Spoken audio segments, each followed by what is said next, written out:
Oh, let's go.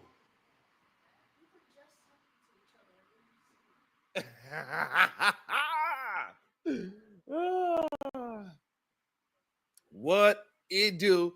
Good day, everyone. Man, we had an awesome time yesterday on the Sunday. I might have to do that more often. Welcome to the Wildest Wake Up Show. My name is Sharon Bracey. And what we do over here, we have conversations about all types of topics. And the main thing is that we rebel against remedial rhetoric. We want to make sure that what you're saying making sense and have some kind of substance when you come up here and we have these open discussions is what we do every single day. And we do these things with great productivity and love when we speak to each other. So when I say good day to you, make sure you say it back because I can feel that great productive energy coming through the screen. Yes, absolutely, I can. So good day to y'all. And I think I'm about to get a blessing. Thank you. Good day, Miss Jalen. How are you doing today? Beautiful as always. Great. I feel such great, beautiful energy and production. Beautiful whenever I see your name. I just, it feels all nice and warm. I just want to hug you. Hug you through the, I love it. We got one of the, I ain't gonna lie, we have one of the greatest chats in all of YouTube.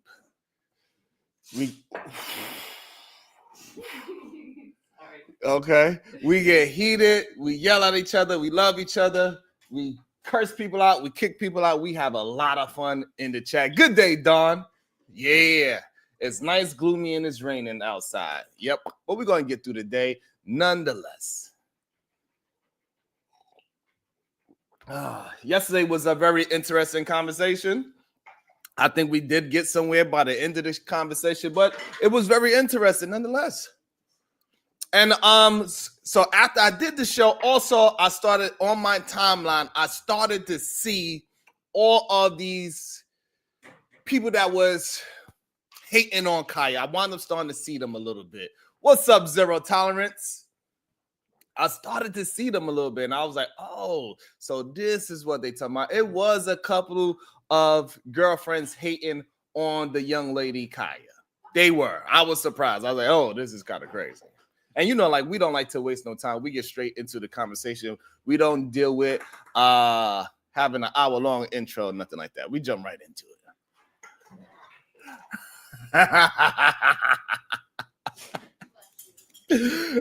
We get right into the content and we build it up. I hope everybody's doing well. And so, yeah, so I started to see all these so-called female haters, these girlfriend haters on, what's her name? Cooking with Kaaya. I started to see it a little bit. And I was like, oh, this is what I see. So one dude, Ariel, how you doing, Ariel? What up, Roxy? One young lady, she was, so her husband or boyfriend, I'm not sure what they were, but he cooked a dish for her. He planted a camera somewhere where she don't know they're getting filmed. And so with that being said, he cooked the dish. He put the dish in front of her. He said, hey, I tried this new recipe. Tell me what you think about it. She bit into it. She ate it. She's like, oh, babe. She gave him a high five. Pow. She's like, babe, this is the best food you ever cooked. This is really good. He's like, really? He said, damn. He said, I'm glad you like it. I got this recipe from Cooking with Kaaya. She took her plate and threw it across the room. No bullshit. That happened. And she was really, like, she said, whoosh, do it. Plate broke on the floor. He's like, babe, I did it for a video. Like, what's your problem? And she's like, and then, so now when she realized she's getting recorded, she got really upset and then she walked away. She's like, F you. And then now she leaving. She's like, I'm packing my bag. Like, it turned to a real legit argument. And, and I was just flabbergasted.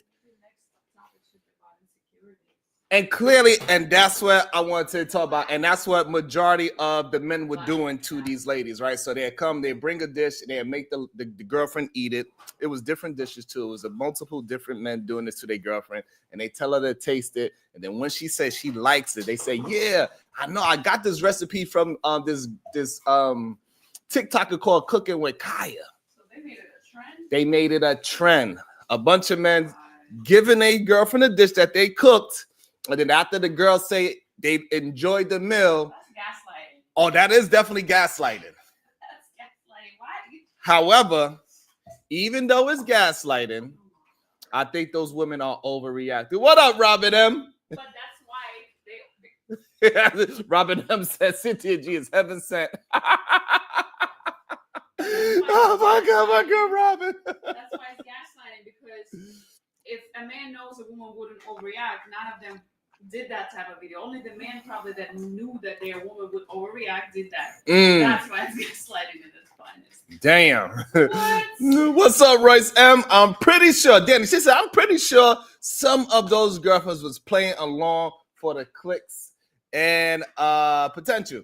I'm pretty sure some of them had to be some skits, right? But majority of them seemed like they was really upset. A lot of them was like really leaving, storming out, getting in their car, and they like, you know, it seemed like they was real legit. Majority of them. Some of them did look a little sketchy.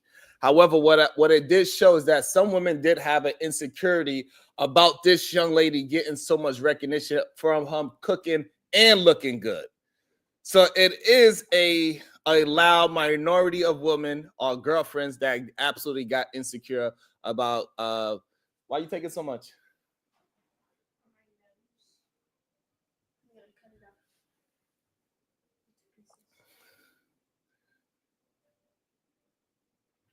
Yeah, don't do that again.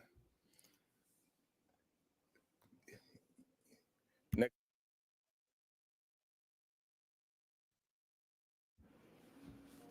All right. And so it was very interesting to see it nonetheless. Now I understand why it was so much heat for this whole cooking with Kaaya. I finally got to see what was the reason behind it. It was just women being insecure about this young lady cooking. But at the end of the day, the majority of people, of young women that I seen, they was on her side telling her to get her coin, keep on doing it. Y'all mad because she is a little cute little young thing that's making her money and her coin. So majority of the people was on her side, but it was a loud minority that was upset and absolutely getting gaslit, and they was highly upset that cooking with Kaaya dish tasted good and that they man cooked a cooking with Kaaya dish. That was wild. Because that's pretty much what Otis said yesterday. Otis said, hey, listen, my girl is not going to get mad at if I actually cook the dish. That means you actually paid attention to the recipe. So I think it's just a loud minority, and men love the fact that that loud minority was so upset. And it was a gaslighting fest. It was crazy to see. Robin up, it was kind of crazy. I was like, what is going on? It's really not Robin M. I didn't think so neither, but clearly some people were really upset about it. They were really upset. I was like, oh, shit. But nonetheless, I think the majority of people don't really care about it. Majority of people is like, they happy that she's making money at a young age, and she's cooking, and her recipes, even though it's not good for an older man like myself, they probably taste delicious because it got a lot of seasoning in it, a lot of butter, and that's what, you know, it tastes good.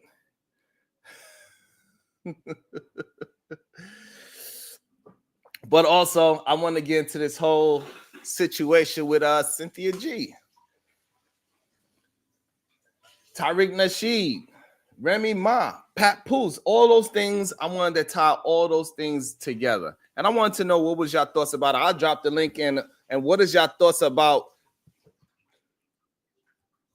She specifically said Black women can't afford. Black women cannot afford to date broke men. So she didn't say broke Black men. She said broke men. So I thought that was very interesting as well. That she made sure that distinction was that Black women, but she's saying Black women, they could date whoever they want to date, whatever race. However, they just can't be broke.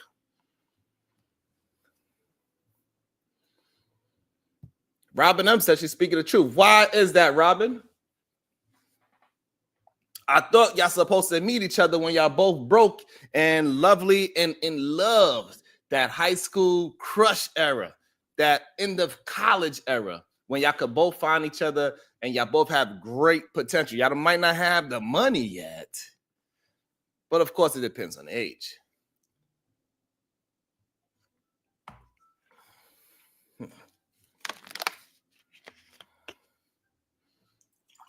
So that's the thing, Robin M. She didn't put it on just black men. She said broke men. So she didn't put a race on it. She said black women can't afford to date broke men. That's it. So that means every race. That means even yo Chad, Robin M. She's saying stay away from broke Chad. Stay away from broke Jesus.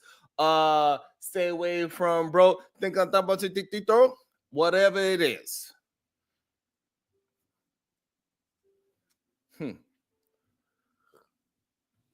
What up, TBE? What up, Davey?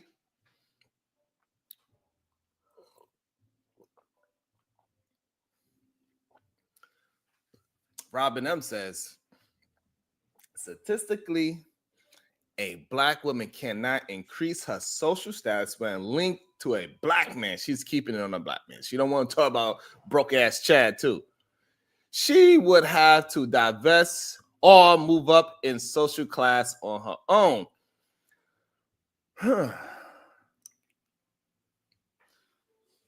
So we do not, Robin M. She said broke men. No, we're not. We gonna go by the word. We're not gonna assume anything. We're not gonna put no nope, we ain't doing none of that. She said black women should not date broke men. So now, Robin M., I want to have a question. So she's been spilling this, for what I understand. She's been talking about this for a very long time. How I'm, assuming she probably also said what you said as well. With black women cannot climb any social status dating a black man. My only problem with that is, so Robin, are we gonna say, is it possible? Because I don't know too much about her, so y'all gonna have to give me some education. Y'all can help me out. Hopefully the chat really helps me out so I can get some better understanding. Make sure y'all hitting that like button. It is much appreciated. Share button, all those good things. It's the only way we can grow, if y'all hit that like button, that share button. It's the only way. Is she not a hypocrite? Because years ago, she was spitting the same thing, saying that women should not date broke men or baby daddies and all these type of Pookies and Ray Ray's bandits, because I believe she's the person that coined the term bandit, if I'm not mistaken. No problem, Ariel. Thank you. I believe she's the one who started the whole mixture of that word bandit that everybody loved to use so much. And I just wanted to know, is she not a hypocrite? Is she very similar to Cooley?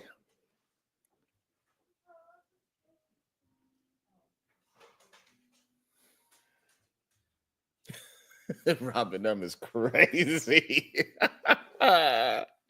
Zero Time says Cynthia G is the GOAT. All right, so if she is talking about black men. Is she not very similar to No Fugazi? And she is a hypocrite herself. The same thing that he did, she did. Is that a fair statement to say? That he was talking about baby mamas and how he would never date them. They only for recreational use only. But then he go ahead and wifed up one, possibly even spiritually married her and put 2 other babies within this woman that he mouthed, this baby mother at one point in her life, because she had 2 children before she met David Cooley. So he is a hypocrite. Can we say the same thing about Cynthia G? Can she be considered a hypocrite because she was talking about the B in black stands for broke, and also that you shouldn't date men that have multiple baby mothers and being broke? Did she not have a child by a man that had multiple baby mothers and was broke? Is she in the same boat as David Cooley? I need to know.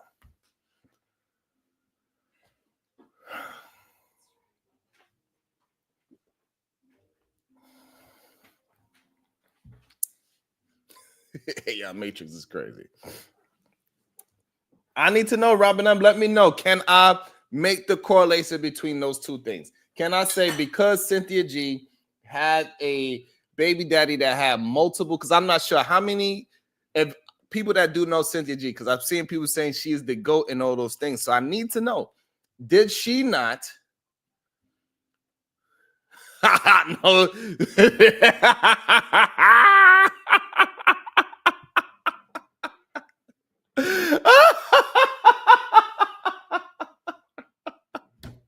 Absolutely not. Oh, I'm about to drink to that one.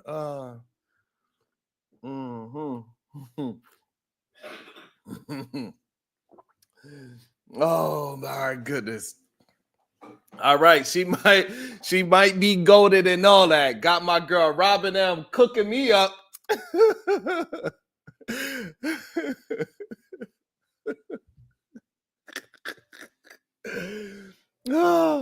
So Robin M, I just want to know. I get it. I understand.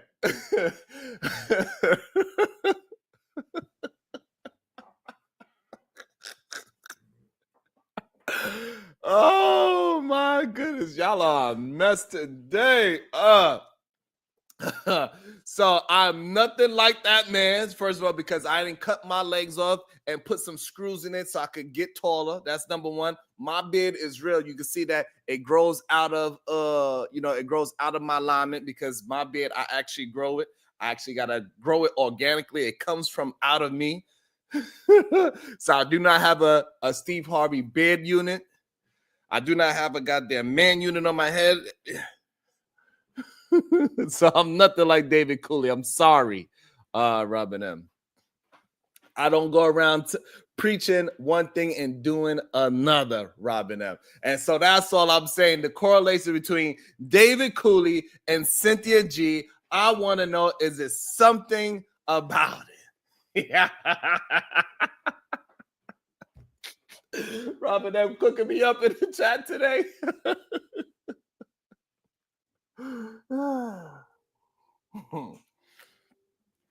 Ah, boy. I love it. So I just want to know, okay, but I just want to know, did Cynthia G do the same thing David Cooley did? She was just way ahead of time. What up, Wellington? I just want to know, did she do it before the time? Because she was out here preaching, hey, listen, if you dealing with a man that is a Pookie Ray Ray, abandoned, a Naka, and he got multiple baby mamas, and from what I seen in the chat, they said that that man that she wound up having a child with, he had 5 baby mothers. So is she not exactly like David Cooley at one point when she was preaching, do not be with a man that have multiple baby mothers that is not taking care of their children and he is broke? Oh, so Robin, I'm saying Cynthia G is childless. Which one is it? So I got that information wrong? So Robin M, are you saying I got that information wrong? AI Major said she was Derek Jackson before Derek Jackson. So Robin M, I do got somebody. They said I did see Yeah, Robin M should know better. She's saying that it was just a rumor. I don't know if it's just a rumor though. I believe she addressed it. I believe she addressed the fact that her baby daddy has multiple baby mothers and she has a kid by him and he's just not doing his thing. He's not doing what he's supposed to do because one of her friends exposed her is what happened. Robin up, she said, nah, she's goated. You sure she ain't Curry goated? Shit. Kind of goat.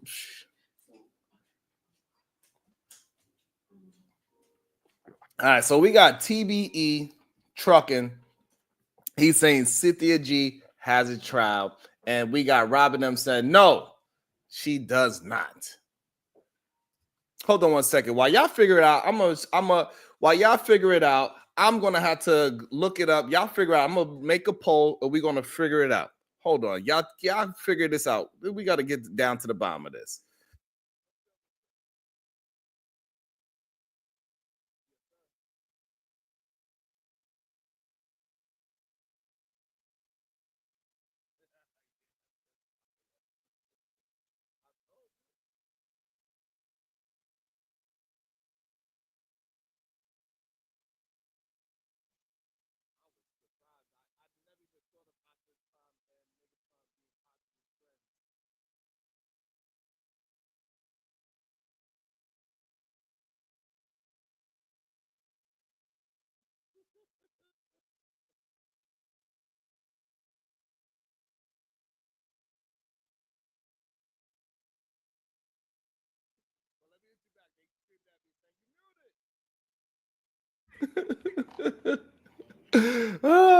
Thank you, ladies and gentlemen. I appreciate y'all. Thank you. So I'll put a poll. I want to know, what do y'all really think? Roxy, is Cynthia G, do she have a child or do she not have a child? Huh? Not anymore. What you mean, Robin M? This is how we gather our information. I want to know, because people be knowing stuff, Robin.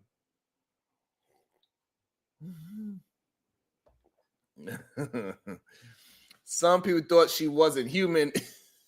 Yo, AI Matrix, you wildin'. But she do speak kind of robotic. She does. Roxy says she pleads the fifth.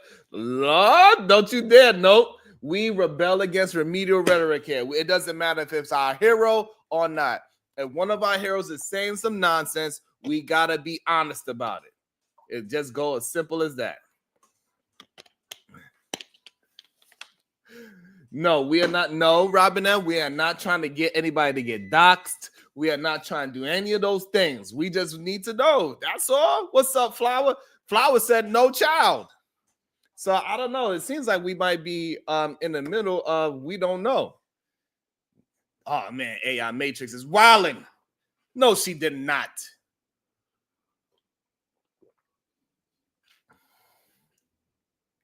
Maybe Big J know, because I know Big J, he knows a lot about the history of a lot of people that's a part of this kind of thing. So maybe he could tell Big J, do Cynthia G has a child and that child father has 5 baby mothers? Please let me know, Big J, is this true or not? I want to know. Inquiring minds want to know. It seems like we might not have any proof. Oh shit, TBE trying to say, oh Shay Duke Jackson proved it where? Where did he prove it at? Because Robin M said she want to see goddamn paperwork. She want to see birth certificates, social security numbers. She want to see the whole shebang. Pictures, something. Baby daddy, something. Mel said, how, TBE?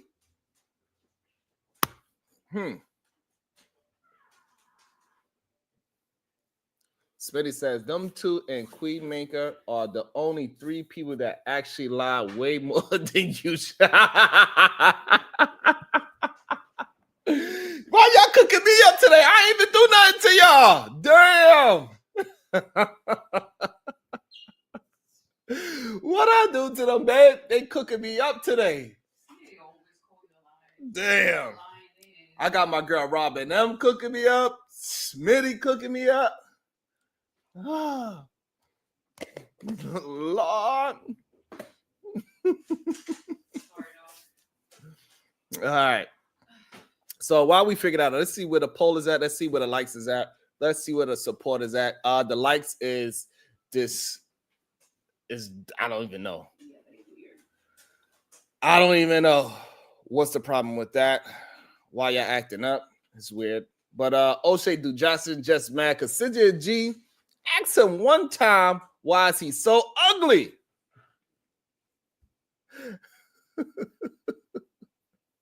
So now I gotta go find the O'Shea Duke Jackson videos. What y'all saying? Can you point me into the direction of this O'Shea Duke Jackson character? What's the name of O'Shea Duke's Jackson's channel that y'all talking about?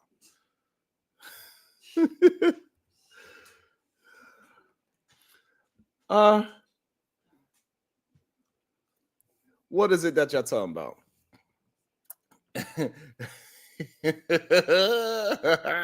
Hands up, don't shoot.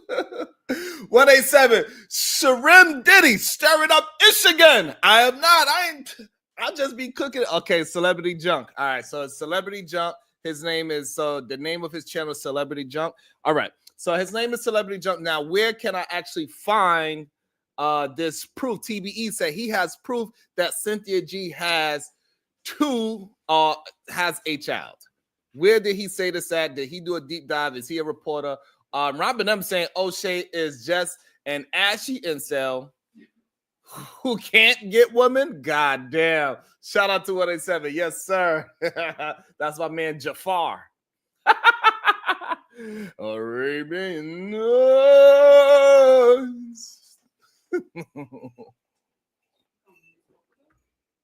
Oh man. I'm just trying to do. So TB Trust said you sent a request from me, Mike. Come on here, TBE Trucking. I need TBE Trucking to hit the link and tell me the information that he has. I need to know. Are we putting something on her? Because I don't want to say she's anything like Cooley. I do not want to say that Cynthia G is Cooley before Cooley, and I don't have no proof of it. So I need TBE to tell me where's the proof at. That's what I need. I need to understand.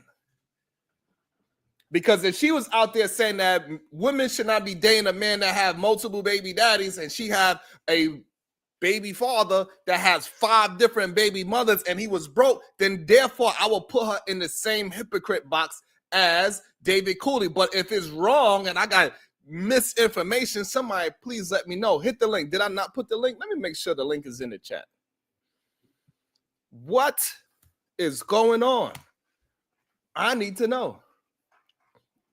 Anyway, while y'all figuring out, but she said that, you know, black women cannot afford to date a broke man, Robin M. She didn't put a race on it. So she said it doesn't matter if it's a broke Chad, a broke Jesus, a broke Hector, can't think of no Chinese name, a broke Chin, or a broke Daquan. A black woman cannot afford to do it anyway, any form of fashion is what she is saying. And I just wanted to have a conversation about it because I do believe it has to do with something with your age, to be honest with you. Good day. Welcome to the show. Pastor Doom, you got the information. You got the tea. Talk to me. It's not even tea, dog. Like this is just natural shit that happened on YouTube. She been on YouTube a while. At first she was liking Tariq, but Tariq won't feeling that he like light-skinned women with nice long hair, and that shit didn't go for Cynthia.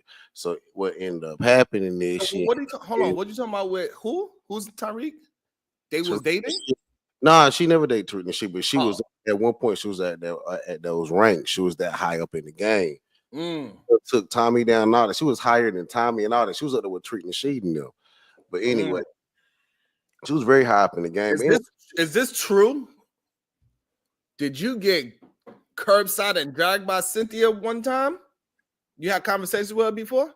Yeah, man. Yeah, I talked to Cynthia G before, and so the lady in the chat who said that, Robin Hill? Yeah, she ain't lying. I mean, at the end of the day, I'm a novice to this. You know, they high up in the game, dog. You know what I'm saying? You know what I'm saying, right? Yeah.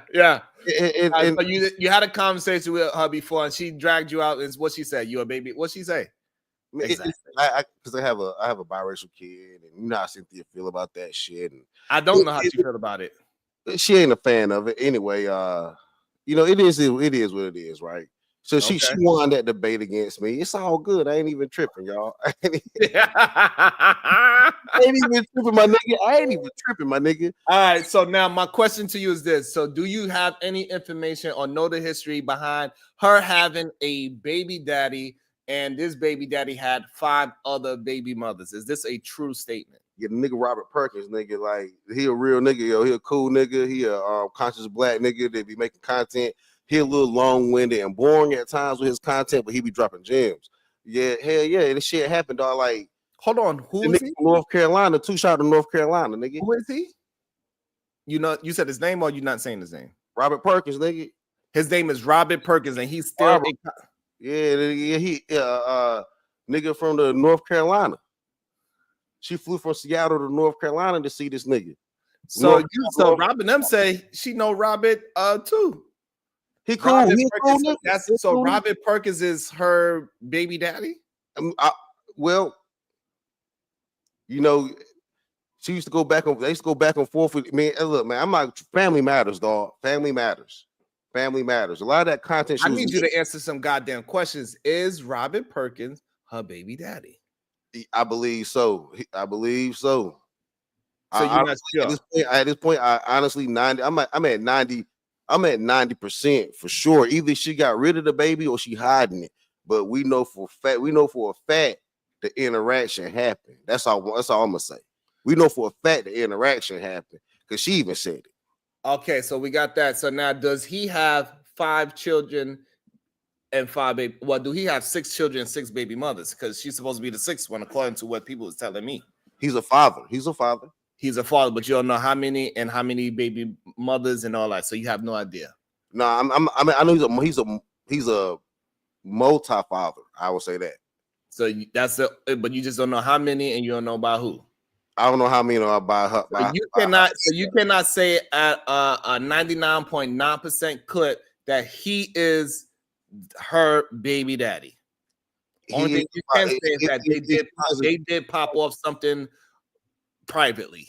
No, I can say at a 90% chance if she has a child, he is the father. If she has multiple children, but if she has a child, he is the father of at least one of them. I can say that more than Mel said he has 6 by 4 women. Yeah, I mean, because I ain't gonna try to put the brother out there like that. Because why would I? He a father. I mean, at the end of the day, you know what I mean. Even if he got kids with multiple women, he's still a father. You know what I mean. So I ain't trying to diss that nigga gonna be on the father. I'm not trying to diss nobody neither. I just want to know. I just want to know, Pastor. This is what I want to know. Is she a hypocrite because she was once upon a time saying that you shouldn't date a broke man, you shouldn't date a man with multiple baby mothers, and then she got a child by somebody that is exactly that. Did that happen? And if it did, then she would be a hypocrite. But I need to know if it happened or not. It did happen. I won't say she's a hypocrite. She just a disgruntled person. And see, this is some damn witchcraft that these women running out of. Some they don't want to rebuke broke men. That is some bullshit. Rebuke broke men. They've been saying that for a long time. And then what happens is they end up with a not necessarily a broke guy because the brother ain't broke. He just got kids. You know what I mean? I feel you in that. So now. So you think that women should date broke? Well, do you believe black women should date broke men? Yes, because I'm gonna tell you why. Because rebuking broke men is crazy, right? Jesus said, "Give Caesar his money back." So y'all automatically signing on with it. Say that again? Yeah, give Caesar his money back. Give Caesar his things back. See, these women are signing on with money, with evil, right? And what's going to end up happening, Sherrod? They're going to find themselves in an acrimony type situation, right? Wow, hold on 1 second. Motivated Visions with the $4.99. I ain't saying she a gold digger, but she ain't effing with no broke. Shout out to Motivated Visions. Thank you so much. I appreciate that. Make sure y'all be just like her and keep motivating the visions. God damn it. So if you have a daughter. You don't got to put her actually in it, right? We just having a conversation and talking about in generalities, right? You have a daughter. Would you suggest your daughter to date a broke man? And I'm assuming we are talking about financially. Yes. Check this, right? I have a little sister, right? She just got married. Her husband's an engineer now. He's an engineer now. And she's a speech pathologist now, right? But at one point, they were broke. Okay. Right? And at one point, she could have dated older guys in college that were more settled. Sure, she could have did that, right? I told her, don't do it, Jordan. I told my little sister, don't do it. Go for the broke nigga right now. Don't end up chasing a high value nigga later. Go ahead and get someone with value right now. So I told her to go on a 4-for-4 date. I said, because like at first I said, go on the 4-for-4 Wendy's date, right? Don't even like try to get no Ruth Chris, no steaks and shit. Hell no. Hold on 1 second. Robin L with the 490. No provision, no pooty tank, no pooty cat for you. It's all about the money. 100. Nah, it's all about the motherfucking money. You don't want about the money. You don't want to provision, no pooty tank. Absolutely not. That's what the ladies are saying. That's 2 of them. One said, listen, she ain't messing. That's 2 ladies now, Pastor. I don't care what the women say, yo. I had to tell my sister different, right? You do not want to set your daughter or your sister up for prostitution, right?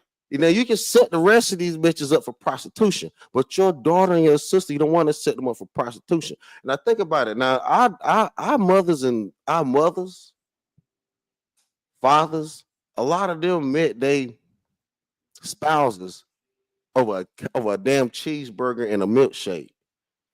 So I said, take that 4 for 4, sweetheart, and see where it go from there. Okay.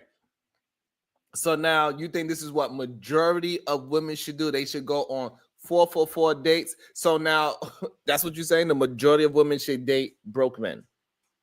I think so, because if they don't, they're going to find themselves in acrimony type situations. And I referenced that Tyler Perry movie because this is Tyler Perry Network over here, and I referenced that movie because y'all like Tyler Perry, right? And that was a movie where women were told to get rid of this broke nigga. God damn! Hold on, Robin there with the $4.99. Broke men deserve peen. 100%, and this is why they get HPV in the throat. God damn it! That shit is crazy. That shit is crazy. But anyway, they're gonna find themselves in acrimony type situation where they're gonna give up on a good nigga, right? That's what's going to happen. I'm telling you, dog, and it's not going to work out very well if these women practice the witchcraft of rebuking broke niggas, calling them brokies. They got songs of brokies. Mm-hmm. We don't need y'all calling us brokies. We need y'all to see the vision. We need y'all to not cause the vision, see the vision, right? And if y'all don't do that, y'all gonna find yourselves in acrimony type situations where y'all gonna wish y'all didn't give up on the nigga. Wow, that's interesting. Afro Narrator with the $10, he says we have to qualify what is broke. Okay, what is broke? Okay, we want to qualify that. That's one question. Some sisters are rejecting doctors in this culture. Brothers cannot sign up with someone who is about forever spending. Come on, son. Come on, son. Okay, so we're gonna have to define what broke is. 187 with the Canadian $2. He says women should date ambitious men. So I'm guessing that is according to what is broke for me type situation, right? So that is very interesting. So he should be ambitious. It doesn't necessarily mean that he should have money, is what 187 is saying. As long as he's willing to work and grind, put in over 40 hours a week, he have ambition to be better than where he's at. He's not happy with just settling. He don't have that contentment of just staying in one place. If he's making $20 an hour, he's not trying to just stay at $20 for the next 20 years. He is attempting to move forward and do something different. That's the ambitious man that 187 is speaking on. So now we're going to have to define broke. Are we going to define broke as simply as a financial situation, or should we define broke as a mental situation? That is the question I have. And that's the reason. And that was the whole reason why I told my sister to take the 4 for 4. Because I didn't want her to be in this acrimony situation where she dating this nigga and that she like. It's an engineering school that's going to be worth a damn in about 3 to 4 years, but he just ain't got shit right now. Right? I said, you ain't really got shit right now either. Y'all just roll with it. And that's how me and my ex-wife was. I married broke. I got married broke as fuck, nigga. I don't even think I had like $1,500 in savings when I got broke, when I got married. And I enjoy that shit, getting married broke and trying to build something from nothing. That shit is what it is, man. If you ain't building something from nothing, what you building it from? Okay, Rogue C with the 199. Falling for potential only is dangerous and risky. So now what do you say to something like that, right? So we got 187 and you both saying that you got to go for the ambitious man. Well, we also got Rogue C saying that if you falling for just potential is very dangerous and it's very risky. And you could put yourself in a situation where you could never get out of poverty. The only way that you not going to get your payback out of potential, right? So now this is what we call ROI. What's your what you want to get back out of your investment, right? Right. The only way that you're going to not get that back is if you don't nourish your investment. That's the only damn way. See, when you say you just want to get with it, so when women say they just want a rich nigga, what are they doing to sustain a rich nigga? And that's the whole witchcraft of it. They're not looking to sustain a rich dude. They're looking to rob a rich dude. They look Hey, at that. listen, we got 36 likes. We need a little bit more. Listen, y'all know I have no problem with locking up the goddamn chat. Y'all better get it together and just hit the like button. I appreciate everybody. Thank you so much. Go ahead, Pastor. So now, so you saying that women should date from potential and not from some kind of percentage of this man has ambitions and he has a vision and he also has a track record of getting to that vision, right? So if he want to be an engineer, he got to make some steps to be that, right? So he got to first enroll in school and then start passing some classes, and he could keep moving down the line of tracking in a good track record of being successful. So that's a different kind of potential because he actually has history behind it and he's showing the steps to move forward and be that ambitious man, like what 187 was insinuating. This is the reason why Afro Nerd Radio says, like, let's define this broke, because I think broke is absolutely a mentality and not a financial situation. So they should have invested, right? Not even just they, right? Because I can't. This is why I told my little sister, but even me telling myself, right? You should invest in in potential over poverty, right? Potential. You gotta invest in potential over what? Potential over poverty. Potential over poverty? Potential over poverty, yeah. You got to realize there's more potential than poverty in an individual. So that's what they saying anyway, right? When they say they don't want to date a brokey, they switched it. It's money over potential. They don't know what that relationship gonna potentially do, but he got money. And what needs to happen is the women need to worry about the potential over the poverty, right? What can this relationship potentially be over how much money we have? So now, what age is your little sister when she started dating this so-called broke man, but he had ambitions because he was going to be an engineer, so he had a plan. So I think that is more important than him being financially broke at the time when she met him. Rogue C 199, you want security in a job, why not a relationship? That's a great goddamn question. So now, like, so your sister kind of had some security within the person that she chose because he was trending upwards. She knew he was in school to be an engineer, which is a solid career, and is a solid career that he can make some good money in, right? Mm-hmm. So therefore, he had great uptakes. That is somewhat of some kind of security. It shows that he is going to move up in life. It also shows that he's not just a man, but he's also a man that has a plan for his future. So I believe we cannot call that. That's why 187 said an ambitious man. So yes, that man, he might be financially broke at the meantime. However, what age is that we could say that it's okay to date a broke man? Is it an age limit on dating a broke man? Go. It was, well, actually, I don't think there's an age limit on it, but they were younger, right? I actually, like, matter of fact, I can go to my because I don't mind showing this, right? While talking about this. You can go ahead. I'm gonna pull up something in the back, and I'm gonna show it to you so people don't think I'm lying about it. But you go ahead, you got it though. Go ahead.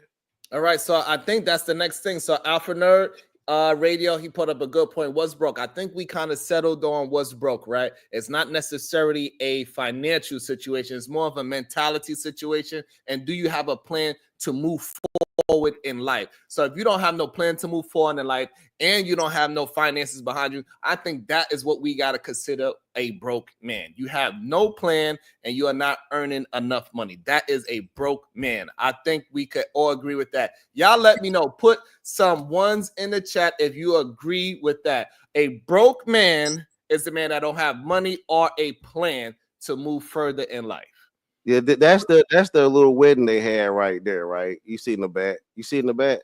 That's their little wedding they had, and that's Xavier. That's Xavier here, engineer. That's my little sister right there, right? So let me stop sharing that because these niggas is creeps on the internet, right? That's true. But anyway, that really did happen, but it happened because of potential over poverty, and even in my situation when me and my ex-wife, even though we end up arguing and fighting all that crazy shit, I saw more potential over poverty in that situation as well, right? And I think you have to see potential over poverty, and you might see, and that's just why I was able to get married broke, and that's just why and that's the reason why So are you saying you're not broke anymore? I'm not broke anymore, no, but I was able to, but I'm also divorced and not broke either. But what I'm telling my little Right. So now let's get to that part. So, but your divorce didn't have anything to do with money, did it? No, it didn't. No, it just shit happened out real fast, spiraled out of control. A little bit of postpartum depression, me drinking, wilding, a lot of shit. So y'all both have postpartum depression. Well, hold on. It's hard for a man to really say he had postpartum depression. I dealt with it was probably the pressure, the new pressures of being a father and everything being, nigga, you better get it. You can't fuck it was more about that you didn't really have a plan that you trusted, and so that drove you to drink. No, it's just a lot of things were going on, right? I was fucking up, and I was wilding, and the jumping, things happen real quick. Fatherhood is something that you have to really, I think you have to settle into, right? And then they talk about you. So you saying that it really wasn't her fault? You take the main responsibility for breaking up your marriage? I wasn't innocent in the breakup of my marriage, no. Do you think you had the majority part of it? I played a great deal in it. I mean, we can. Do you have more reasons why you got divorced than she does? You can argue percentage all day, man, but I will argue. I would definitely say I've contributed heavily to it. Yes. I ain't actually. I understand that part. So, what percentage? You did 51% and greater. I would take the 51%. All right, look, that's as close we're gonna get him to taking some accountability. That's good. at least we got some accountability. Hey, we're gonna get back. Maybe we can give him next time. He'll say 75%. I take that hell no. But the thing about it is, like, potential over poverty, though. No matter what, even if it all falls down, right? Potential over poverty. And when women say they don't want to, date broke niggas, that's crazy. That's crazy. Okay. So Africa Red with the follow, he says, in theory, anyone below multi-millionaire in the economy could be seen as broke. Fair. That's very fair. Can an engineer afford a woman's Birkin bag collection? I think if he's about like 60, yes. But from 30 to 50, no. He ain't gonna make that kind of money. Absolutely not. What up, Haitian? He ain't making that kind of money, but she's gonna be okay, and they will live a nice, solid life they can afford. If he keep moving towards that plan, the trajectory moving up. But the problem is they've been stealing from a witch the whole time. This whole conversation that Cynthia G having come from Shira 7, and Shira 7 just dropped a video talking about some rebuking broke niggas, and I find it mighty funny that Cynthia G want to come out now rebuke broke niggas. And Sirius 7 talk about being a damn witch and practicing witchcraft. So what's wrong with witchcraft? Huh? What's wrong with witchcraft? That shit is not for black women, dog. They need to give it up, dog. That black magic shit is not black girl magic. Is horrible. It's disgusting. It's worse than feminism. It's the reason why they don't want to date broke niggas. Wow. Because they out here magically thinking that they should be princesses and shit, riding in Benzes and 26 weaves and 27 pieces and eating damn lobster tails and shit. No, your ass need to be at the damn house, taking care of children, working a decent job, being a holistic Christian. Hey, so what about a 35-year-old man? Can he still be broke, and should he be dateable at 35? Yes, I think. What I'm saying by broke, meaning that he's not in school, he got no intention of being in school, and he is making let's give him $25 an hour. He's making $50,000, right at that median, and he has no ambition to move forward in life. He's gonna stay there, and he's more than comfortable staying at that level for the rest of his life. Well, is that a dateable man in your opinion? Yes. Wow. I think because this thing about energy, right? You have potential energy and kinetic energy, right? And potential energy is nothing but kinetic energy balling up, ready to be used. It's almost like Sonic the Hedgehog. You know, when you don't remember Sonic the Hedgehog would be spinning and shit. That nigga was spinning up all his potential energy for kinetic energy. So a broke nigga is never a worthless nigga. You uh, you a broke nigga is never worthless. I've been broke before. And I got a little bit to stand on. But I've definitely But here's the problem. Here's the problem, Pastor. This is what a lot of men do. They say they was broke before, but you also had a plan. You went to school. You turned yourself and you got a career. Majority of men that do not have careers and they just have jobs. They're not going to school. They don't have nothing to build on. That is a difference from being once you was financially broke than a man being mentally broke, because we already define broke as more of a mental thing, not a financial point that where you at. Because the more intelligent you get and the more of a plan that you start to execute, you could uplift yourself out of poverty, like your whole idea with potential over poverty. So therefore, a man, if he has potential and he's putting the steps to go towards that potential, he has a track record of moving forward in life in the economic status system. Hey, you cannot compare yourself to just any broke man, because that's a different scenario altogether. Not necessarily. I'm telling you why. Because I was a broke man until I had an idea. Right? A lot of these men are broke until they have an idea. This is the reason why I bring up the movie Acrimony. That nigga was broke, but he had an idea. A lot of broke men have ideas. Let's like, why do you automatically jump to the assumption that broke men have no aspirations or no dreams in life? So again, I think the problem is that you are self-aggrandizing in other men. So a man that is moving towards his idea, he is trying to make things happen, is different. It's a difference between a man failing and a difference between a man just being broken. He just sitting there, I'm going to be stuck with this $25 an hour and that's it. Those are two different individuals. Would you agree with that? Those are the same individuals. I'm gonna say why, because he's working at $25 an hour job to get by, but that doesn't stop his dreams. Now, does life sometimes drown your dreams? Of course. Does responsibility drown your dreams? Yes, that does happen. Right. See, a lot of complacency in men end up happening because of responsibilities in life rather than their actual aspirations and dreams in life.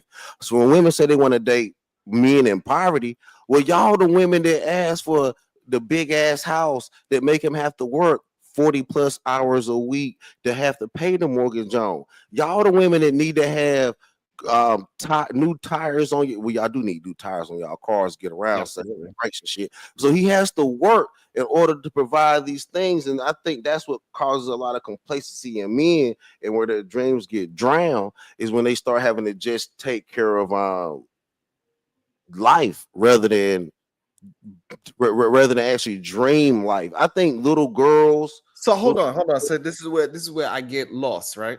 So you saying that a man that's just working and he is not trying to do anything else but stay at that job. Only thing he is attempting to do is not get fired, is the same as a man doing that same job that is attempting to chase his dreams? They are the same guy. One guy just can't break through and do it. That they're the same guy. They're the same guy. One of them do not have a plan and the other one do have a plan, right? Let's just say both of them is equal. They both make it 50K. You get to direct your little sister to choose a man. One has potential to move forward in life, and the other one does not have any potential to move forward in life because he has no plan. Which one are you going to say? See, this is the problem, Sharon. You keep saying that other guy has no plan. Okay, so say that say that both these guys. Answer the question first and then give me the caveat. All right. So I'm gonna tell you to pick the guy with the plan first. Okay. But that's assuming that the other guy that has no money. Okay, both these guys are broke. Okay, both supposedly broke, right? 50,000, they average. Okay, one guy wants to be an engineer, and the other guy, he's just figuring out. He's just figuring it out. He don't really know what he want to do. but he kind of got some ideas, and he kind of working with them. If he can actually, I'm not going to tell the idealistic person to get kicked out the game. So, but again, I preface it a very certain way because you're saying that all men have potential, pretty much. Yes, that is dangerous to say. That none because are all men dangerous? No, what you are saying are all men dangerous? All no. All men are dangerous. So therefore, all men have potential.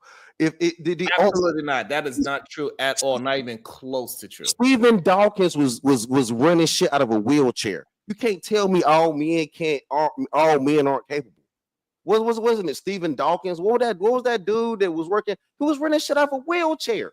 I don't care what you're saying right now, but that is dangerous for you to say and tell young women to say that all men have potential to be great. Yes. No. Yes. No. Yes, they do. How is that possible when majority of men do not become great? Because life keeps a lot of men out of their greatness. So what is great? See, greatness, this levels the greatness, right? Every nigga in the NBA ain't an all-star, but that nigga still great. So they are still some good professional great niggas in life. You know what I'm saying? And I think there's this is the problem. This is the problem that I have. So, like for example, let's stay with the NBA reference, right? Even the dude on the bench in the NBA that never get any playing time, he is really only there because he's a part of the practice squad. He is still probably 100 times better than anybody that's just hooping at the park. So that nigga's still great.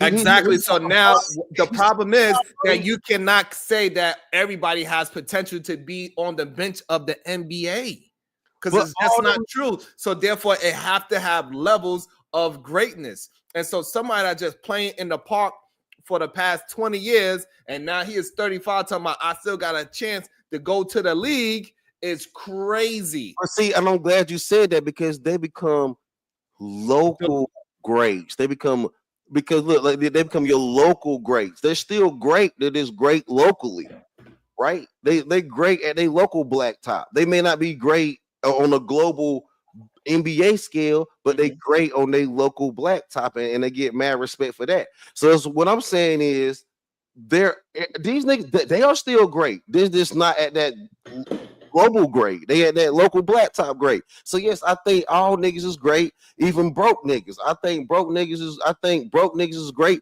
Think about this. If men did not see broke women for being potentially great, we wouldn't have mothers. No, all right. So now we are conflating. The majority of our mothers were broke. But that's a conflation.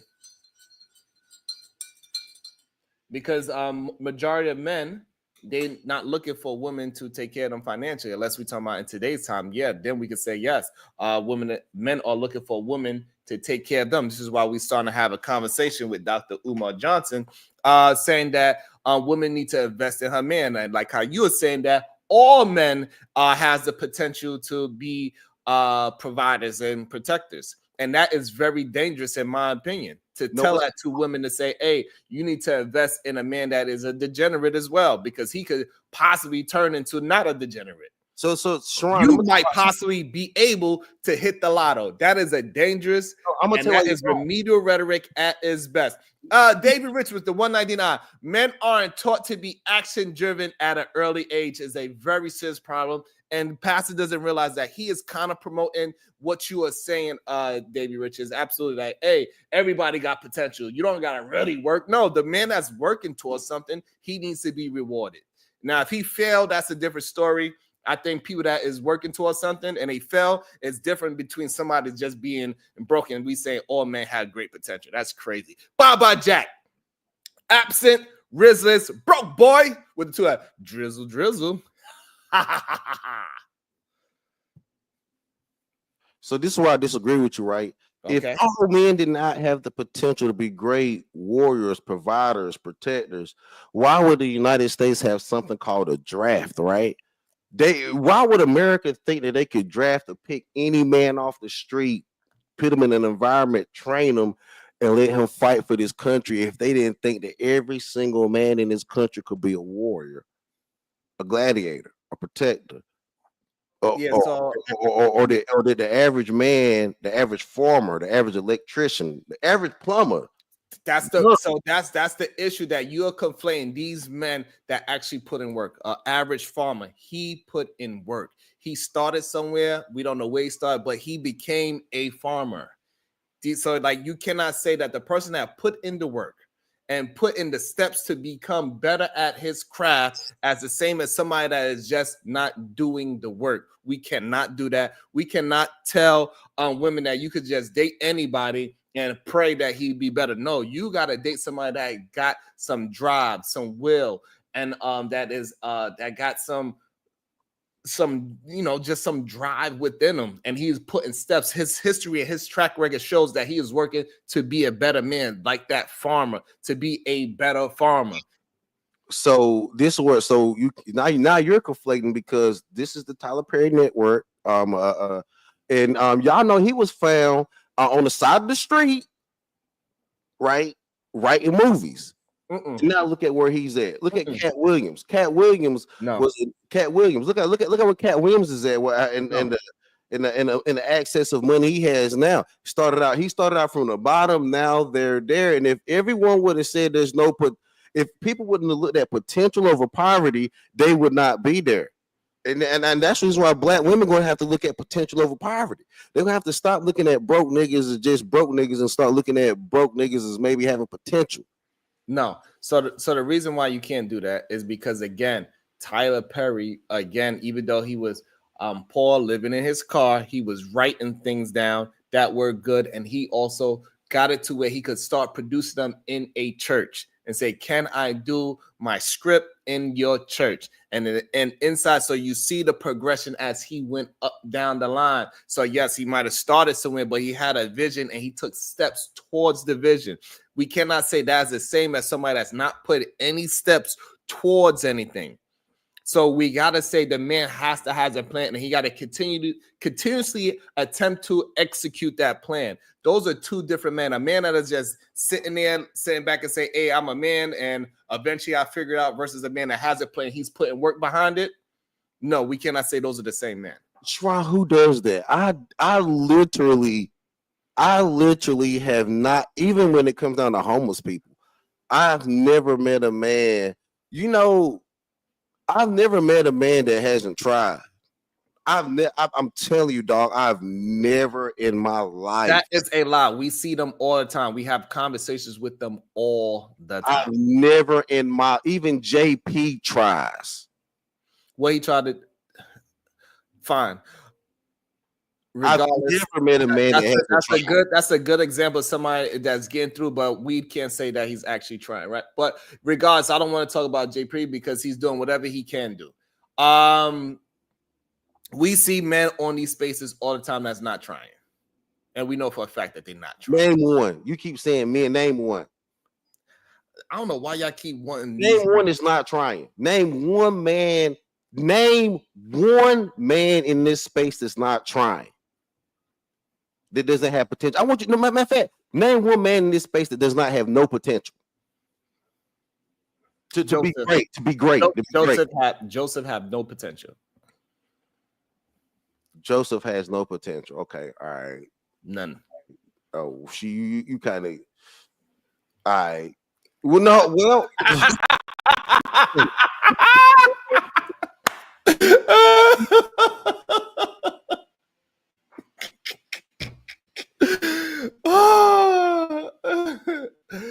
Oh man, that is insane, right? Yeah, now let's move on.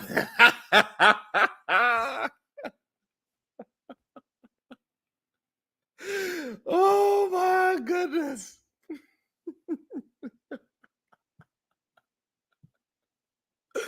What's up, Kiki? Oh, shucky ducky, quack, quack. Oh, man.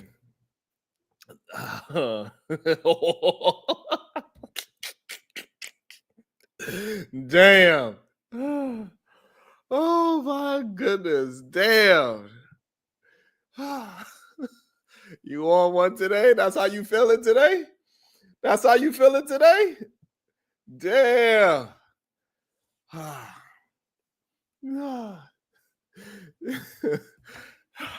Hold on. Can Joseph do his time, get out? We're not gonna make this about Joseph, but can Joseph do his time?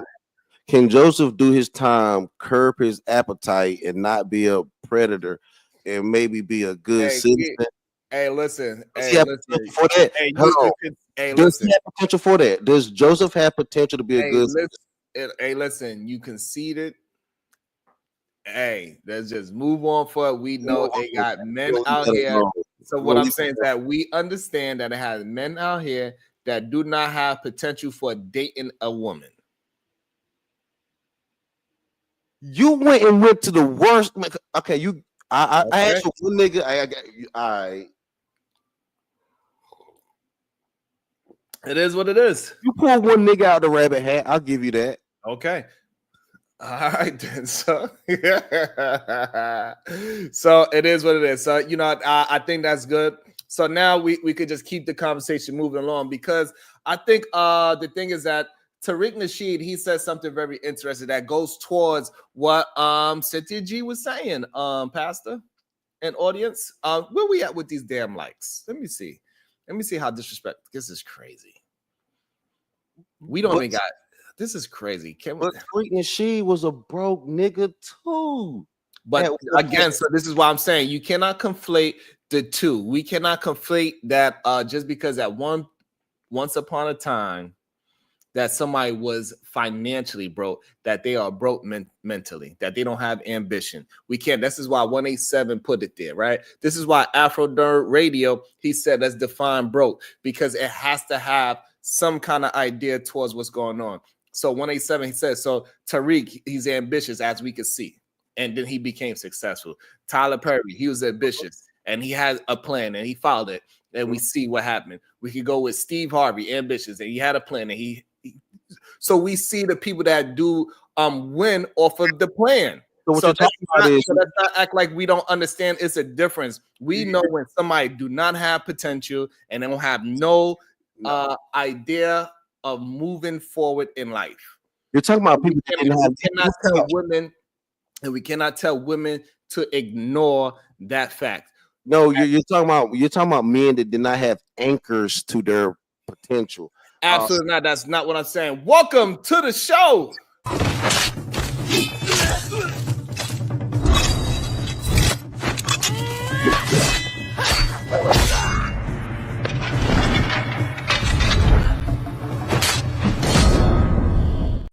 Welcome to the show, the beautiful Supreme Goddess PH Diva.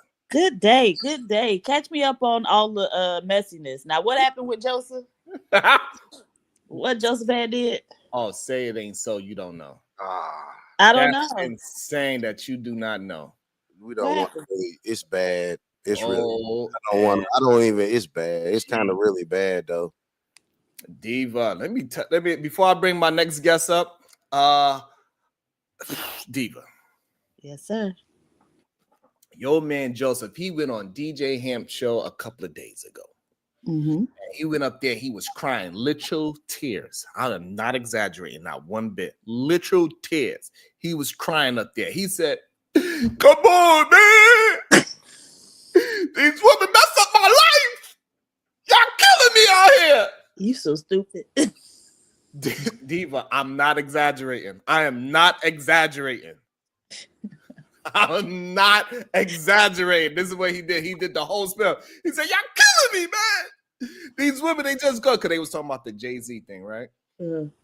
And so he was like, "Yeah, these women just go out and lie on you and put allegations on you, and my life is effed up, man. I just did 53 days. I had to plea out, man. I had to take a plea. I'm on the started hyperventilating and shit." And so he was like, "So what happened?" And then come and find out, he kept on going through the story and saying how women is just killing men because they lying on men, and they are deceitful, they dishonest, and they hate men. And then he went at, "Because of this stupid B, man, I'm on the registered sex offender list. Oh shit. Excuse me, what did I hear, Joseph? And just so you know, the men on the panel at the time, because he didn't do it here, they was like, oh man, Joe. Hold on, I'm trying to tell you what happened. They was like, oh damn, Joe, you gonna be all right. My condolences to this.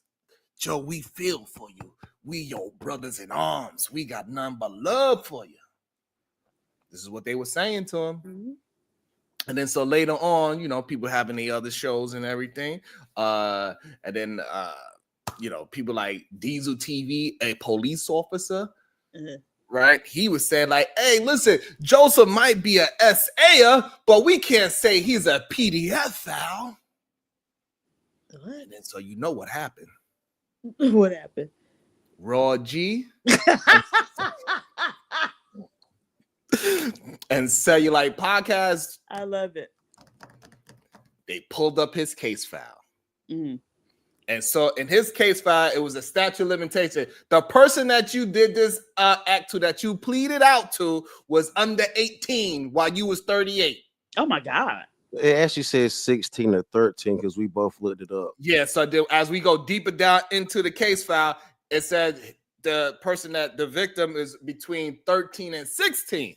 But Diesel TV, a police officer, he said, hey, even though it says that in a statute, we cannot say that he's a PDF file because it just encompasses all of those things in the statute. It goes from 13, 16 to 18 and adult. So we can say he's a SA, but we cannot say he is a PDF file. They don't apply the statute unless it's applicable to the crime. That's the problem. I can't believe an officer doesn't understand that. Right. And so now this started a whole spark of an argument that, you know, why you even covering for this man saying that he's not? Right. What is your investment in saying that he is not a PDF file? Like that's about. He's like, I'm just saying we can't put that jacket on somebody unless we have the actual tape of him on a downstroke with a Not the downstroke. Wow. But I mean, everybody. And then so what happened? It ain't done yet, Diva. Oh, okay. It's crazy. This shit is wild. Okay. And then all this happened while you was on vacation, so it's all your fault. Right. And then Fatty did a show, right? He said, hey, listen, we all understand that Joseph's a piece of ish. He's a so everybody knows that he's wild, especially with the women. So they said, all the men over there like, yeah, but we are going to stand up. We are not going to just put that jacket on anybody for reasons I don't know. I don't know what that giggle was for. It's like potential to be a good Manosphere nigga and spread good content on the internet. However, so he was defending Joseph on the PDF situation, right? And said, hey, we can't put that jacket on him. And then you know what happened in the middle of that stream? What? Cellulite Podcast hit the link. He's like, I got you. You know, he was wilding. I got you. I got all the files and the records. I got it unsealed. He was wilding. He said, Joseph, I just got one question for you. Was the person, the victim, underage? No comment. And Joseph said, no comment. Oh, wow. And so Fatty said, F this, I'm out. He ended the stream immediately. He said, he embarrassed that he even attempted to support this man. Mm-hmm. Right. So he ended the stream like, fuck it, Joseph. I can't believe you said no comment. Click, stream over. But still people. And then what happened was Raw G and said they pulled up the file. They read the whole goddamn transcript. They said, here's the scrolls. And they come to find out that the young lady was only 12 years old. Wow. 12 years old. He took her literally like what we all say. He literally convinced her to go out for ice cream. Like literally like the old saying, like, you gotta be careful. They try to give you ice cream until you get. Like he literally did the whole shebang. And then so now we all know that she was 12 years old and that he did something, forced her to it, and also that she was somehow incapacitated. Oh wow. He was only 13 when they was actually able to talk. So this goes So to hold on, Pastor. So I wanted to say, and that's the whole story, that we all had a big falling out. Raw G and Fatty started arguing on my show on Friday, Foolery Friday. Well, I did it for you, and it was some fuckery. I'll tell you that much. Damn. I'm gonna have to go back and watch it. And it got wild. And Raw B came up there and screamed. She cursed me out too. Says, "Rhonda, this is your damn fault too." I'm like, God damn it, I'm sorry. What you did? Well, because me and people was going back and forth, and her name got brought up in some things that we shouldn't use her situation as a way of, having an argument, So her name got brought up, and it was a sensitive matter because Auntie did some foul stuff to her. Mm-hmm. He did an essay situation to her. Right. I honestly, so that came up, and so that came up. We're not gonna go back into it, past. So that came up, and so so she was a little upset at me too for bringing it up. Just rebubbling it. Right. So, which is understandable. I shouldn't have used it at all, and I apologize. I apologize again. I'm sorry for bringing that up, Roger. If you watch it, possibly. It was wild. Right. So that was a crazy time on YouTube. That happened between Thursday and Saturday. Okay. All of that information. Yeah, it was wild. Bunch of streams. Something else happened too. I can't remember what. I saw a little glimpse of something. I can't remember what though. It'll come to me. All right. And also, Remy, welcome. Thank you for being so patient while I get that story out. Welcome to the show.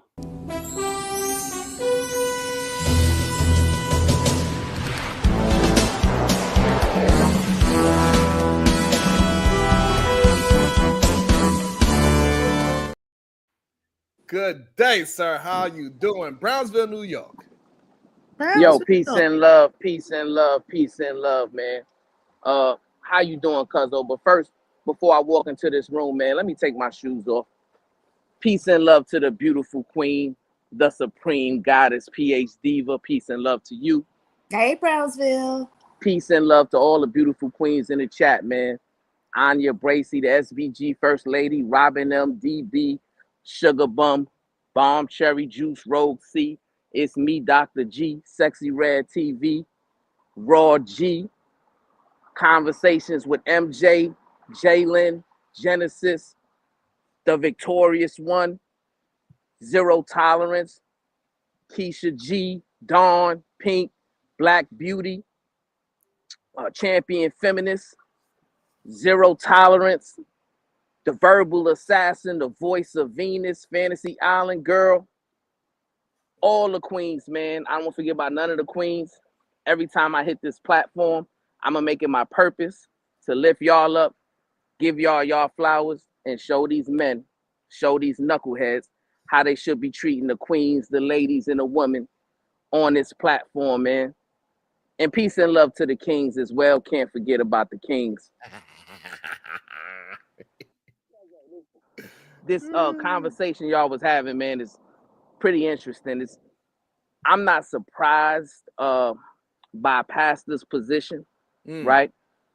Because we're talking about a woman not settling, right? We're talking about a woman saying that she doesn't want a broke man. And pastor's of the position that if a woman has any type of standards, if a woman has any type of boundaries, if a woman desires better for her life, he correlates that woman to a harlot, right? That's what he said. He said a woman who feels that way is a prostitute. That's a prostitute mindset. So what he does is he says, if you have standards as a woman, right, that means you are lacking in self-respect, right?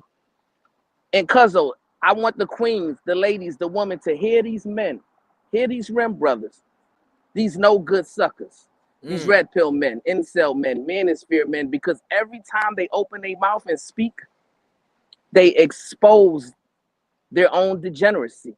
They expose their own mentality and mindset of not only not loving women, but they hate women, cuzzo. Shit. These men are lovers of men. Say it isn't so. In disguise as heterosexual men. Ooh. So we got to understand when we hear this type of vernacular, when we hear this type of remedial rhetoric, when we hear these types of false narratives, let's be clear. Let's make it plain and simple, right?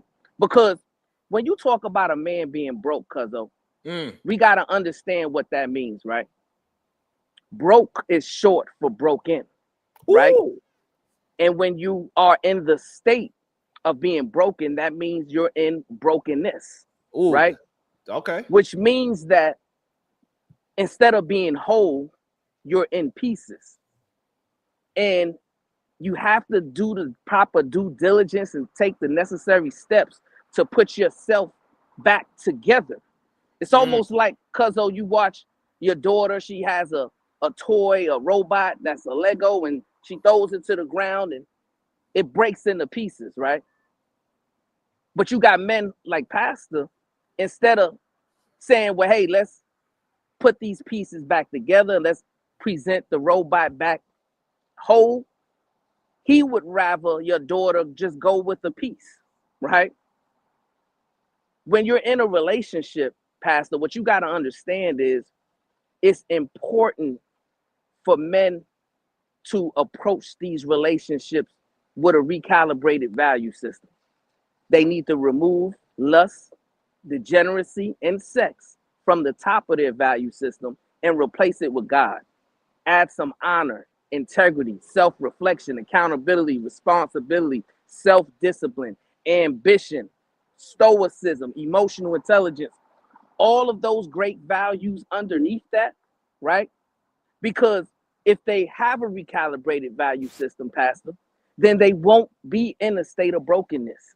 If they have a recalibrated value system, Pastor, then they'll never be broke. If they have a recalibrated value system, Pastor, then they'll never be broken, right? Because a man who undergoes self-reflection is constantly looking himself in the mirror and seeing where and how they can undergo self-improvement, right? Nobody is perfect. No man is perfect. But we all are supposed to strive for greatness, right? So when you're in a relationship world and you're dating, right? Why would you want to commit to someone when you can't give them a healed person? Why would you want to commit to someone when you can only give yourself to them in pieces, right? Because you're broke, you're broken, you're in a state of brokenness, right? And what we should be telling both men and women is first seek to be healed, seek to be recalibrated, seek to have your stuff together and in order, and take the necessary steps to improve yourself. Then you can present yourself into a committed relationship to where y'all can help each other continue to grow and help each other continue to walk down the pathways of success, right? But a man who would tell his own sister, a man who would tell his own daughter, well, hey, you need to settle. Don't have standards. Don't have boundaries. Don't expect more for yourself. Just settle for this man who is a broke man, who is a broken man. Even though he's going to put you through all this unnecessary trauma, he's probably going to be putting his hands on you. He's probably going to be verbally abusing you. And he's probably the type of guy who's involved in all types of nefarious activities, right? But instead of protecting your sister, instead of protecting your daughter, you rather expose her to a degenerate type of a mindset. Did I do that? Did I do that? That is repulsive and it's unacceptable. First of all, you're lying. Now you're unacceptable. You're taking your lies unacceptable. Now he's going unacceptable, my brother. He's Peace going and love. He's going completely personal on me, and he completely composed the lie. I showed you pictures of where I did not point my sister towards that. I did or did I not, Sharon? Sure. But your words. I showed you when my sister married an engineer. Mm-hmm. She's a speech pathologist, and I showed pictures of it. You're composing a lie. What I'm saying is he had potential over his actual poverty at the time. When he was becoming an engineer, he did not have any money. And my sister was becoming a speech pathologist. She did not have any money. When I got married, I did not have a whole lump sum of money. My wife did not have a whole lump sum of money, but we came together because we had a common ideology and a common idea of what we wanted to do. For you to then come and call me a lover of man and a homosexual, we never even had that conversation. We never even talked about that in this whole conversation. But you want to bring it up because that's a narrative you have to keep, right? Wow. And then you say broke and broken. Now you're trying to say that money is what makes a man whole. Now you are not a lover of God, nigga. You a lover of money, nigga. And the lover of money is the root of all evil, you evil, stupid motherfucker. So don't ever question the leadership that I have for my personal family, first of all. Now, So my brother, right? You spoke for a while. Okay, all right. Let him rebuttal what you just said. It's okay. No, he spoke for a while. That's fine. If you finish your statement, that's okay. It's okay. Let the person go forward toward this. You're doing good. You're doing good. Keep the dialogue. You're doing. Hold on, Pastor. You're doing good. Let the dialogue keep going back and forth. It is okay. Shout out to the catch that somebody said, Claudette, Merry Christmas. Rent her and tell her Merry Christmas. And they told me to say, shh.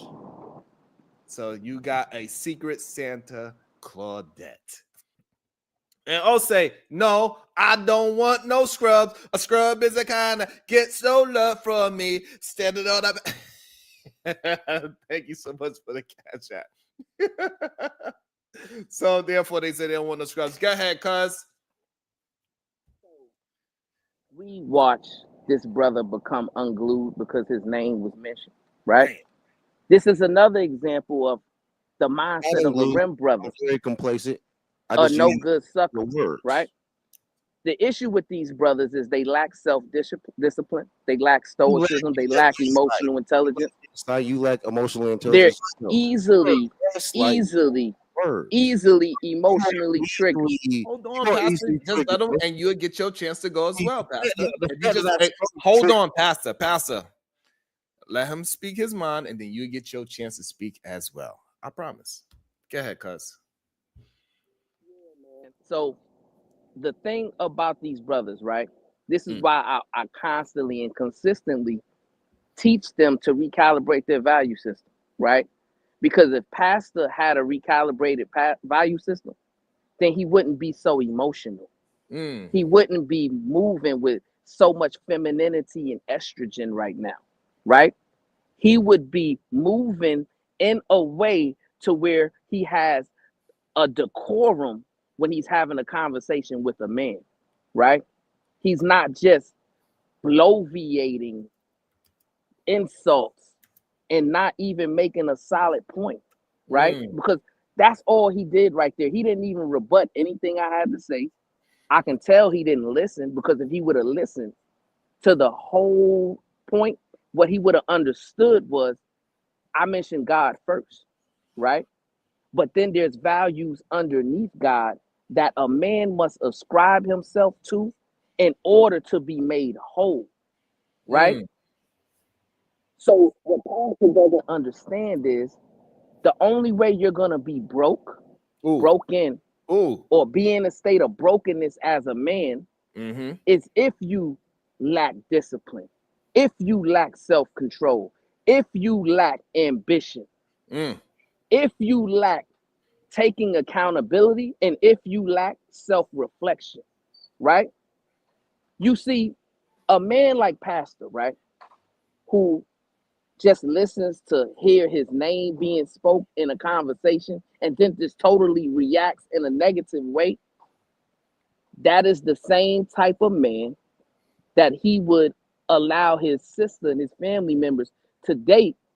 And in the midst of a conversation that they would have, they'll be the type of man to fly off the handle. They'll be the type of man that get verbally abusive. They'll be the type of man that will even get physically abusive, right? Because they don't have self-control. They don't have self-discipline, not even in the midst of a conversation. What this is about, my brother Pastor, is what's best for the queens, the ladies, and the women of this world, right?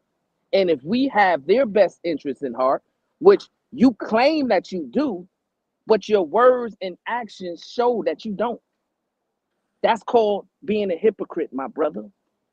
That's called being self-seeking, my brother. That's called pretending to be something that you actually aren't. We know you don't have the queen's best interests in mind because you're constantly coming up on panels calling them B's and H's. We know you don't have the queen's best interests in mind because you consistently come up here defending degenerates and degenerate behavior. I do not. Right? We could be having a conversation talking about the misgivings and misdeeds of Diddy, and then you'll bring up Cassie. Mm-hmm. We could be talking about another degenerate man, and you'll bring up a woman. 45 seconds. He speaks for 5 minutes. The issue is, well, just have some self-control, my brother. Have some self-discipline. Show the world right now that you have some emotional intelligence, my nigga. Right? Get up here and just but you know what, Pastor? Since you lack self-control and you lack self-discipline and you lack emotional intelligence, I'm gonna go ahead and let you speak because the mask is gonna be taken off by yourself and your own words and your own logic. Peace and love, my brother. Are you done talking about me? You came on this panel interested in me rather than women dating men with potential over their poverty. You focused on me, you stupid nigga. Wow. I would like to stay in the green, by the way, so try not to curse. Nigga. And this is not me speaking emotionally. This is how I speak to nothing niggas that I feel are peasants beneath me. So really speak to the conversation, nigga, about women dating men with potential over their poverty. I don't care about all this extra shit you're talking about, dog. You care about me. I don't necessarily care about you. I care about women dating the men that have potential over their poverty. They may be in a poverty situation, but they may have a plan to get out of it. You were not always able to just take care of your wife and kids. You were just not in this rich environment all your life, nigga. You grew as a man to be able to take care of your family, right? And what we're saying is your wife didn't count your bitch ass out and kept giving you a chance to grow to take care of them. You didn't always come with everything your family needed, bitch. So don't sit here and fucking conflate and call me all these, you don't care about your family, you hate women. Nigga, shut the fuck up. Nigga, talk to the conversation, nigga. That's it. That's it. And I ain't even mad at you. I ain't even mad at you. Let's have a conversation about a conversation. Women dating broke niggas. That's it. He was talking to the conversation. So, but he conflated women dating broke niggas to domestic violence. Just because a nigga is broke, he now beats women? That's not true. Well, there is a correlation, yes, and poor men. There's a relationship between poor men and higher levels of domestic violence. Yes. So rich men don't beat their women? That's not what we're saying. Hold on. So this is the problem. Like you literally said that Brownsville was conflated and you cannot talk to the topic. Literally, you just did it in real time. Well, I am talking to the topic. So do poor men beat their women at a higher rate than other men? Yes. Let's talk about it. Yes, that's what I was saying, right? So that's not to say that only poor men beat women, but that, it's more likely or more common with poor men. And not only that, right? It's likely in common to the undisciplined man. Ooh. It's likely in common to the man who shows that he has no self-control. Like this brother on the panel, right? Because he's guilty of all three. So the issue that I have, right, is he proves it right away. No, I'm your handler because you need me to speak. So I actually end up being your handler. Because if I wasn't here, what would you be able to speak of? Wow, that's what you think? That's what I know. Because that's all he can speak of. It's me. But I do wonder why conversation around women dating poor men is so we talk about it so much in Black spaces, right? Yeah, and I wonder, but I also understand that with Black men earning less than most other groups of men, it might be a concern to them. I mean, that's just the reality. But I don't know. To me, I don't like the conversation because it's always geared towards us. And so to me, there's also another conversation underlying it about like worthiness and value. Because other groups of women state that expectation, freely, and nobody bats an eye. But when a Black woman says, yeah, I would like to be, financially stable or have a man that is, does well financially, then all of a sudden, the earth about to come to an end or something. I don't know. It's just crazy to me that it's always directed towards Black women, as if we're just supposed to accept less or require less. Well, we know that the men who does that continually, right? So how does a man just do you not understand how to speak when it's your turn, right? No, who said it was your turn, nigga? Who actually said it was your turn, nigga? So Pastor, you gotta okay. So Pastor, since you had so much anger, do you have a statement that you want to address from what was just said? Go ahead. Yes. So therefore, it sometimes takes a man time to accumulate money. That's my only thing. And it's not an argument of women not deserving, because I'm glad that my family member and I happen to be a well-earning man for my family. However, you got to give a man a chance to earn something, to grow and become something. You just can't say he comes with it. Okay, go ahead, cuz I don't know how you. Go ahead, well, see, that's the thing, right? Yes. So a man does need the opportunity to grow his wealth, right? But that man who's in the process of growing his wealth should not be trying to commit to a woman, right? He should be committing to himself first. Get yourself to a place of being whole and not in pieces, and then you can bring value to the relationship that the Supreme Goddess PhD was talking about, right? But instead of focusing on doing that, you want to bring your woman with you through the struggle, through the place of brokenness. You want to commit to. Can I ask you a question real quick? Is whole having money? Is a man is not whole until he has money? Is that what you're saying? Is that what you're saying, bro? Is that what you're saying? No disrespect. Are you saying, I'm gonna ask you a real question? Is a man not whole until he has money? That's my question.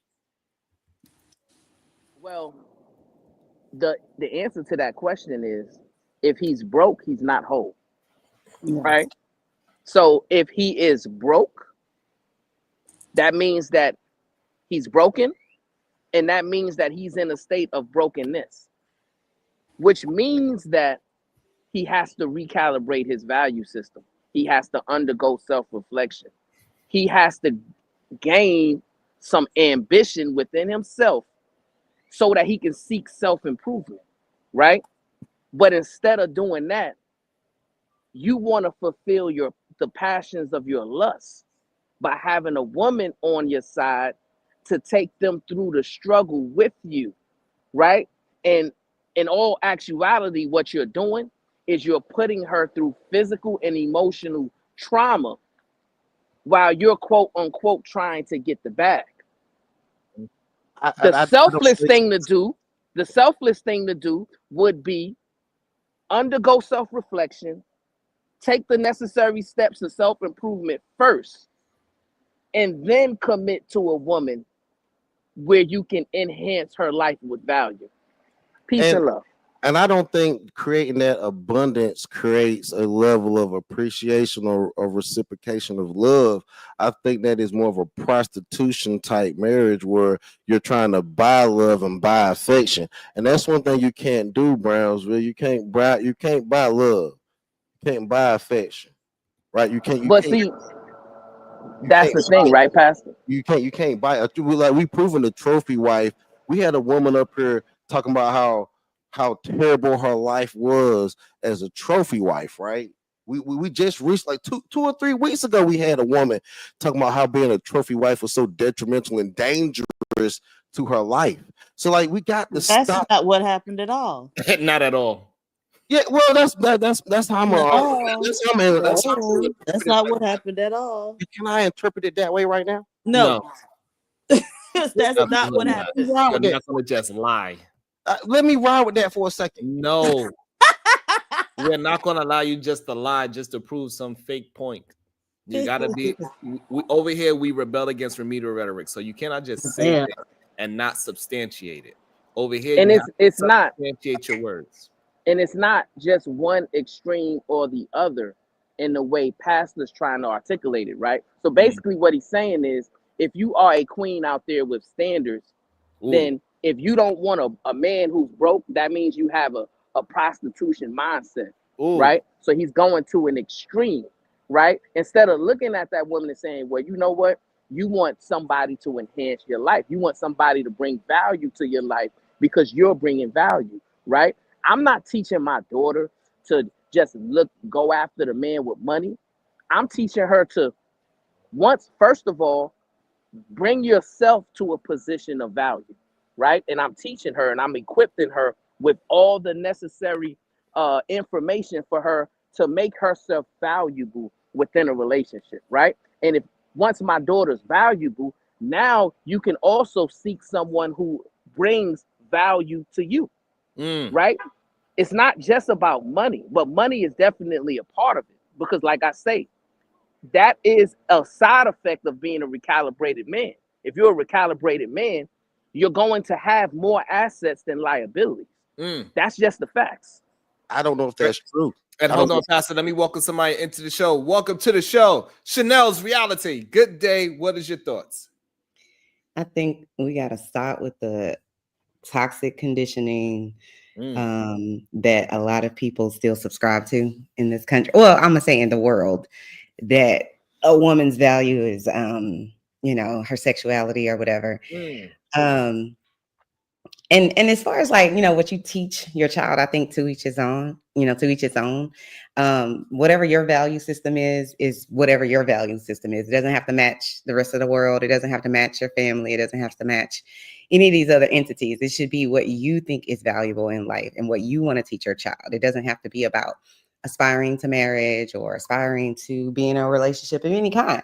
And I think whatever works for you and your husband, you and your wife, you and your girlfriend, your boyfriend, your baby daddy, whatever it is, however you want to title your relationship. Sorry, that's Eminem about to come on. He gets me together in the morning. No, I just think if everybody would just mind their own business, like for example, if what works for you and your family is that it's the old traditional way, which is, a man works, a woman stays at home, she takes care of the kids, she takes care of the house. If that works for you and your family and your life, then listen, have at it. That don't work for me in my life. It ain't ever going to work for me in my life. Why? Because I like having money. I made for 5-star hotels and room service. So I'm not waiting on any man or anybody to do any of those things for me.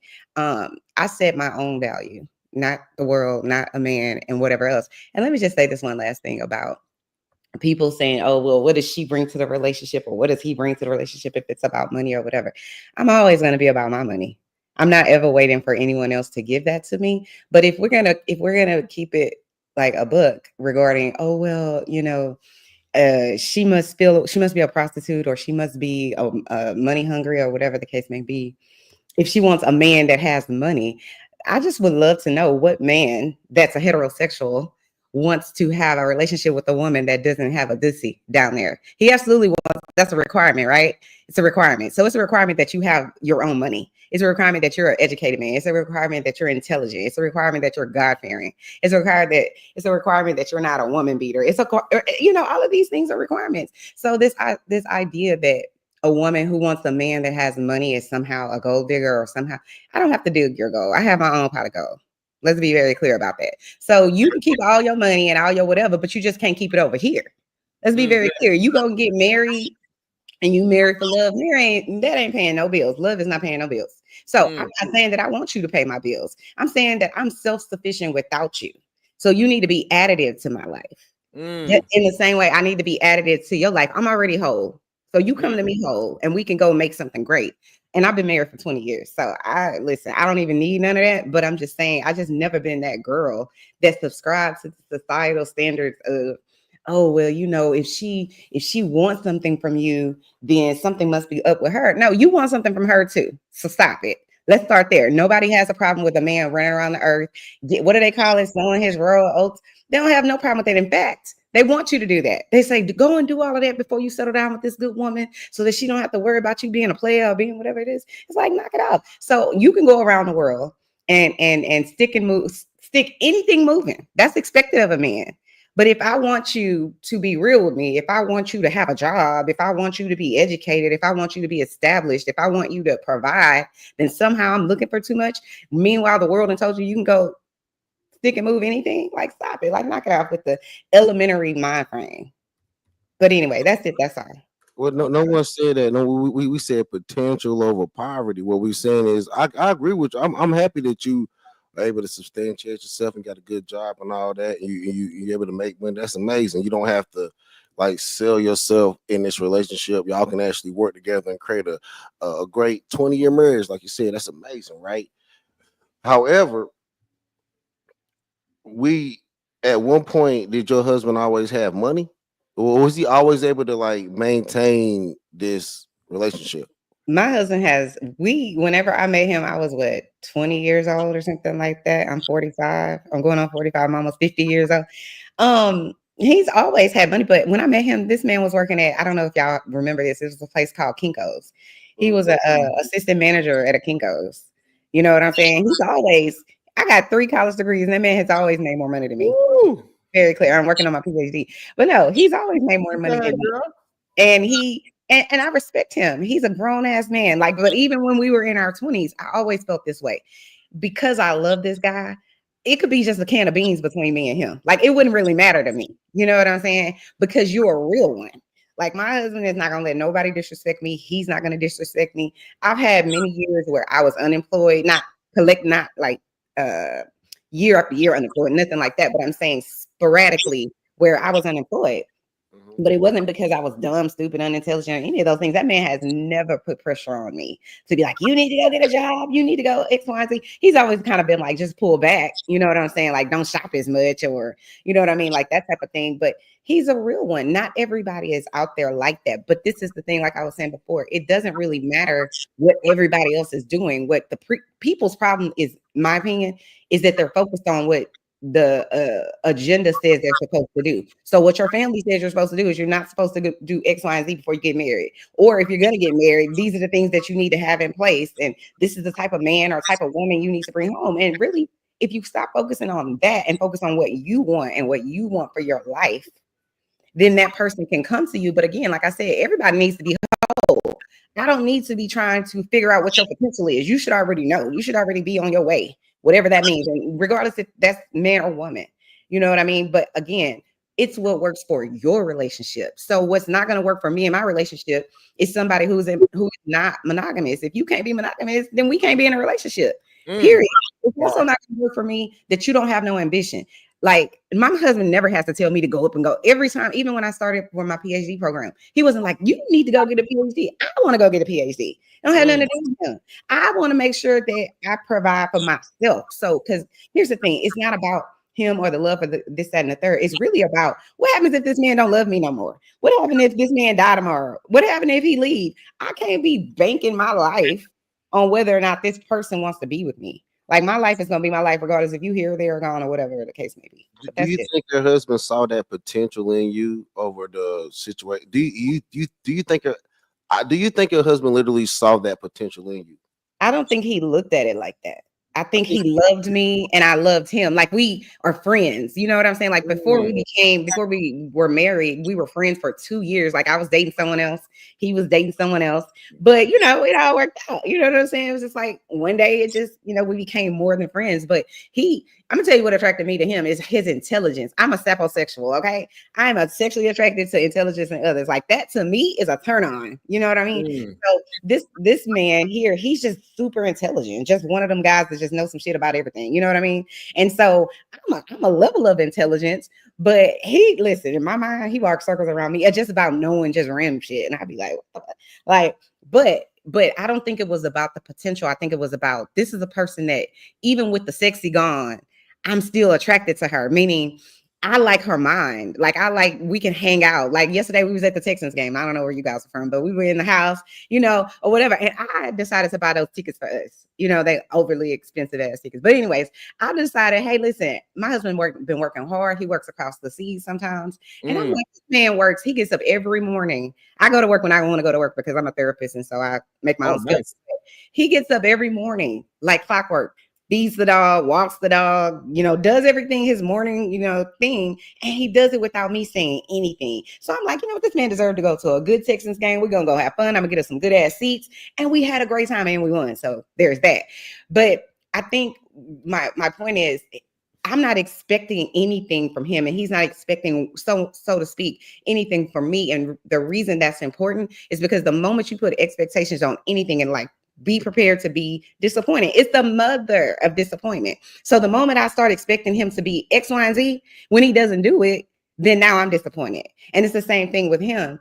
The moment he's, well, I want her to go be educated, or I want her to go want whatever. No, let her do her. You do you. But y'all just have to agree with what life y'all want. You know what I mean? So like, we agree, we want to buy a house. We want to, you know what I'm saying? Have these things. And then we want to travel. So that requires, you know, you have to pull back, or that requires some planning. It requires sacrifice. It requires all of these things, but you have to be aligned. Not everybody's aligned. And last thing I'll say is also too, you can't be worried about what other people think. So for example, his mom, I love her to death, but she stays all the way out of our business. And he keeps it that way. He doesn't let nobody, not his sisters, not his mom, nobody is interfering. And likewise, I'm not letting my friends, none of those people. I'm gonna tell you what I need you to know, or what I feel like it's important, or if it's helpful to you in your life. But aside of that, I'm not worried about what other people think. That's the problem with, I think, our society in general, is that we're looking to meet standards that the rest of the world has set for us, or your family or whomever has said, this is what success looks like. But does that look like success for you? You know what I'm saying? If this is a successful relationship, what does that mean? For you in your life, that may not be what it looks like. But for me in my life, that might be exactly what I need. You know what I'm saying? But if in terms of like what you were asking about, did he see something in me? I think what he saw, if I'm being, you know, if I'm being very honest, it's that this person is a good, decent human being. You know, it's like, I remember my husband told me years ago, this was when I was applying for my first job out of college. I was trying to get a job with CPS, Child Protective Services. And I was just like willing to accept the job for less money. He was like, no. You're what did he tell me? You're destined for greatness. And I just want to be here for along for the ride. This is what this man told me at like 20 years old. Like, you know what I'm saying? Like, he already saw it. He already was like, oh, she real one. But I'm also very extroverted. He's very introverted. So he's kind of like, if you're an introvert, you don't really want to be around and loud and all of that. And I'm loud, and I can fit in anywhere for the most part. And he's just kind of like with me. You know what I'm saying? But he's my rider. You know what I mean? He's a good guy. He's a decent human being. Plus, don't play with him or his wife. Please don't play about me or about him, because I'm still about me, about my husband. She doesn't play that. You know, but it's real talk. It's not about a fantasy. You know what I'm saying? Because I don't like him every day. I didn't like him yesterday when we got off the game. He was getting on my nerves about something. But by the time we got back to wherever we were, I was like, I love this man. You know what I mean? So it's like, it's not always going to be perfect all the time. He's going to irritate my soul. These things are going to happen. But he's my person, you know? I got you. Is he a quiet person and very stoic? He's very introverted. So in my presence, I think introverts, this is the thing with introverts and extroverts. Introverts, like they need, like, it drains their energy to be around other people. How I can tell? Say that again. Do you know how I can tell? How you could tell that he would? that he's introverted. Well, I thought because I said, but why? Because I talk a lot. Without even taking a breath, you was able to breathe and talk without getting out of breath that one time. And introverts, they don't need, like, they need their person. You know what I'm saying? Like, they can kind of peek out and then go back in, and then they good to go. And it doesn't fill them up to be around other people. Whereas an extrovert, it fills you up. It's why you have a YouTube channel. It fills you up. You're an extrovert. to be around and let other people talk to you. But no, that doesn't feel held to be around. And she said all that without mentioning money, not one time. She said, But she kind of did. all She said that that he without was mentioning money. so here's the problem, Pastor, with your rhetoric that you're saying that you're missing the fact that he put together a plan. He was able to put a plan together so well that when she applied for jobs that was giving her less money, he said, hell no, you could go ahead and get your work because we ain't worrying about no money. So this is the thing. A lot of times men that have the remedial rhetoric like y'all miss these social cues, and for some reason I got to speak Mandanese for you so you can understand what I'm saying. You did not get it, because if you did get it, I do get it. You just overplaying it. I get it. You're overplaying it. That's the problem. That's the only issue I have with what you're saying. Insane. Go ahead, Diva. No, nothing. I don't have nothing. I'm just. It's insane that he would say that she didn't say nothing about money, but skip past the fact that because he was able to hold things down, she did not have to take a less of money making job because he was willing to hold it down until she get the right job that was financially for her and her skill set. You all missed I'm that saying part. is you're overplaying it. And like we know money is involved. There's no way to get around that. We all know that. But I think there's something bigger than money, man. Like this is almost like a love of money conversation. Perfect. So the conversation has not been about money. It's been about a man with a plan this whole time. And for some reason, men that want to keep women in this broke state of mind. Y'all keep going back to, hey, when I was in college, I was broke, but you still had a plan because you was in college. That's the part that you be getting. And you keep trying to act like you keep trying to act like every broke man without a plan could be where people that put the steps in front of them to be successful is the same, and they not. I was broke then. But you are, and you also dumb then, and you still dumb now, but that didn't change anything. What I'm saying is this. If you was broke with a plan, is different to be broke without one. Why do you assume that everyone has no plan because they were broke? I was broke with a plan. I'm glad you said that. Why do you assume that everyone is broke, has no plan? And I'm glad y'all like to call me dumb. I'm glad that makes y'all feel better, but I'm not stupid by no means. Yes, because the problem is, the reason why I'm calling you that is because maybe I should say stupid, because maybe you're doing it on purpose, right? So maybe I should use the word stupid, because you are not understanding. You are being slow to understand on purpose that a man that has a plan and he's working his steps out is not the same as a man that is just sitting there and he's working at the gas station for the past 10 years and he said he's going to retire at that gas station and he don't have and he's already at his ceiling already. Those are two different human beings. You cannot say both parties have the same potential. And then also what the queen articulated was, she said a couple of things. She said that, first of all, her husband was never in a position where he made less money than her. Woo. Although she makes money for herself and she's highly educated, right? So that's number one, right? So number two, she said that he came to her whole, not broke, not broken. He was whole, and that was a standard that she had within herself as a young woman, that, hey, anybody that I get with needs to be a whole person because I'm a whole person. Right. A whole person or an old person? She referenced her age. She referenced her age for a reason. So is your husband older than you? He's 2 years older than me. Yes. Okay. Well, so he's not like no, that's not 20 years or 15 years older than me. No. That's not bad. That's not bad. But this is the thing. I think when you go into like I was saying before, when people go into a relationship with outside standards, it doesn't matter. It didn't matter to me that you have, all of this, whatever. I wasn't looking for that. I'm looking for someone who is on my level, who understands, who wants to, like I said, who's already self-ambitious. I don't need to tell him to get up and go do anything. Like I said to you guys earlier, before I even wake up in the morning, this man is up, he walking the dog, he feeding the dog, he giving him his medication, he's getting his breakfast ready, like meaning his own personal breakfast, before he gets to go sit in his computer room and do his job. I don't have to, he come in here and he'll make sure I have my little medicine I'm supposed to take in the morning, but he does it like silently, like moving in silence. But now, like I said, he isn't perfect by no measure of the imagination, not at all. But I wasn't looking for outside worldly standards when I met him. I met him as a friend. You're a friend to me. And I saw, okay, well, this guy is a good, decent guy. And I think it's the same thing. But it's one of those things. You remember like when you're in middle school or high school or whatever, and you could talk to somebody that you met for like 3-4 hours, y'all fall asleep on the phone. It was kind of like that. You know what I'm saying? Like you just don't get tired of this person's energy or them being around you.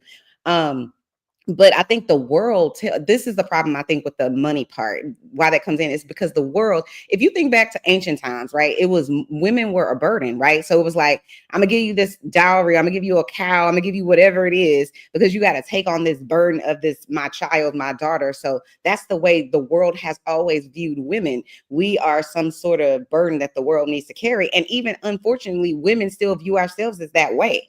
Think about it. When a person gets engaged, all of the people are so, why are they congratulating a woman that somebody chose her? But then over here telling the man, oh man, you got to lock this one down. Like you ain't ever going to be able to get no more. Da, da, da, da, da. It's that mindset. It's that now I have to be this person that I don't want to be anymore. And now I got to take care of this woman. If people would stop viewing it that way, like this is a burden that I have to take care of her and vice versa. I need to find a man that can take care of me and take care of your own self. And not worry about whether or not he can do any of that, but just worry about the core of this person. You know what I'm saying? It's not impressive to me that you could walk around with a Louis bag and you can get a G5 plane and all that. It's impressive to me if you have humanity. What are you doing for other people outside of yourself? You know what I'm saying? Like, stop the prostitution. Stop the selling of the children. That's right, sweetheart. I'm with you. Stop selling off your daughters, Brownsville, you bitch ass nigga.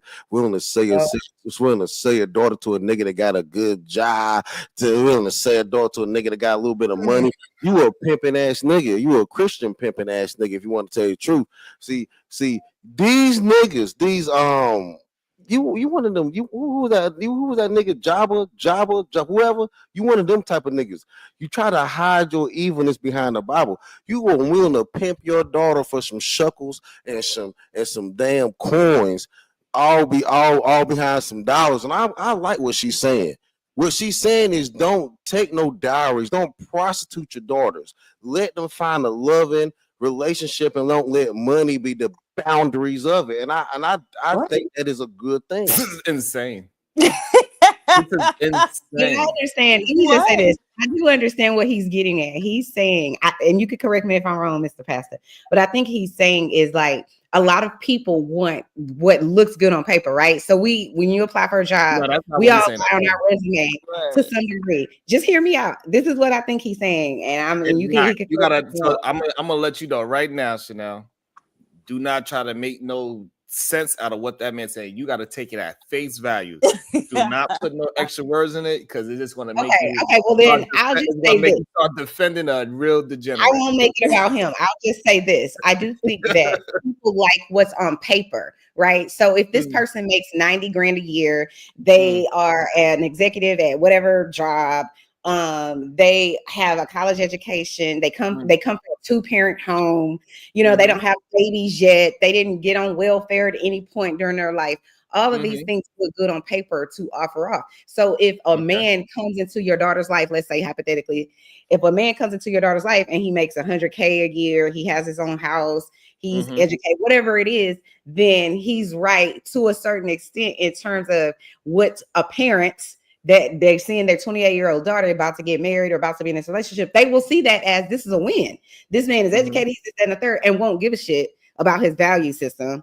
They won't care about whether or not he's a good man. It's just looking at the parameters of it. Like, and that's where he's wrong, because if we are telling our young girls to have character and value, so she's not going to just pick them just because of the money. She's not about what she's gonna pick him because of the character and value system. His character and his value system is what's gonna help him proceed and to get that 100,000 job and the house and what I'm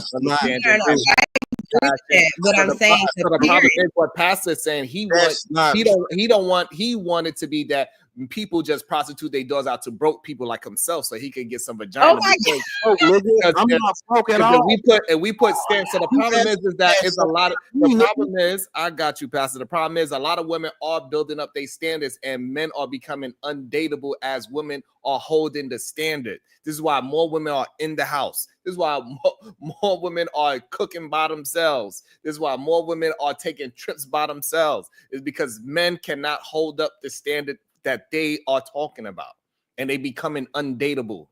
So at what point are men just buying relationships? And this is what we're getting at. And we're not weird because I'm standing on something. I don't want you to drag her into y'all issue with me. I don't want you to do that. So I'm gonna let her stand on her own. I'm gonna stand on my own. Just like she does in her own situation. The reality of it is y'all are trying to conflate money with, because at the same time y'all speak bad about Donald Trump, but then y'all say a man with money has high character and is a good man. Can I jump in right there, Pastor? Can I jump in right there, Pastor? That goes to show that we're not talking just about money. We literally, a rich man like Donald Trump, we'll call him a degenerate, and women should stay away from a man like that. A man that speaks the way how he speaks, talking about grab women by their private parts. You need to move away from a man like that. So therefore, you are proving a point that we are not saying just go after money. You got to have a character and value system. And it's time for men to recalibrate their value system because it is twisted and it's wrong. Y'all only want to deal in sex and degenerate behavior. It is a problem, and y'all keep telling young men to do it as well, and we know it doesn't work. And no, you're saying that what we're saying is poor people with potential should get together and grow something. Y'all are saying that women should latch themselves onto these high value men that just have all this money no matter how they got it. I gotta stop you again. Nobody said that on this show. You are conflating other shows that you watch. Hold on, please. No, hold on. You just literally, you are conflating other shows with this show, and it's fine. We're talking about this show. The reason why you are conflating other shows because just now I just announced it again on this show. Plenty of times we said a man like Donald Trump is a degenerate. We say a man like P. Diddy, Sharper is a degenerate. We said plenty of times just because a man makes money doesn't mean that he won't go upside your goddamn head. You need to pay attention to how he moves in his character. Is he a violent man? If you think he's violent outside, don't think that you are exempt from that violence. We had these conversations. It ain't just about the money. So stop. And if you're not conflating shows, then obviously you're struggling with reading comprehension, right? Because what I said was men and women need to recalibrate their value system, do the necessary due diligence and work internally first. And then once they are whole, not broke, not broken, not in a state of brokenness, but whole and put together, that's when they become suitable to commit to a relationship. Because you should not be looking to give your partner a piece of you. You should be looking to give your partner all of you. So women should not. Hold on 1 second, Pastor, before you go. I got you. Don't worry. You're not. I'm not. Hold on. Can I please run my show? Thank you. Shit. So again, so I want to let people know that, like, listen. I'm doing shows to build up certain conversations. However, if y'all do not like it, I understand, right? So if you're not hitting that like button, you're not hitting that share button, and you can't hit $1 or $2 super chat, then I'm just going to end the show because I'm not just doing it for no fucking reason. So I need y'all to understand that as well. We are not just, whenever I have a messy show, y'all say I'm doing it for money. I need y'all to say the same thing when I'm having a great build and a great productive conversation as well, that I'm doing that for money as well. You just like the hoes you trying to pause yourself, relax, because if you be disrespectful to me trying to promote my show, then you could just leave, right? So I do need them to hit that like button. Don't make no sense that they can't hit the like button. It makes no sense that they can't hit the share button, right? Because that's what I put out first. It don't make no sense that you can't hit a $2 or 99-cent super chat. Doesn't make no sense. You hear every fucking day. So it's either you do something, or I would have to just figure something else out. That's fine with me because I do business. So if you're not willing to Patreon my business, that is fine with me. I was who I was before I got fucking here. So don't get this shit confused. Now go ahead, Pastor. So first of all broke men do not beat women. and Sharon, you cannot bully people in the cash apping, but they still fuck with the programming, even if they don't share the money, right? The thing So about this is the problem I have with men like you, right? Because I said hit the like button and share button, right? I did say that, correct? so Sharon, so people, so this is the whole issue that we're having. Did I hold on before you move past it? Did I say that? Yes or no? You did say that. You did say Okay, that. so did you hit the like button? I did before I got on the program, nigga. Perfect. So why are you trying to say like I'm saying something that is wrong? Did you hit the share button? We got 185. We got 185 people here. If everybody would just show some love and support to productive conversations, we could get much further in the algorithm just by hitting the share button. It doesn't matter if you have one subscriber. Like just one subscriber, it doesn't matter. If 185 people would just hit the share button, it would help tremendously. And exactly, but I don't know why us as people we keep trying to gatekeep and try to conflate things that have nothing to do with the show. Like the things that you're talking about that we are talking, we didn't say none of those things today. If we said it on a show yesterday, fine, that's cool. But we talking about today. Today, let's keep the topic going the way how it's going. Stop trying. I don't understand why so many men want to say things for people not to support my show. It doesn't make sense to me. You hear every day. We got Black the Conquering King here every fucking day, and all he do is say negative things. I don't say negative things. I try to come up here and try to provide something to the channel. Right, like I just said, I said a very specific person. Okay, well, I'm sorry that. All right, I don't know why you misunderstand. Do you? Right, I don't understand. I'm saying words. I'm saying words. So I don't understand what's the problem. If I'm saying words, why are you saying I when I said the specific person's name? Well, I'm sorry that person does. Malawash is another person that's in the chat every day. Love the show. He's here every day for the whole damn show. If I did 12 hours, he'd be here for the whole 12 hours. And they act like it's something wrong with me. But think about it is, man. Look, man. Hey, man. Like Black the Conquering King's here every single day. He act like it's something wrong with me. Like it's okay. Like we are building a show. It is what it is. Just hit the like button, hit the share button. If you have 99 cents, accent nicely. I'm not saying I'm forcing you to do it. I'm asking you to support the show so I know what kind of shows y'all want. If you don't like it, then you're going to show by not supporting. Super chats, likes, and shares. I get it. I'm asking for free support, and they can't do that. So don't try to tell me to be sympathizing with them. You must be out your mind. But see, I'm pretty sure that the swelling in Kong's head just went down. So give him a minute. You know, you give him some grace. He getting over that concussion. Hey man, shit happened to niggas though. But the thing about it is, Sharon, I'm trying to tell you, the world is broke. Okay, the world. That's fine. You don't need to give people more reason not to support. Thank you. I appreciate it. Shout out to Anonymous, please. Good show. Thank you so much for the support. I really appreciate it. Thank you. Thank you so much. Shout out to Dawn. Thank you, Dawn. I appreciate you. Thank you. It really helps out a lot when y'all just do anything that y'all can. Y'all don't really understand how important it is to hit like, share, 99 cents, because we could build this shit without asking people to spend egregious amount of money. Nigga, you need to invest in cryptocurrency, nigga, and that'll help you better than ask for cash apps. You're right. Thank you, Pastor, for a very truthful tip that has nothing to do with what I'm talking about. All right. Don, thank you for the super sticker. Like, I don't be understanding these truthful comments for no reason. Go ahead, Pastor. I'm back to the fact that of niggas being broke. Like, there ain't nothing wrong with niggas being broke. Like, look, the world is broke, but the world trying to grow and become something. This whole everybody got to live in a lavish lifestyle. It's not going to happen, man. Everybody can't live in this lavishness that Brownsville and you are creating. And I'm glad that PhD Diva can live in lavishness. I'm glad that who said that can live in lavishness. You said that beach chair that you had this weekend says it. Right. I'm glad that they can live. Hold on, Pastor, because I don't even know what you're talking about. Right. Renee, thank you for the $5 super sticker. Because at this point, I don't understand why you preaching that women should just be with just broke people all the Right. time. So and we literally defining the word. Like we got a super chat earlier that asked us to define broke. And we are literally defining it. Like broke, it also is short for broken, that you need to be a whole human being. Nobody today said you need to be even a millionaire. Nobody even said that today. No.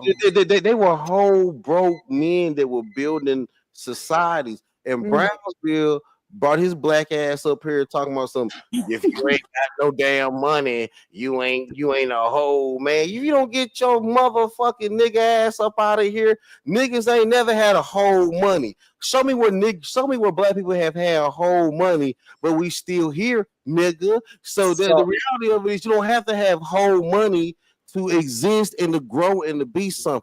Y'all love money. Y'all don't love God. Y'all need to love your neighbor. Love your neighbor, nigga, rather than loving money and praise money, nigga. That's how you. Here's the problem with what you're saying. Like, this is the problem that we was having yesterday. A lot of you men are double-minded. Y'all just be talking. Because guess what? If a woman was to choose a man for love, and then she wound up getting pregnant by this man for love, and then he leaves her, y'all said she should have chose better. She should have known better to deal with a broke man like that. She should have known his mentality. So like y'all don't even realize how double-minded y'all sound and look. This is why a lot of men are not dateable today. Because as women lifted up their standards, you men are not dateable. I've never said that other men. Are you single right now? I wonder. I've never said that other men have said that. I've never said that no women don't need to date blue collar or broke men or men with potential. I've never said that shit. You're literally saying it now by saying that would be counting myself out. I'm not no rich swine. You're not a rich man. As much as Brownsville want to think he giving to his family, that nigga ain't rich. That broke ass bitch ass nigga Brownsville ain't rich. That nigga ain't even wealthy. That nigga ain't got shit going on with no real money, and you don't either, nigga. That's why you ask for cash apps. So therefore, we ain't got money like that. So for you to argue about money, bitch, nigga, you ain't even got it. So again, I don't know what show you've been listening to. Like, this is insane. Like, the comprehension level is insane. Like, we are literally technically on your side, but you so slow to understand. I'm working on it. I really am. I'm gonna say other words, because if I say the word obtuse, they ain't gonna understand that. So I'm gonna say slow to understand, which means the word obtuse for all the people that are slow, right? You are slow to understand what is actually being said. And it's strange to me because you are somebody that passed some tests that most people cannot. So you do have some kind of comprehension level, or maybe you cheated. You can't cheat on that test because you have to actually show up to what I literally look at it from a macro level. And what I'm saying is, if women decide to date, bro, if we decide to date based off economics, our society's fucked up. Yeah. So again, let's comprehend the conversation. Nobody's saying you should date strictly off of that, but that is a part of dating. It's a component. I think, like I was saying earlier, if we can get out of the mindset of like what he was saying, I guess the macro level looking at it, stop looking at it from well, let me not tell people what to do. It's my opinion that if you stay in your lane and you look for what you want, not for what your family thinks you should have, for what society thinks you should do, for all of these things. When I'm lining up my life, when I'm 20 years ago, right? When I'm 20 years old, or even way before that, I'm lining up my life. I'm like, okay, so what are my options in terms of how I want to live later? I'm not thinking about everybody else. I'm thinking about, okay, well, that means I probably need to graduate with this type of GPA. I need to apply at this type of university. I need to get this type of college degree. I need to buy a house before I'm 30 years old, which I bought one at 25 with my husband. I need to do all of these things so that I'm not 99 years old still working at the Walmart as the greeter at the door, because I can't retire. So it's like if our society stops looking at even relationships based on what everybody else thinks it should look like, and base it on what you and your spouse, or you and your girlfriend, you and your whoever it is you with, what y'all want, not what the world thinks is going to look great. Because this is the thing. I don't know who else is married on the panel, but you're not always going to be in a good spot, right? So financially, we haven't always been in a good spot. We've had ups and downs and this, that, and the third. Those things have happened throughout our 20-year marriage.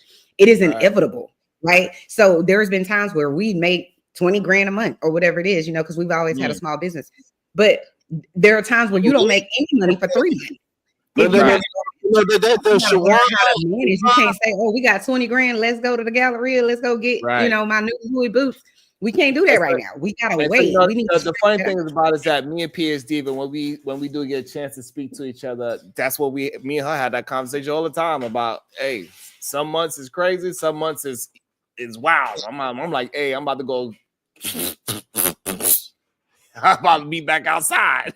so Brownsville Sharon will tell you to leave that nigga. He's not whole. So here's the problem, Pastor. This is the problem that nobody. So here's the problem. Pastor, stop. This is the problem that nobody on this channel said that. Stop saying that. I don't know what's wrong with you, men. It's something seriously wrong with y'all. It's like y'all got CTE. No, you said play no damn sports. Nobody said to leave a man with a plan. That is not what's ever been said on this channel. If a man falls down, I even came out and said how where I was in this whole dating market world at one point before me and my wife, we've been together for almost 2 decades. Stop with the nonsense. Stop with the BS. Stop with the BS just because we are holding men to task. Y'all men need to just stop. A nigga plan failed. I need y'all to stop and just be honest with yourself. And it's not just about what me and you are saying, cuzzo, right? Even in God's word, Proverbs 13:22 says a good man leaves an inheritance for his children's children, right? So not just his children, but his grandchildren. He says a good man does that, right? Now I want Pastor to articulate, how is it possible? And you're not a good man, Brownsville, because you don't have enough money. Brownsville, you don't have enough money to leave for your children's children, so you're a sorry ass nigga. And so are you, Sharon, and me too. You sorry ass niggas, because we do not. I do not. Do you have enough money right now to leave for your children's children, Brownsville? So let me finish. You're not good. You're not good. You're not good, Brownsville. You don't have that money. You don't have that. All right. So that's what I'm saying, right? The issue with these brothers that lack self-control and self-discipline is it's astonishing at this point, right? At some point you got to learn some decorum and learn how to have a conversation, right? So what I'm telling you is this is not just what we're saying up here, right? This is also what God expects of a good man, right? And what I'm saying is impossible for a broke man to leave an inheritance of anything because he has nothing. He's not even whole. He's in pieces, right? And what you're doing while you're up here on this panel, you're trying to take up for all the degenerate men, all the bad men, all the men that have nothing, while simultaneously pushing the woman down who says that they want to have standards, right? And what you're doing is you're saying, well, if you have standards, you're equating them to having a prostitute mindset, right? Which is to me, it's very disrespectful to the woman on this panel and in this chat and in this world. Well, the women didn't find it disrespectful. They actually brought some ideology for as paying dowries and how it even goes down. You are speaking for women because you are a feminine nigga, even though you claim everyone else is. And you probably are a broke ass nigga that you cannot provide for you probably barely provide for your family now, probably let alone your family later and your family later. But you want to biblically bring that up, and you can't do it. Even if you have life insurance, you ain't doing it. Let's talk about that, hoe ass nigga. They might not even pay that to you, but you want to talk about you got bread like that. You don't got it like that, Nobody fam. talking about you the only one. You don't even realize. Do you realize the only? Hold on, Pastor. Okay, hold on, Pastor. Do you realize that you the only person here that's really even talking about money? Because we didn't put it personally on nobody here. You the one that said PH Divas living this high lifestyle. Brownsville, you can't Sharon, you ain't, and you worried about. You are the only one that is really focused on money. It ain't us. No, it is y'all. I said niggas should not date. I said niggas should date with no money. Y'all said that niggas should date with money. Y'all are the money. Y'all the money broker niggas on dating. Y'all the pimping ass niggas. I'm the one to say take the 444. The 444. I'm the 444 nigga. This is insane. Yeah, and see, and that's the thing, right? Now, despite all the accusations he throws at me, I don't have to respond. I don't have to get upset, right? Because what he says triggers me in no kind of way, right? And Right. that's the difference. He doesn't understand the difference between a man who has self-control and self-discipline and a man like himself who is a dark spirit who is unhinged and needs help, right? Don't care about women, don't even really care about himself for real, because we seen how he looks. That's why he doesn't get on camera, because we seen that he looks like a demon, and he's not trying to change his physical appearance to not look like a demon, because maybe he enjoys it. Hey, That's heavy. I don't look like a demon. You look like a demon, nigga. You don't want to pull up in a dark suit, nigga, with your fucking scuba Dave, nigga. And who pulls up in a like, nigga, are you stupid, nigga? Pastor, do you want to do it? Y'all both came up and we decide who's look like a demon or not? So now because y'all can't That defeat is so shady. it's not because y'all can't defeat an argument. Now we got to cam up. Nigga, if you don't take your just for me waves the fuck up out of here and scuba Dave and get on, nigga, with your nigga, we want to talk about hairlines. Let's talk about hairlines next. Let's talk about hairlines next. Let's do that, right? So like nigga, you can't substantiate a point. So now you start to move like a hoe. Nigga, let's talk about poverty over potential. You skip past that. You need help, my brother. Brownsville, as much as you claim people need help, you actually need the ecological help, my brother. And I ain't gonna lie to you, it's insane to me. It is what it is. I don't understand it for the life of me, why people cannot just stick to the topic and understand where the conversation is going. It worries me a little bit that we have such arrested development that every time we start moving it, you keep bringing it back to you want people to date broke when we know broke people can't actually date. The only thing they can do is buy. I was the one that was arguing for money. You just said I was the one that was right, because you conflate in money as millionaire versus someone that could take care of themselves, right? So it's weird. Can I ask Mr. Pastor a question? Can I ask Mr. Pastor a question? It's weird. You may. What's the longest, if you don't mind me asking, what's the longest long-term relationship have you ever had that was successful to you? Actually, it was probably my marriage. What? Oh wow, you were married. Cool me. How was that successful? Why do you think? Why is that a ooh wee?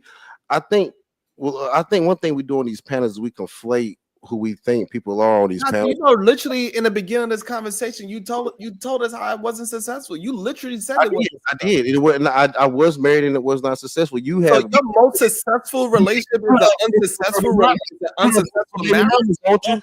Like, people have relationships that don't always go through smoothly. That's like Pastor, you said in this conversation today when me and you was talking about all the failures that you did, that you did. How can we did. Weird to me. Like I can't even speak. I can't understand this. No, calm down. Hold on one second. This is just insane to me. Oh my God.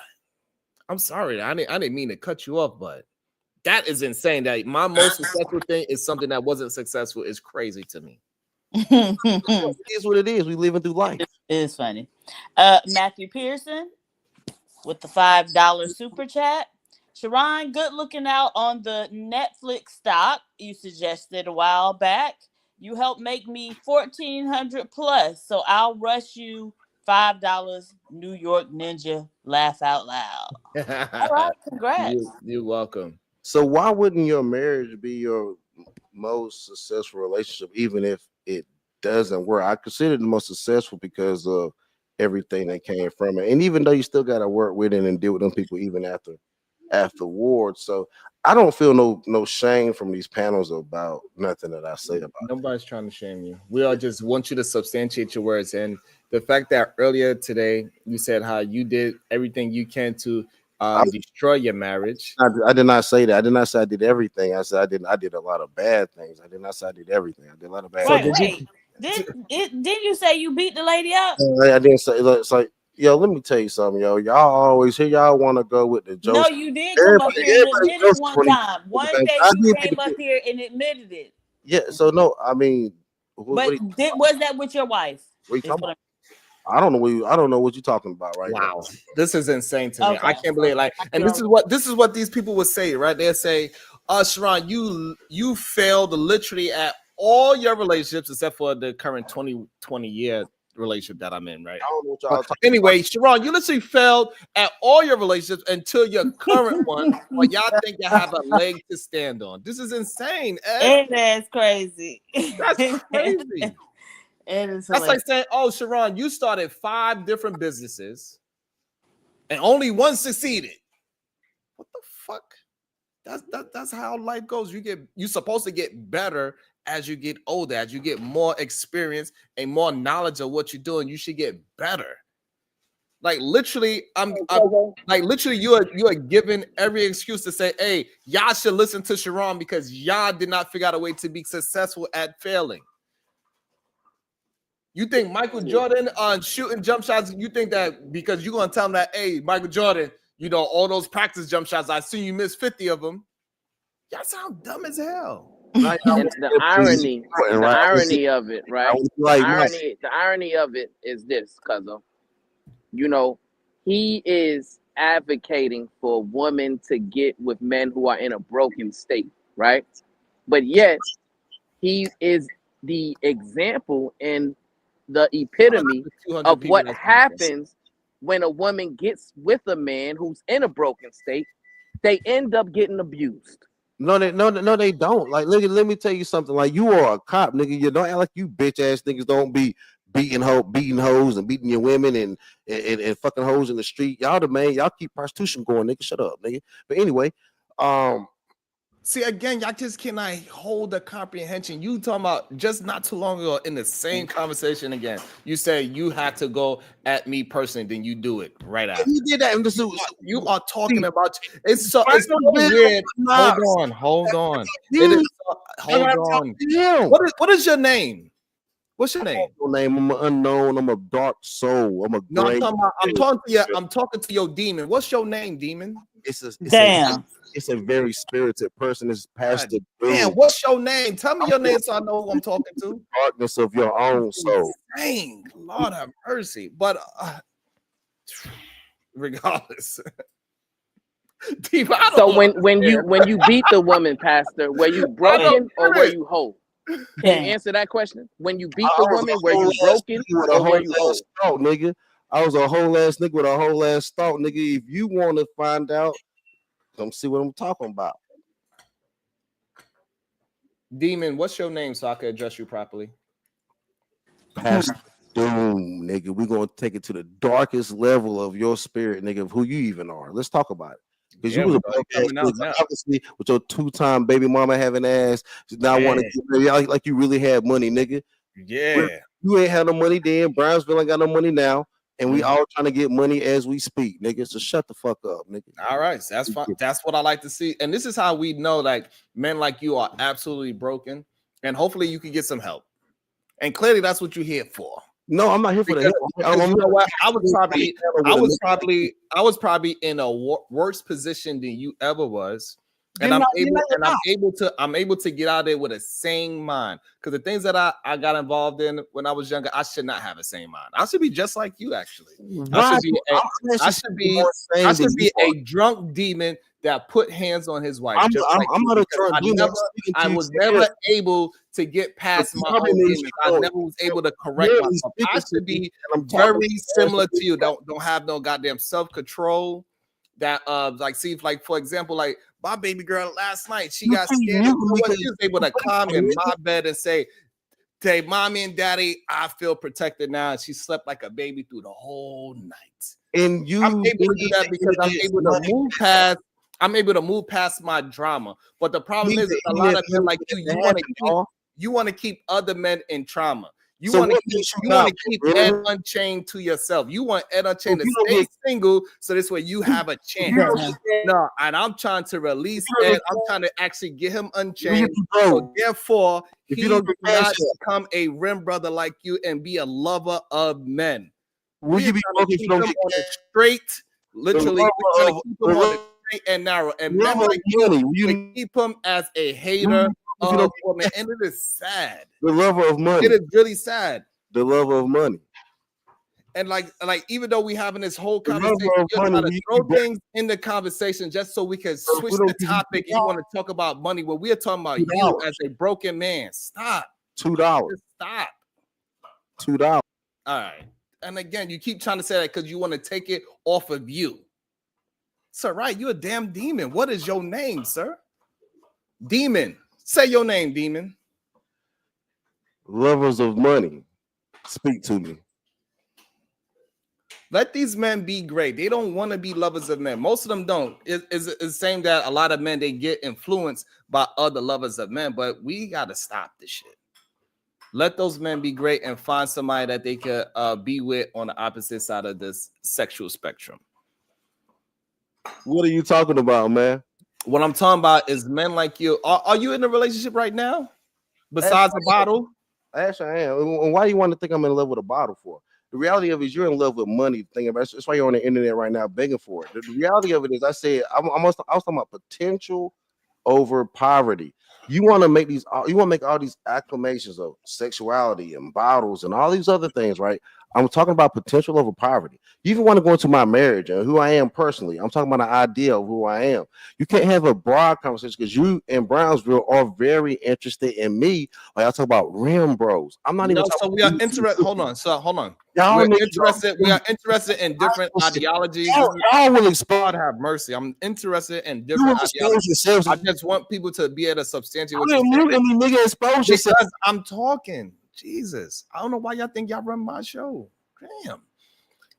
Anyway, so I just want you to be able to substantiate what you're saying, not just throw things against someone and act like you are saying something profound. Be actually very precise with your words. That's all we ask for. Stop throwing other things that have nothing to do with the conversation. Now, go ahead, Pastor. We'll allow you one more time. Explain to us why it should be potential over poverty. Go ahead, Pastor. Jesus. The reason why I continue to push this potential. Fuck up in 2024. Yo.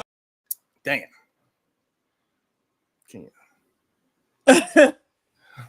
It says, bye, Pastor. I hate dumb men.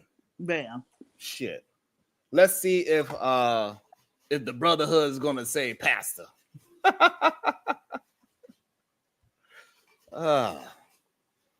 Insane. We got 213 people and only 120 likes. Lord, what is that about? I don't know. I have no idea what's that about.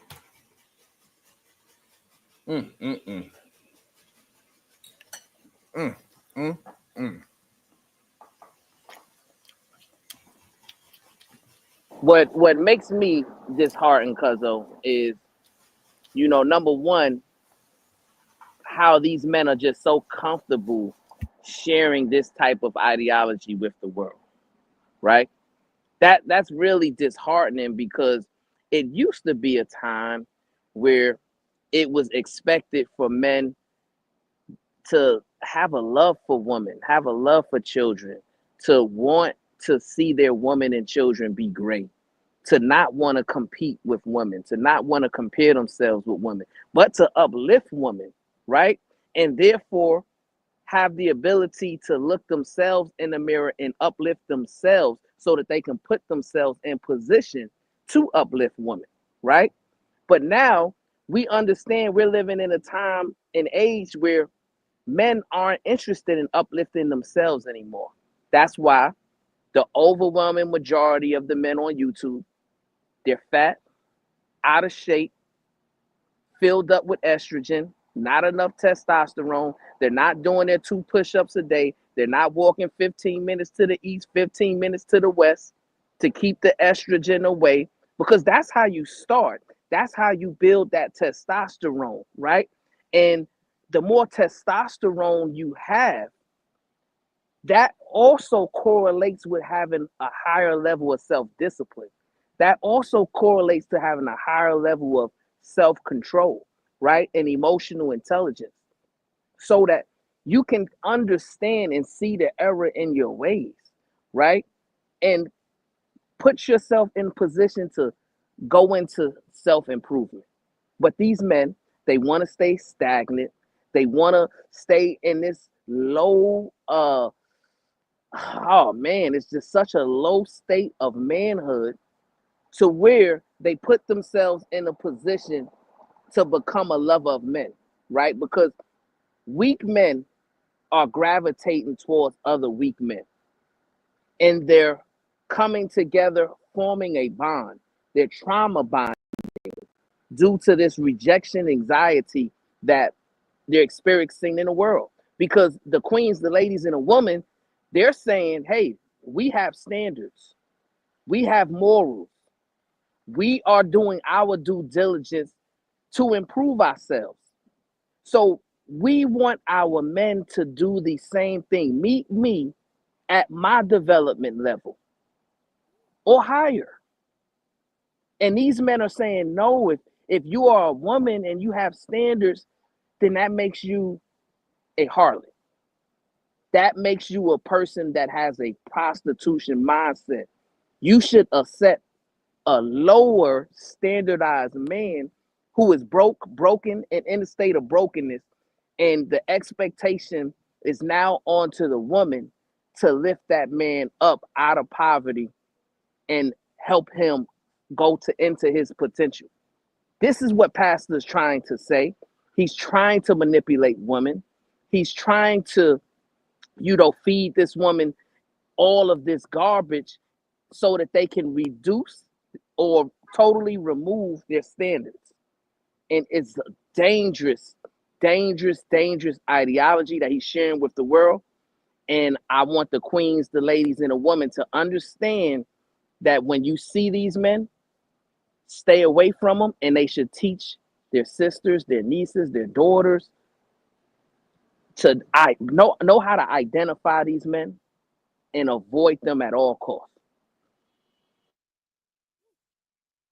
Man, maybe Diva gotta go down her list again. Goddamn shit.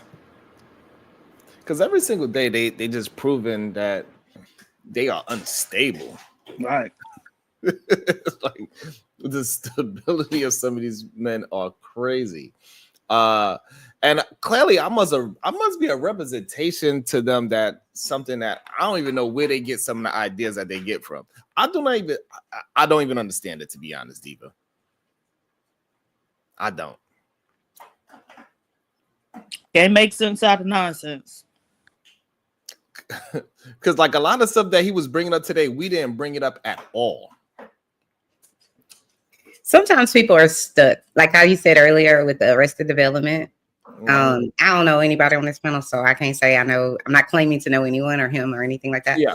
But sometimes people are stuck, wherever their trauma happened. So if you were traumatized at 16 or 14 by your first girlfriend, or first boyfriend, or whatever, you may not be able, you might be willing. So that's why people get married and try a new relationship. You might be willing, but you may not be able to be who you really want to be, or who you thought you could be. Absolutely. In said relationship. You might not be ready, which is why I was saying, when I was saying me and my husband got together, the wholeness, because if you're not whole, then you're holding something back. You know what I'm saying? So I feel like he may, like I said, I don't know him, but it could be, it sounds like to me that, how I look at it like this, how like surgeons, they like to cut, right? So it's like, to a surgeon, they're hammers. Everything to a hammer looks like a nail, so it's like, if you're constantly in the state of rebuttal, if you're constantly in the state of I think this person is trying to attack me, or if you're constantly in the state of I'm sitting on ready, you can't receive it. You know what I'm saying? So like even if I agree with somewhat of what he's trying to get at, he can't receive anything that the panel is saying because he's sitting already. You know, and that's just my observation of this one partial conversation because I came in way in the middle, so I don't know what happened way before I got here. Right. But also likewise, sometimes people can be overbearing in their stances too. You know what I'm saying? So it's like, and I'm saying that because I could be that person. I know that I could be big-headed and can't nobody tell me nothing. But I know that about myself. So that's something I'm always working on. But not everybody is ready to receive that. Not everybody feels like they're wrong about something or that they can learn something. You know, right? But that's why over here we try to have it where you got to substantiate it. If you cannot substantiate, then maybe you need to recalibrate your value system. I hear you. You cannot substantiate it, and you like it's okay to just be wrong. That's what we're supposed to be here on earth to do, to get better. Not to just say, "Oh, I think this," and I said no. But if you can't substantiate and you have proof of otherwise, but people okay to adopt that new ideology and you implement it today. You don't wait until this tomorrow. Is the thing. And before you go, reality. Also, get PZ read this so I can get let reality get her point out. Okay. No, I was just gonna say that this dating pool, the dating pool roast reaction. Some men get hot pocket action because they can only have low-level combos with tarts. Pasta is the perfect example. Damn. Go ahead, Chanel. You're on mute, beautiful. Oh, I'm sorry. Real quick, I was just gonna say, hold on one second. Stop. Your dog has anxiety. I cannot with him. Anyways, no, what I was gonna say is some people are narcissists. So no matter what you say to them, it's gonna they don't have the ability to look at it from another person's perspective. This is why they don't have empathy. It wouldn't occur to them that maybe I should listen to the other party. I'm not playing with you in this pizza anymore. Don't be asking me what I'm eating no more. Goddamn, almost made me spill my damn food. You had a whole thing of pizza sitting there. I didn't know. I wasn't ready. No, but I think sometimes you have somebody to be asked me in the chat what I'm eating because they know around lunchtime. Oh, in the chat. Okay, I got you. Yeah, the wife just she just cooked up for me. So I think sometimes you have to be aware that you don't have to win the argument. So perfect example of that to me is like when you are talking to people who are pro, let's just say Donald Trump, I'll just use him because he's the man of the hour. If you're pro Donald Trump and you love him and his antics and all this, right? And you can compartmentalize this man being a essayer and all these other things. You can compartmentalize that. I don't see how anyone can, but people can, right? When I meet those type of people, they're stuck, and it's no point of me trying to pull them off of their island. They want to be over there in the craziness land, and I'm gonna let you be over there. So all I'll do is I'll ask you questions. I'll say, well, why do you feel that way? But I'm a therapist, so that's what I'm gonna say. Anyways, you see what I'm saying? So like for someone like the one guy, the pastor guy, I'm not gonna match his energy. Like I'm gonna let you feel however you feel because I know I'm not gonna drag you off your island, and I'm not even interested in dragging you off your island. I'm gonna let you sit over there, but I will ask you questions. Well, that's why I asked him, well, what's the most successful relationship you've been in? And he answered how he answered. But here's the thing. I'm sorry, guys. Here's the thing. I don't know that man from a can of paint. So if that's what he feels his most successful relationship is, and you guys added some context to it, and I was like, wait, did you say you beat that? Oh Jesus! But for him, where I'm seated, that's still his most successful relationship. So for him, if I was talking to him personally, I would ask him, well, why do you think that? Like, what's your reasoning behind that? Instead of like being like, and I'm not saying y'all wrong, because I get why you're saying what you're saying, but instead of saying, well, why could that be your most successful relationship? You was beating that woman up, this, that, and the third. I wouldn't even ask that because obviously it's not logical, right? So I'm going to ask you, well, why do you think that's your most successful relationship instead of trying to tell you why you're wrong? You know what I'm saying? Because that's that man's reality. You know what I'm saying? That's why I say it's Chanel's reality. So right. No, it's right. and it's just difficult. Like when we hear men just keep saying, and then we I hear you. I hear reality is stupid. I hear you. I hear you. But I love y'all, but I gotta go. I try my best. I try my best not to use that word, but man. No, the obtuse, that's the perfect word. That's the perfect word. Yeah, that's why that's why I didn't even use the word. That's why I was saying slow to understand, because if I say the because word, that's what obtuse means. Slow and listen, like you said, the people that don't even know the definition of that word, they won't even know to be offended. So just keep using obtuse and you're gonna be good. But anyway, bye guys. I'll see y'all later. Have a good one. You too. Have a good Peace and love. I didn't understand past that at all today. God damn. There's some kind of arrested development. I don't know what it is, but sometimes it's entertaining. Then sometimes when we just going around in a circle, it gets annoying to me. It's like, hey, we passed that conversation, bro. Why you going back there? And see, this is why I call all girls prostitutions. What? Didn't we just debunk this?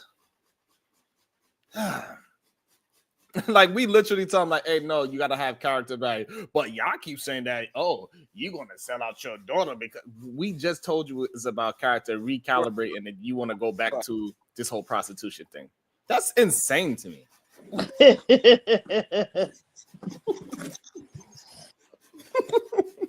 That's faster. Like, why we can't get, keep the conversation going? And then they get mad at me when I just pointed out that they're slow.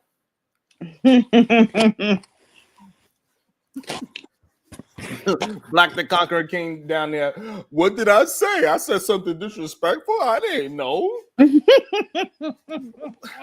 Like, come on, bro. Like, if you're going to be a man and say, hey, yeah, I was disrespectful. Like, it's okay. Yes, it does. It does count towards the goal. Don, I counted everything. Let me see. Let me double check. Beautiful. Let me double check. Make sure. But yes, everything counts. Yeah, I counted it. Beautiful. You know I got you. What's the goal and where are we with the goal? We have $57 on the day out of 200 people. Okay, so the goal is 140. Mm-hmm. All right. That's less than $1 a person. Damn, y'all.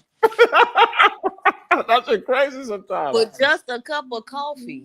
Oh no, shit. These days, not even a cup of coffee. Not even a cup of coffee. They said in the things. Okay, now we got for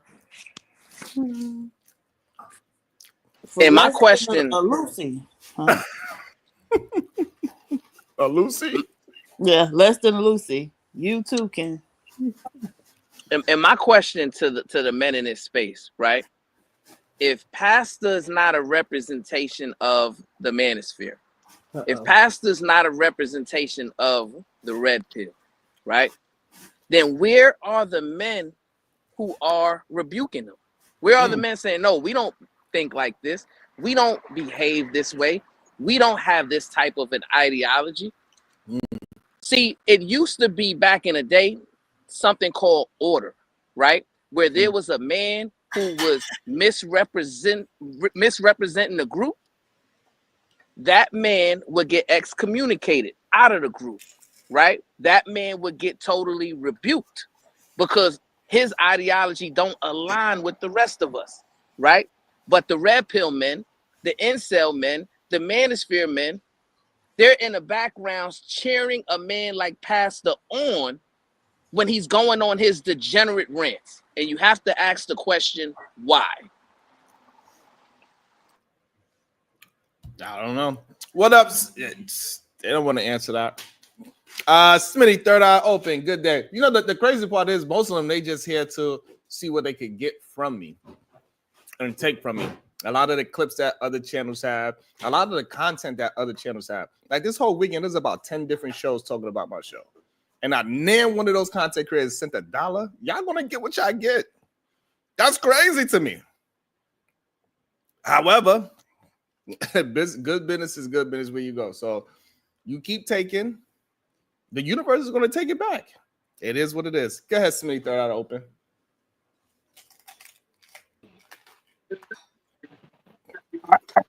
I guess the only thing I have to say is we the men don't think that way, and we the men don't have that ideology. There you go. There you go, Manosphere.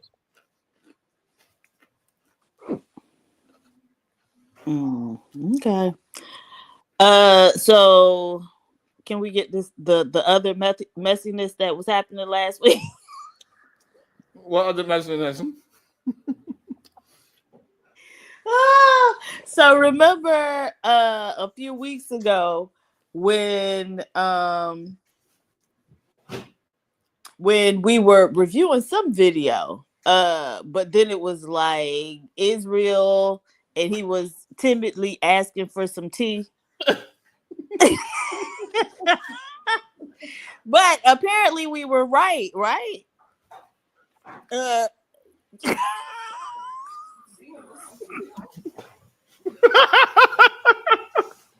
What we?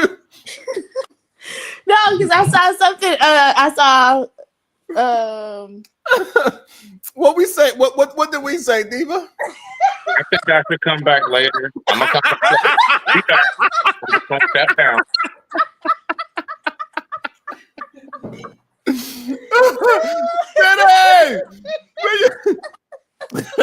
Smitty! Where you at, Smitty? Where did you go?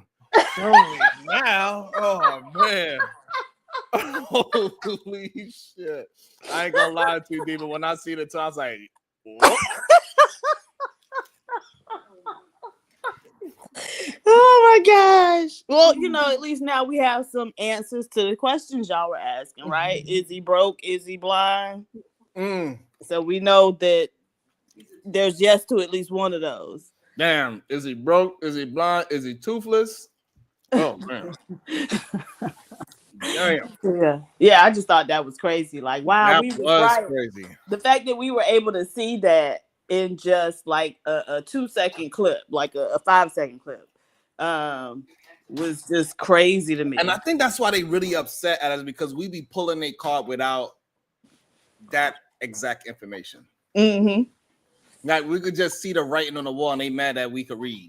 Like, we didn't need for all this to happen for us to understand that it happened.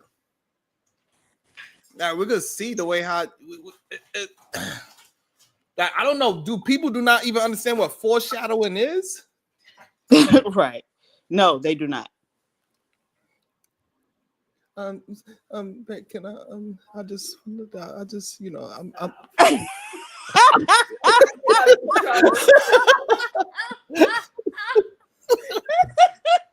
That bitch was in there on eggshells, but right, there's a reason, because he already knew she had his shit packed and ready to set out the damn door.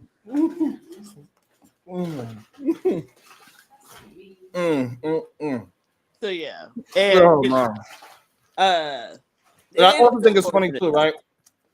Mm-hmm. There's even people like Fatty, right? He act like all these people that's so-called begging for money. You're the main person that always talk about it. And the reason why, because me and you both know, because clearly you probably hurting for it as well. So you get mad when you see other people get support because you want that money. Mm-hmm. That's the real thing that's happening. And on that same on the show that he was talking about Israel, he said he admitted himself. I had to go ask Ilkan Ali for a loan because I couldn't ask anybody over here in Portugal. I didn't want to ask my parents. Damn. Like, what's wrong with y'all? Like, you think we can't see these writings on the wall? Like, we understand. Like, y'all just gotta admit that people go through things. It is okay. Stop acting like you are. You know what I'm saying? Like, you the one that said that your whole entire expenses is like $5 a month, and you still need a loan? Damn. What the fuck? You live by yourself, bro. You need a. You don't have no, bruh. What the fuck is this? And then I just don't understand how men with no responsibilities is the main one that they act like it's some kind of man. It's crazy. Like, this is a man with no responsibilities talking about Jay Prince that got 3 responsibilities. Mm. That's crazy. That's crazy work. I don't care how horrible he is. Hey, he got 3 responsibilities. You should not be asking nobody for a goddamn loan when you talking about you making hundreds of thousands of dollars on YouTube from your house that your parents bought you. Mm. Are you serious? We got to get it out the mud over here, bro. Yeah, but I just don't understand why so many of the men feel that they have to be something other than themselves, right? Why not just be transparent about, because again, like you said, if one person, you know, I didn't see this one. You know he owe her $55K. Hold on, what happened? If one person's going through it, and Diva Scene is say, my girl leaving me and I owe her $55K. I didn't see that part. That's man. Shout out to Dr. Umar Johnson that said your woman should invest in you, goddamn. Well, hey, I mean, apparently the women are investing, but you know, if you see that, damn, this investment then went down the drain, or I'm never gonna get my return, then you gotta, you know, deal with that too. So not every investment turns a profit. Yeah, I didn't know all that. I just hear some reckless talking about him, you know, like, what's up, Third Eye Open, before we say something that make you run away again? Yeah. I'm gonna let you talk now before you get in trouble. Well, nah, you know, the white man on the other side of the street told me that it's safe to cross. So I digress. My mic is muted. You go ahead and rock out, sir. Mm-hmm. So clearly, the real problem that a lot of people have with us over here is that we able to see them before they tell us.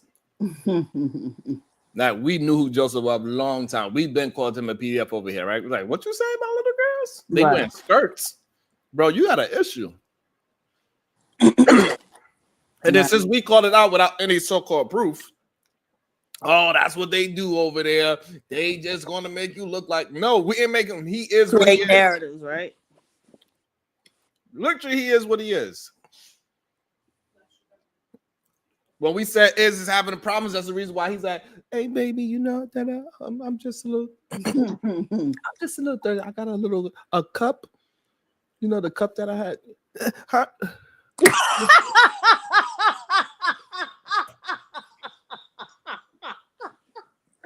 That's my cue.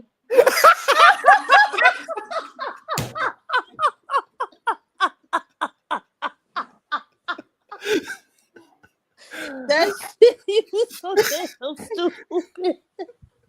You know, It's so the stupid. histrionics and everything is funny, but I you know, I don't even know what y'all talking about right now. I don't even know what's going on, and I don't even know why Smitty. Y'all talking about Smitty? That's why he keep leaving. No, his homie. That's why he keep leaving. Izzy broke. Izzy blind. What happened there on that front? Oh, you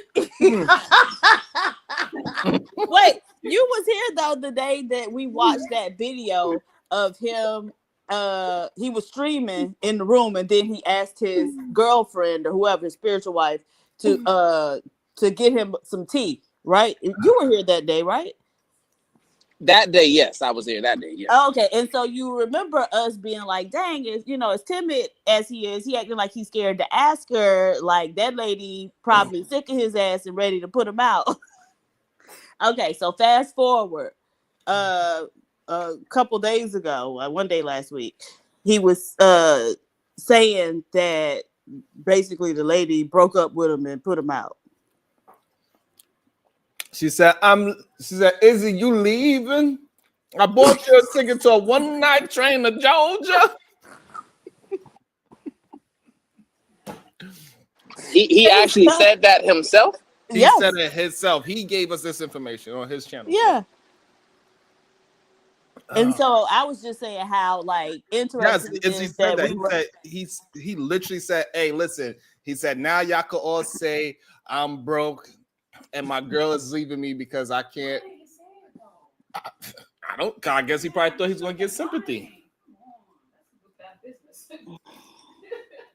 Well, I hate to hear that, man. I hope all is good with him and his family. You know what I'm saying? I mean, I know, we make light of it and, we make fun of it. But, I mean, if he really in that position, then I hope, you know what I'm saying, he can recalibrate himself to get out of that position. Right, that is very fair. But the problem is that you just bought new teeth.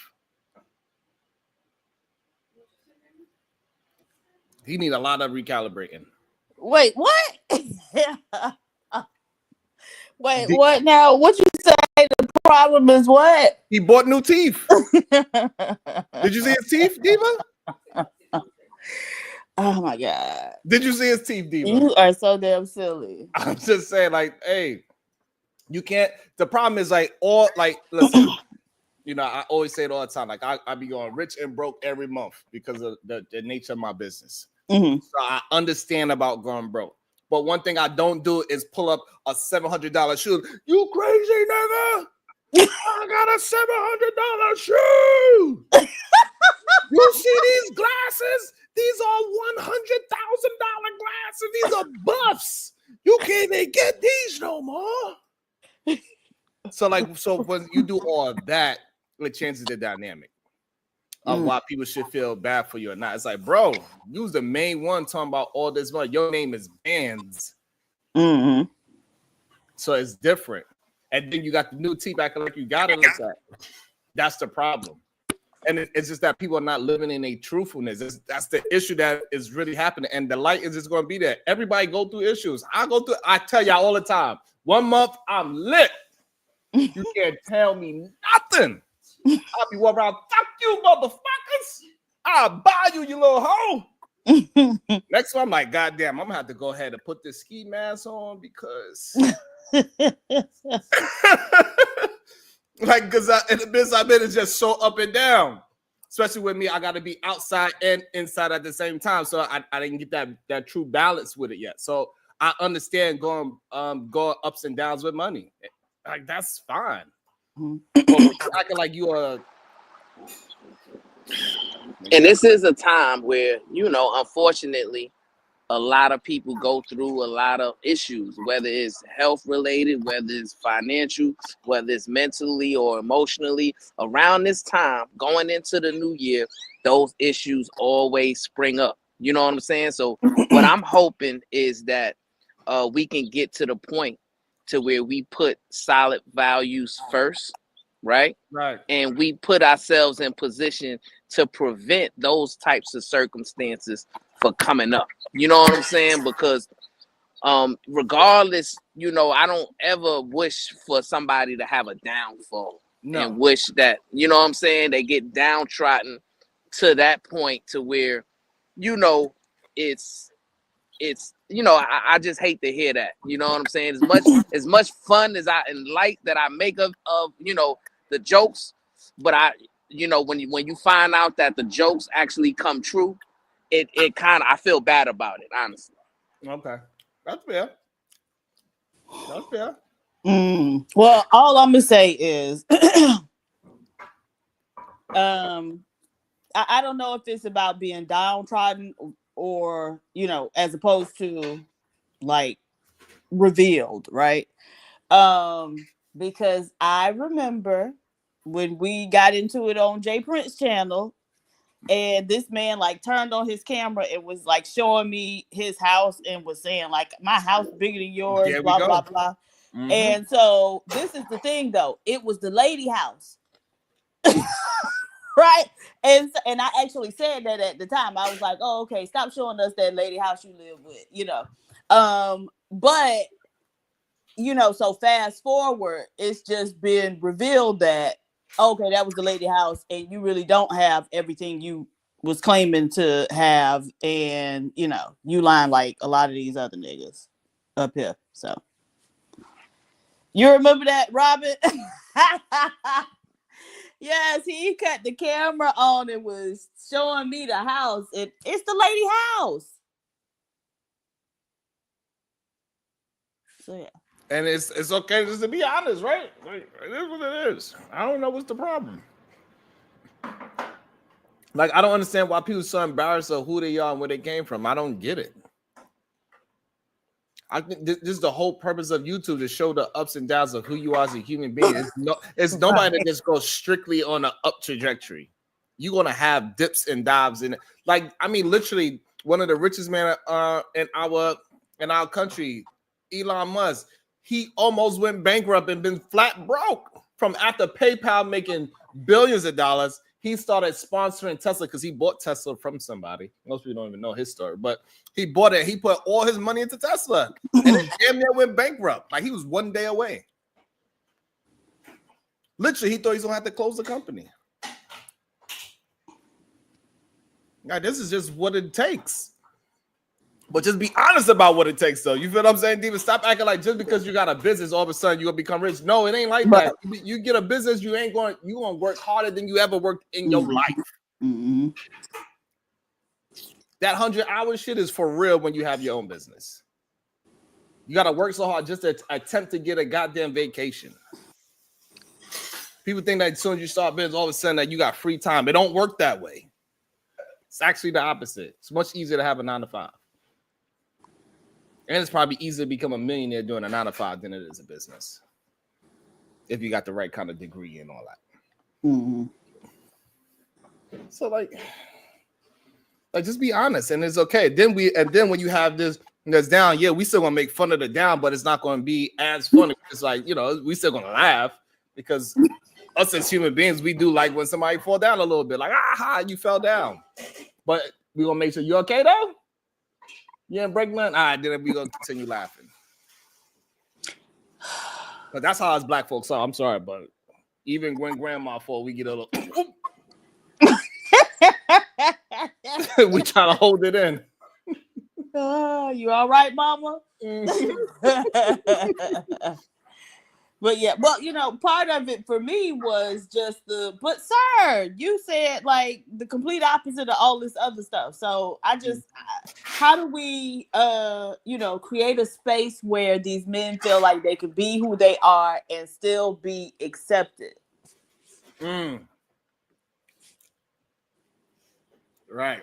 Because we all people. Like if you going through it, I'm pretty sure somebody else going through it. And so that's a conversation that can be had. Right. Like I think people miss the fact that like even though Anton is who he is today, right? But he always used to bring up how he had to move back with his mama with a grown-ass wife and a kid. Mm-hmm. And nobody takes away from him saying like, "Oh, you was a piece of ish because you had to." It happens sometimes when you are on the road to greatness. Things is gonna happen. Right. Right. Yeah, man. Trials and tribulations. Really just life, though. You know what I'm saying? Like when you really trying to do something, life is gonna say, "Let me make sure. Let me put you through some things." Yeah. Yeah, man. How much you want it? How much do you really want it? One more. That comes with it. But to answer the Queen PhD was questioning, right? I think a lot of it comes down to pride. You know what I'm saying? And pride cometh before destruction, right? So as a man, I think men feel that it's inherent weakness to admit, that you probably not where you want to be. Ooh. Especially when you become a certain age, right? So you have to give off this false perception of where you at. And I think like it's a big part of pride and also ego. I would like to get Smitty's thoughts on that though. All right, so give me an exact question so I can answer directly. Just go ahead, holler at me. So what's the question now? So the Supreme Goddess PhD would ask the question. She was like, so why can't the men in this space create a space to where they can be honest and transparent and not projecting a certain lifestyle that they're really not living? The only answer that I personally would have, am I coming through clear? Yes. No, just making sure. All right. So the only answer that I would have to that, from what you asked me, my mind went directly to attention. The fact is, it's not something that's just a woman thing, a young person thing. Clout and attention is stronger than sugar and cocaine combined. Damn. So when you say, why don't the men create a space that focuses on that? Because it doesn't get attention. Unfortunately, People know that being outrageous and being a shock value is what's going to get it. The men who do that, like I would say myself personally, I try my best to do that.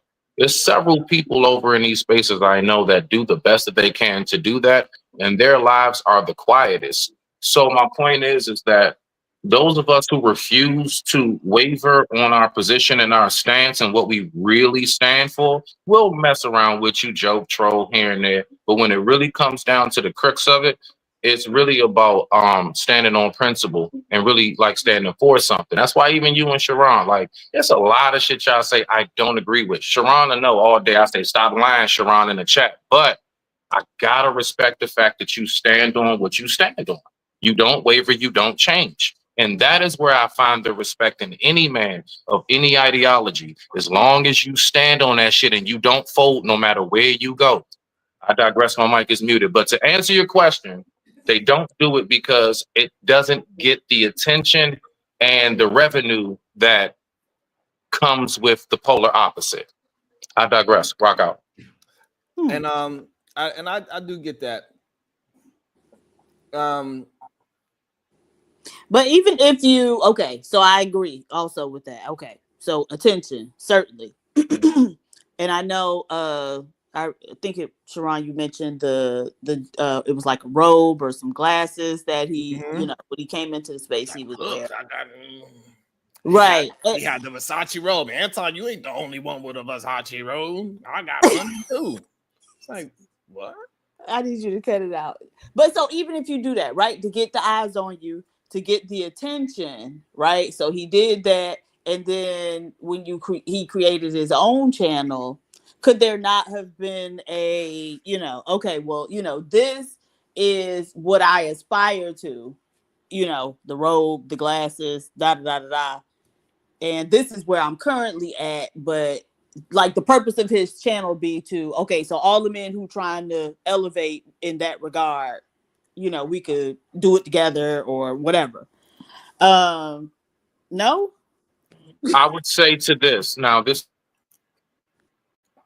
is what I know about the little teeny bit at marketing.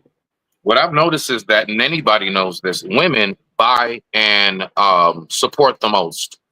The fact is, there are a lot of men who want to do things for men, but unfortunately, us as men, we will agree all day, but we won't really truly back each other the way women back each other. And that's just something I think all of us have seen time and time again in every facet of life. So then you say to yourself, now we go back to the attention, the clout, the revenue. All right, so do I keep on this path right here, even though it's a lonely road, it's quiet, it's not that much that come through here, or do I go ahead and switch the recipe? And although I know that this recipe is high in cholesterol, sugar, and everything else, and it's going to kill my people faster, but I'll have more people coming in more often. I will be able to get the bag, but I will be destroying my people simultaneously. This is where that dilemma comes in, I believe. That's just my thoughts personally. I digress. My mic is muted. And I think to be honest, as this stuff is unfolding, I think that's the real reason why they always think that I'm lying. They're like, it is no way. If I'm lying the way I am, there's no way Sharon can be telling the truth. That's what I really believe it is. There's no way Sharon could be 100% himself, and I can't. Because I know Sharon ain't better than me. That's what I really think it'd be, Diva.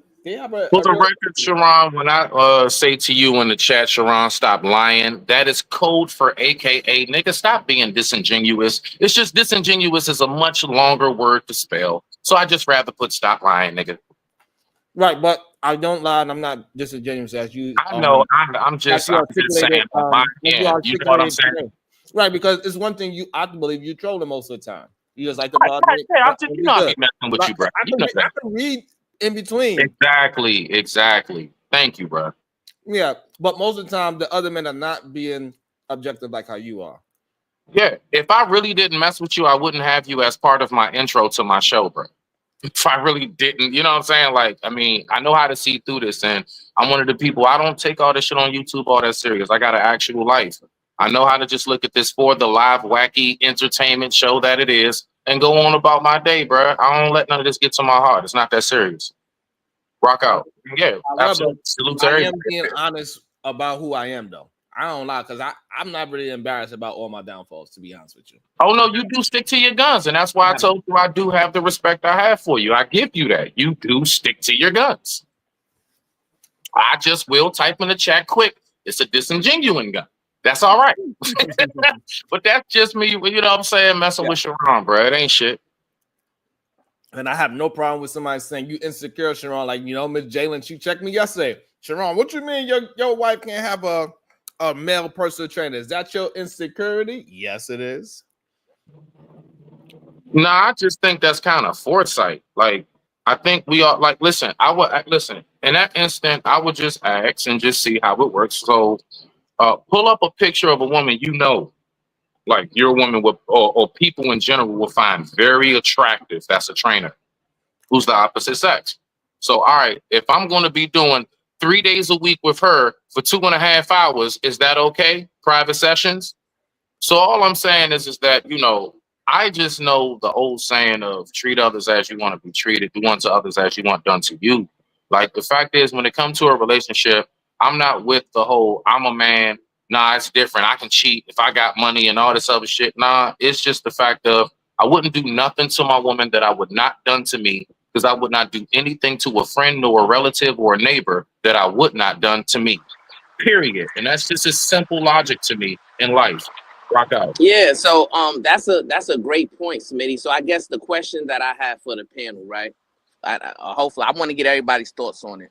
Your Smitty, Supreme Goddess's thoughts, and also Sharon's thoughts, right? Ladies So first. what She go role? first. Yeah, what role do y'all believe this gender war has on these particular men, right? When you got Kevin Samuels, Tommy Sotomayor, and those type of guys, talking about a rhetoric of a high value man or high earning man, and that qualifies you to sit on a pedestal to where you can look down and criticize women.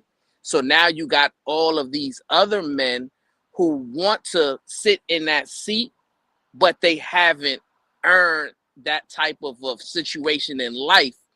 And so they want to go with those talking points, but they haven't substantiated it personally. What role do you think that has on those men who are, have that rhetoric, but now we understanding and seeing that they don't have that lifestyle for themselves? Do you think that they would feel unqualified to have a voice if they were honest and and spoke to what they actually earned and what they actually had? You want me to respond first? Well, you can get it. Because I wanted to give it to Diva. I want her to respond first. All right, so we all got the question. And Browser, can you reiterate the question as well? So what Fucked up in 2024. You sound Then I got him. You know what? Absolutely not. What just happened? They dropped the- Brownsville. They said drop Brownsville. Sent a 40 ball too. Hold on, wait a minute. Did he at least get his shoes before he left? He did get his shoes on. Okay, all right, but as long as he ain't outside barefoot, it's raining in Maryland. Y'all be doing my cuz wrong, goddamn. Y'all be doing my cuz wrong, goddamn. Good day. Welcome back. You have a little How bit are of y'all still at it? God. I am so, listen, I was like, I got in my car. I was like, I got to go over to my house. I said, let me go look at what I said on this man's show. I probably was sounding crazy as hell. And then I said, they still on here live. Oh my God. Okay. Well, I wanted to say, Mr. Sharon, that I enjoy your show. I don't always get your, what is it called? Notifications. But when I do, it's like those people. But when I do, I'm like, oh my God, they are so crazy. I love it though. I'm here for it. I'm here for the mess. I'm here for the mess. And I love that y'all have very there's always one that has such a very different perspective. But I love that multiple people on your panel have different perspectives. It's very interesting. So shout out to you, Mr. Sharon. I really like your show. I appreciate you. Thank you. I appreciate that. I really get words of affirmation, so I'm gonna take them when I can. Thank you. I appreciate it. You're very welcome. Smitty, do you remember the question? Damn it. I remember something about So it was really about spaces. Yeah, man, help me out. You're testing questions. It was about people not reaching the level that they are preaching. So they say they want to preach. So like, for example, we had Is He Blind, right? He was saying that how he gets all the respect in his house and his wife is handing him tooth, and then really in reality he got to lower his voice and be afraid that he might get hit with a slipper just for asking for tea. Right, opposed to somebody like me, they will always. Ron, I think I got something in the oven. And then then for me, when they see my wife pass me, they would say, "Oh, those are just cucumbers. She bought on pizza. That pizza probably tastes. It don't have no seasoning." Like they will have every excuse to disregard that my wife is taking care of me to the best of her ability. Right? They would disregard anything that I do. But it's him begging for a piece of tea in a way that he hoping he don't get slapped. That is the manly way. So men are out here on these panels and on these channels talking about things that they did not achieve yet. Should we start speaking about that? Where is your results? Don't they call that manifestation or something like that? Manifesting? I'm just asking. I would say when it comes to a man that has not achieved his goals, the only type.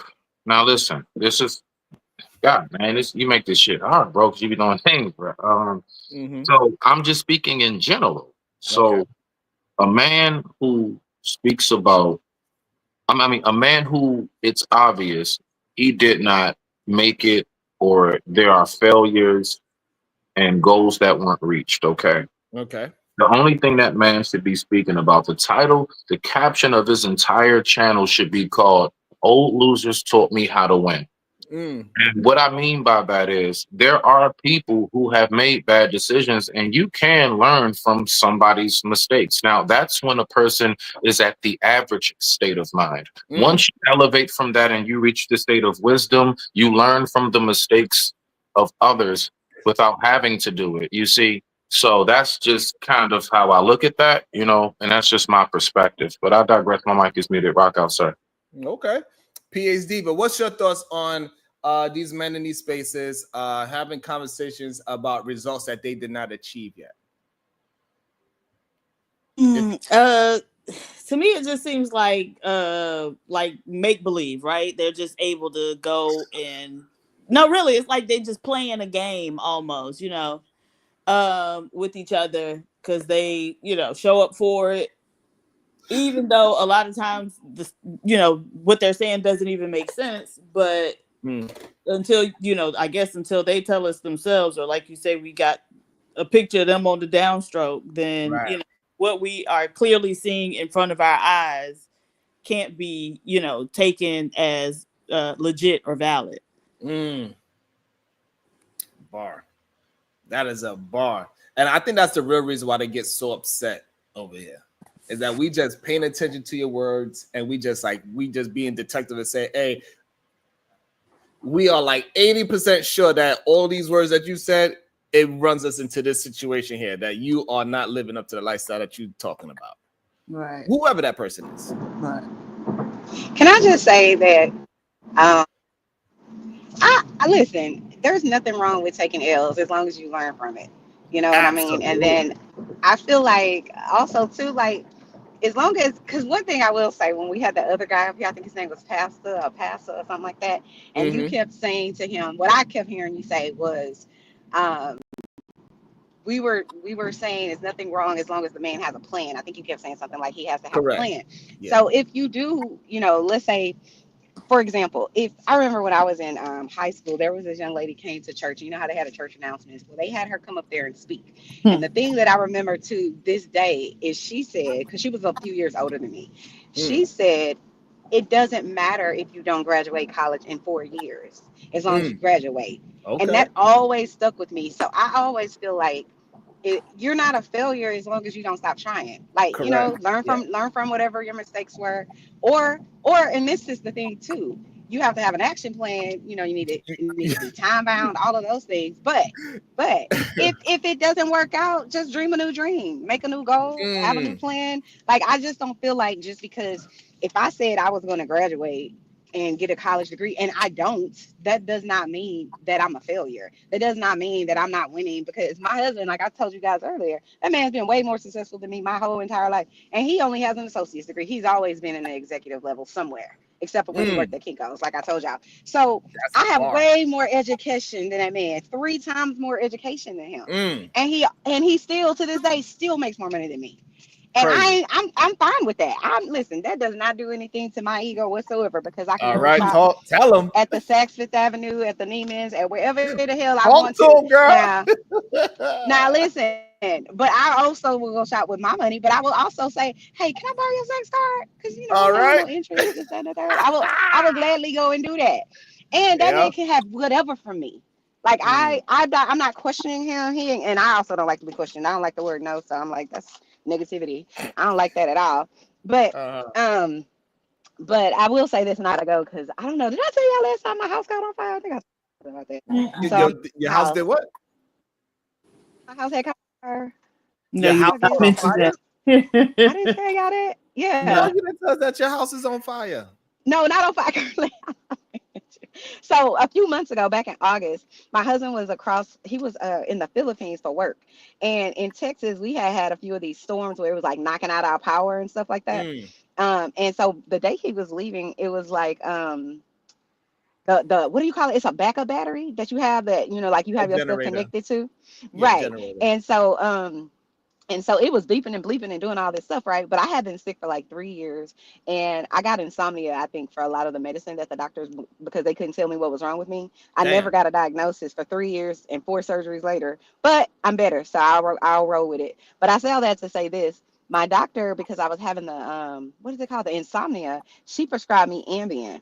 And my husband had been giving me Ambien, and it was giving me like a half a pill, right? And I was doing all kinds of stuff that I don't remember, like crawling under the bed looking for frosted flakes with not frosted flakes. What is the cereal that I like? The real sugary one. It's Fruit Loops with frosted flakes in them. No, Fruit Loops with marshmallows in them. And my husband is like trying to tell me, no, we have frosted flakes. I'm like, I asked you for frosted flakes. Stop trying to give me chicken when I ask for seafood. Like, what are we doing? But I don't remember none of this stuff. Like, I'm walking through the living room with like a bowl of water, asleep, naked, like just crazy shit was going on. So the night of the fire, I was like, oh, I'm gonna make some French fries. So I, you know, went in the kitchen, turned on the oil, and I was like, I'm gonna walk my dog. I had already taken Ambien. What happens, at least for me with Ambien, first of all, I took too much, because I took two. I was only supposed to take half a pill, but I took two because I hadn't been sleeping 3 days. So I was like, I'm gonna walk my dog. But with Ambien, I will fall asleep and then I sleepwalk. So right, so I got up, I turned on the oil. I'm gonna make some French fries. I walk my dog, but I went directly back to bed. I went to sleep.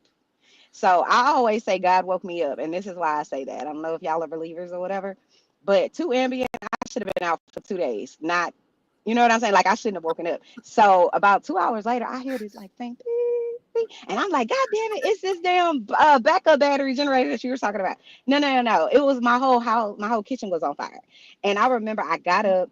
I looked and I was like, oh, it's not the backup battery. I'm about to get back in the bed. And something said, open the door. I opened the door. My whole house was full of smoke. The Wow. only thing I could see was the orange from the kitchen. This is why I say God woke me up, because there's no reason I should have woken up.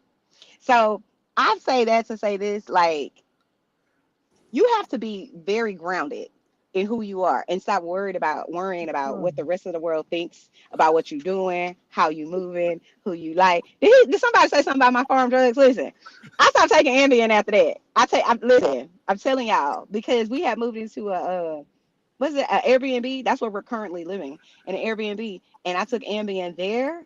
And oh my God, I walked around the house 5 times with only a tankini on. I don't know if y'all know what a tankini is. No underwear, no nothing, just whiling, right? but I stopped taking it because my husband filmed me.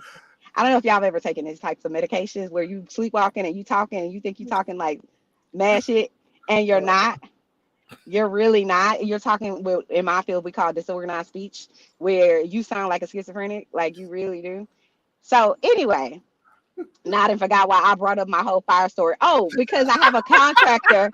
I have a contractor at my house, and so I got to get off this call with y'all. But much love to y'all. I'll chime back in because y'all will probably.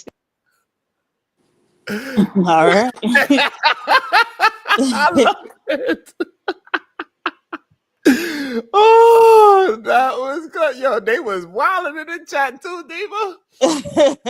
Brownsville, New York. Which rim brother? No good sucker. Drop me, Sharon. Woo!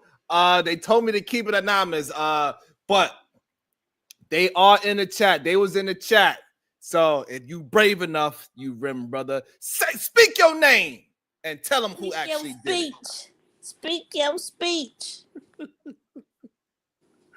Oh, they was going in on my girl Chanel. You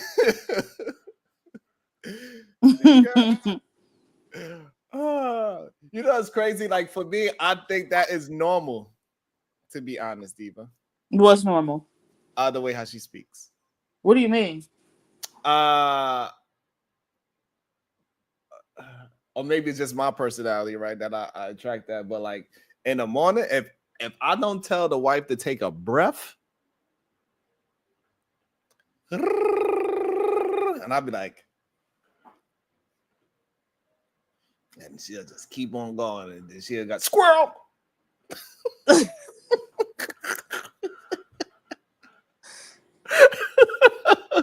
just keep on going. I don't see that. I don't. Hey, to me, that's what I expect. To be honest. Okay, so you bring out the talkative side of people. Is that what you're Maybe. saying? Okay. Except when it comes to you, I guess probably me and you, we'll probably just be sitting on the beach, not saying a word to each other.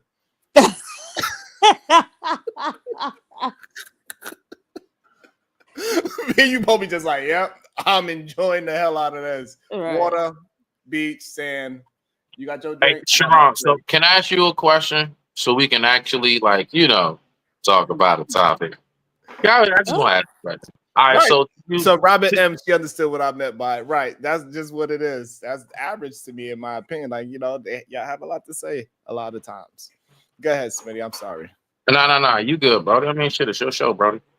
So to you and Diva. All right, so this Papoose thing. So when it comes to, let's say, battle of the couples. So from what I see so far, I heard, okay, Papoose knocked him out. And then allegedly, because he said that he did not. Okay, all right, allegedly. And his girl made like little thing in front of her car with her homegirl that was ad-libbing, and it was Jive Like Fire. So between the two, and even down to Remy, moving on, the whole Christmas picture, got a hand on the ass and everything. In you all's opinion, who's winning right now and why? Papoose and his girl, or Remy and her man? And so, that's why I brought up the whole Cynthia G situation, right?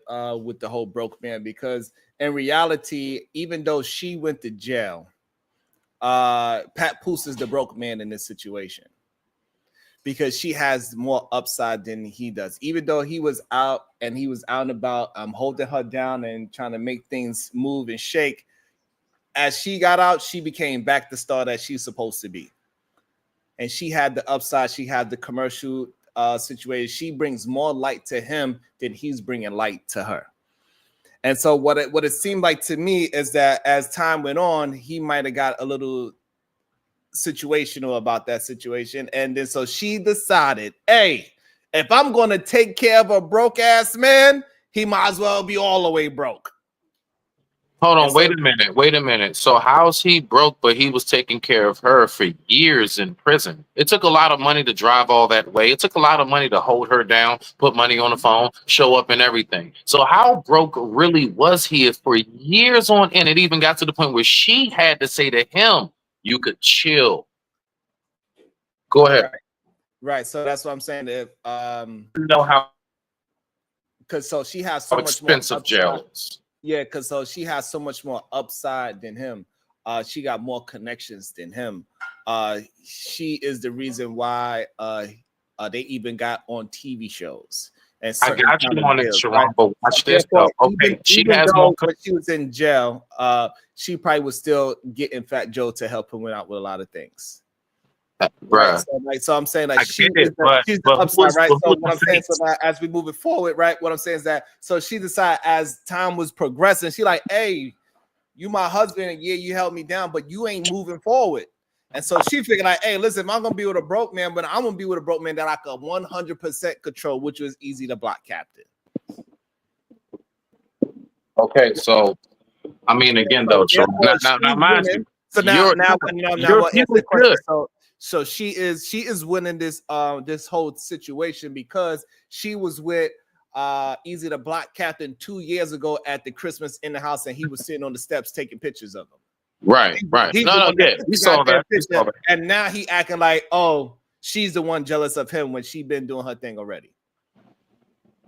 Okay, no, but I'm just saying, like, I get what you're saying. She had more people behind her and everything, but when she was going through what she was going through in her, because we know this from her mouth, and I'm only going by what the sister said. And honestly, I do believe my women. I believe my sisters. So when she said Pat was the one that was there for me all those years, I didn't hear nothing about a Fat Joe. I'm not saying he didn't. I didn't hear nothing about a record label or nobody else. I heard he was the one driving back and forth. He was the one that was right there by her side.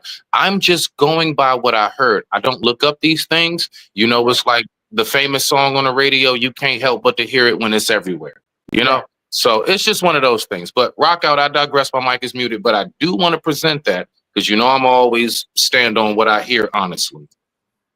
Mm-hmm. And like so, like even with his new position at CEO at TuneCore, we know he got that after being with her, and they became so popular together. They became the position of Black Love. We know he is the dopest mixtape guy. We know that. And he made a lot of money being a mixtape, probably one of the richest mixtape dudes out there, to be honest. He's doing very well for himself. I'm pretty sure he is far from broke compared to the average man. Like, we're not gonna act like he is like that kind of broke, but in their world, he's broke. Clearly, according to her. And plus, I think she didn't like the fact that she put his 2 legs up in the air. You feel what I'm saying, Diva? She said that. What you mean? She said what? My bad, I hit the button. She said he liked to have both his legs up in the air. She said that. She said that. She said, "Oh, you want to play? I told you to stop playing with me." Oh, this was recent. Oh, yeah, Diva. Yeah, I have no idea what's going on. Okay. You had no idea what's going on with between her and Papoose? No. What? Oh my goodness. Another drama that PhD was late to, hanging out on her beach chair. I know, right? So this is what happened, Diva. What happened was Papoose is dating Clarissa Shields. You know who Clarissa Shields is? Yes, he is. Really? Okay. Yes. So he popping her off, and then they were starting to have a back and forth because he trying to get back with Remy, but Remy got her boo Easy the Block Captain, which happened 2 years ago. She was already dating him 2 years ago. Not only they was dating 2 years ago, Papoose knew about it because they was all at Christmas together. Taking pictures while Papoose was on the stairs taking pictures, looking sad. Remy Ma was getting her butt felt up by her new boyfriend at the family gathering. Ew. And he looked like a knockoff Papoose. And then so he was trying to act like, you know, all this was she was cheating on him, but he knew the whole time. And so when the guy Easy the Block Captain, he is signed to Remy Ma's what do I call it? Battle rap league. Right? He's the face of it. So one day Papoose, he got mad because I guess he was hitting it so good, and he had her saying, "I said yo," because he was beating that thing up, right? And then so what happened? So Papoose got mad, and then so he put on a mask on and he snuck inside the venue, PhD Diva. Hey, can I ask y'all a question? He went up behind Easy the Block Captain Smith. He said, Papoose. Shut up, bro. Shut up, bro. You dumb as shit. What's wrong with you? Nah, all right. What Y'all happened, wild for that. That's what happened, Smitty. He said, Papoose. And then and Easy Bob was like, oh, and then he turned around and then he seen him running, then he ran up off on a plug. And then so now Easy the Black Cat's like the way how he found out, the way how Papoose found out that they was smashing is because he put a bug in her car. Damn. My friend did that. Damn, maybe they went to the same school. I'm not sure, but I didn't know that was a thing. Yeah. So that's how Papoose found out that Remy was sleeping with the help. Yeah, why would she do that though? And I have a question for you too. I got you. I'm gonna keep on building so she get the whole story, Smitty. I got you. And then Papoose said, "Hey, listen, I'm gonna mess with Remy Ma's doppelganger, which is Clarissa Shields, because you know he like rough, right? So since she be beating women up, that's what he likes because he like to get his legs up in the air, according to Remy Ma. That's what she said. I'm not putting it on him. Okay, we ain't get there yet though. Yeah, so she like he like his little his exit hole to be entered. Hey, each his own. And so she's saying that so the problem is that Papoose was trying to be narcissistic about say, oh, we shook hands, that's why I have a problem with it. But everybody knew about each other. But Clarissa Shields, she was trying to be friends with Remy.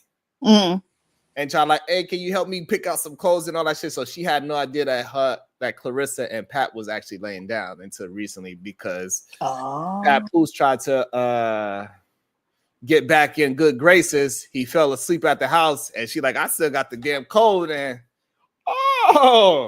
and she took her screenshot, and she said, all this time, this effer been trying to paint me as the cheater, but it was really him this whole time, and I ain't holding back anymore. I'm letting it all out. I got the proof now. So she doing all her screenshots of what she took from his phone and everything, and so now she out there like, nah, bro, you had to take all that shit down. Stop making me like the bad guy when you was the one cheating this whole time.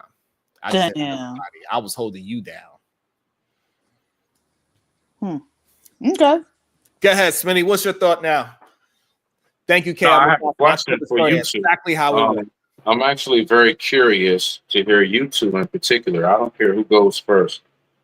This is what I want to know. So for me, listening to this and hearing, I guess, the whole, let's just take the Pat Remy story. I wonder, because you all know that this is something that has been spoken about for a long time. So let's get to it. Do you believe that there is ever really truly a place where a woman in a relationship is just 100% satisfied, content, and everything is good? Or do you believe that it is truly in women in some form of fashion at some point, no matter how good it's going, to always demand for something more? I digress. My mic is muted. Rock out. And it's a question for educational purposes. I don't do that gender shit. Just respond. I don't care. Diva, do you ever believe that somebody 100% satisfied as a female?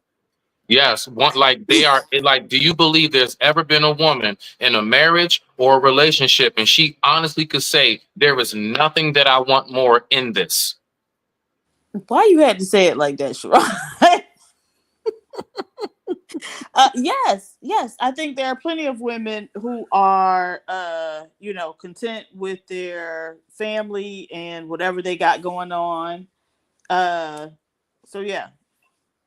Yeah, and I absolutely believe that as well. 100%, yes, is women that is, as long as things keep moving in the right direction, she understands a plan and they are executing a plan to the best of their ability, I think both parties would be perfectly happy. I think the problem is when men, they get content. Men, when they get stagnant is the word I'm looking for. When they get stagnant, that is a problem. But that's exactly what I speak of. What exactly to women is stagnant? If a man, let's say, his credit is just fine, bills are always paid, food's always on the table. I'm talking about he even has that extra money for gifts and vacay when it's needed. Is that ever truly enough? Yeah, I'm pretty or sure. Is it always at some point it's our quarterly time to level up? No, I think there are plenty of women who are in families where, you know, the man works and has that same, you know, setup. They're able to pay their bills, you know, go on vacation once or twice a year, that type of thing. And the women are perfectly fine with that. I think that would probably be most married women, right? Most married women aren't married to millionaires. Okay. Okay. Respect to that. Okay. Now I just like to get a different perspective because a lot of people say most married couples sleep in separate rooms. Yeah, that shit is crazy. I mean, That's all I'm trying to get at. hey, listen, we heard some crazy stories like a lot of married men not even kissing a woman nowadays. So that teaches on. What are you talking about? A lot of married men are on panels at 12:45 at night with a bunch of single women talking about a bunch of nothing ass shit. I ain't gonna go there. Absolutely, and not even having a conversation; they just talking.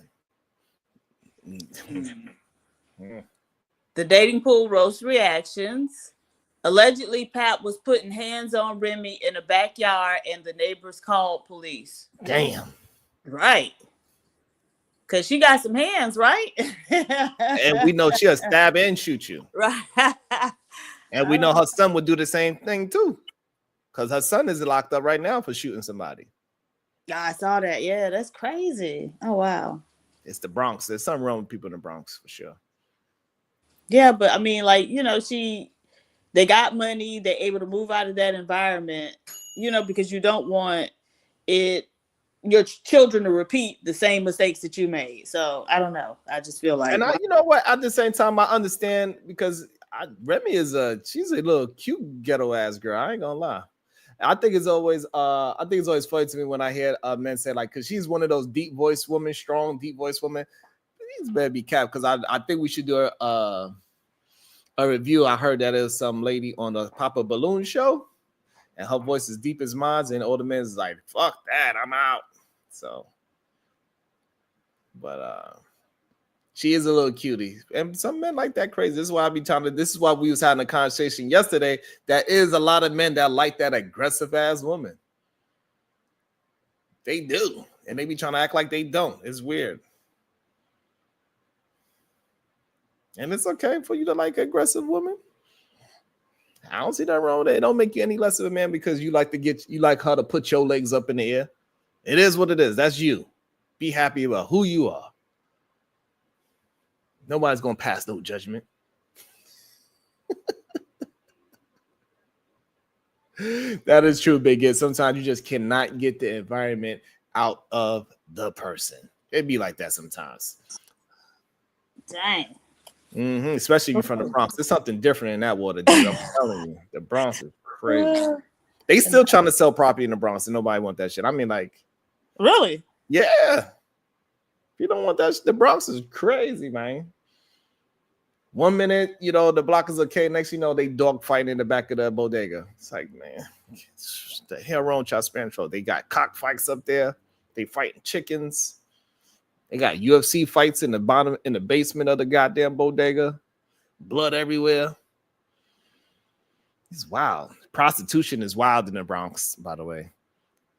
Pastor would absolutely love the Bronx. Why is it wild there? I don't know why. It's just open season for like a certain time of night. You go to this certain strip in the Bronx, Fordham Road, and they just out there. Like is it back in the days, walking up in the car, putting their head, what you want, honey? Me spicy. Me love your long time. It's crazy. You go up to Dykeman, Diva? Forget about it. Dykeman is insane. It's like a whole nother world over there.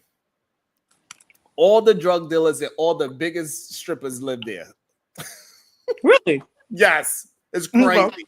You see nothing but big cars, big jewelry, red bottoms, all in the projects of Dykeman. Not all in the projects. All in the projects. It's crazy. Red bottoms and red bottoms in the projects. It's wild. I'm talking about big boy cars, Lamborghinis and all that in the projects in Dykeman. It's weird. A lot of money up there for some strange reasons, but that's where all the Spanish drug dealers live. So if you ever need that Perico, that's where you go. Okay. I'll be tempted sometimes. Wow. Yeah, set up shop. Put a table up. So did anything else happen last week? Any other cases happen last week?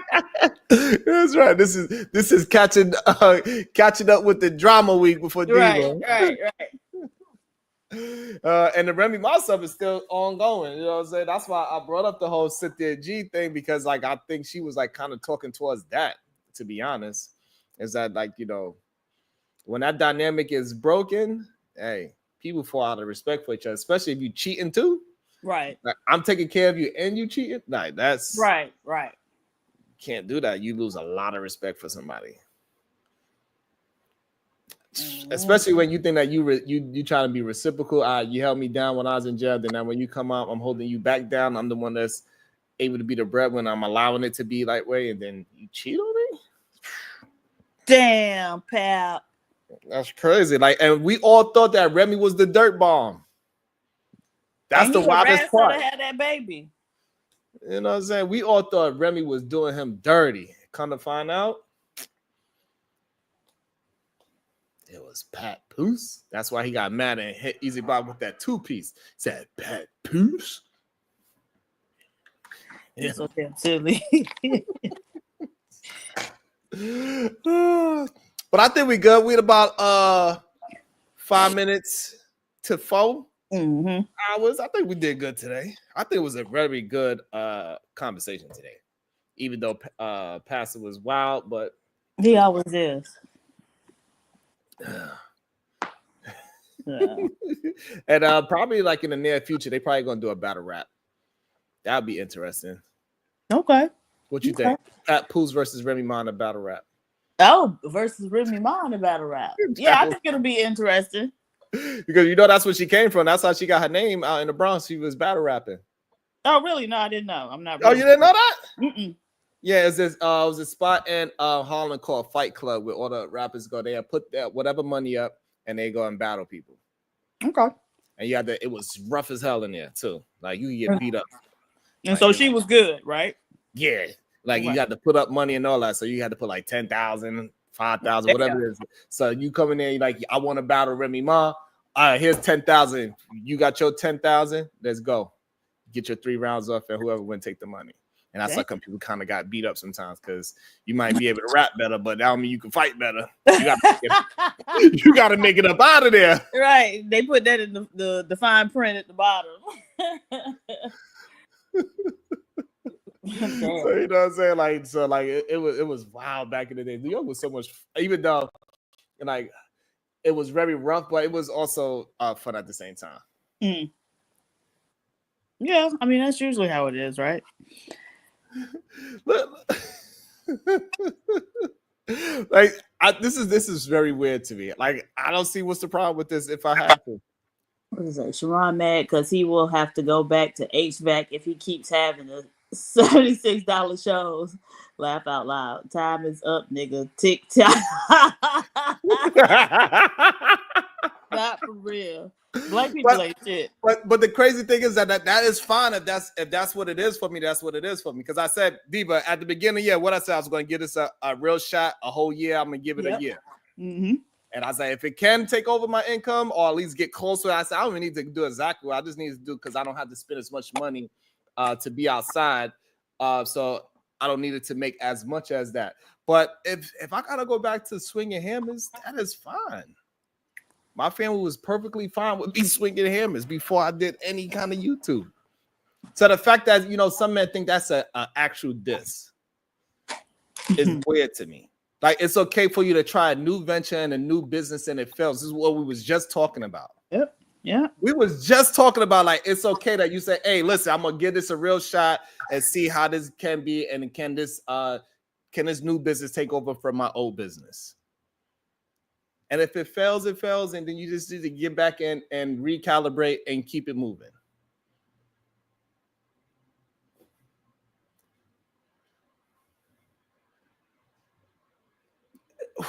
That shouldn't be embarrassing. Right. It shouldn't be embarrassing. Like, I really came up here so I can help to let men understand, like, hey, You could try things and fail, but you got to keep on moving forward. As long as you had a plan and you gave yourself a beginning and an end, because you got to have an end to like, hey, it didn't work out directly. And yes, he's 100% correct. If I only make $76 a show, there's absolutely no way I could continue to do these shows in the morning. If people do not support financially, like, share, and we can get it to where if it's a big enough audience, then it could supply itself. If I have 1,000 to 2,000 people watching like other content creators, that's not more entertaining than this. And then, yeah, so the ad revenue can supplement some things.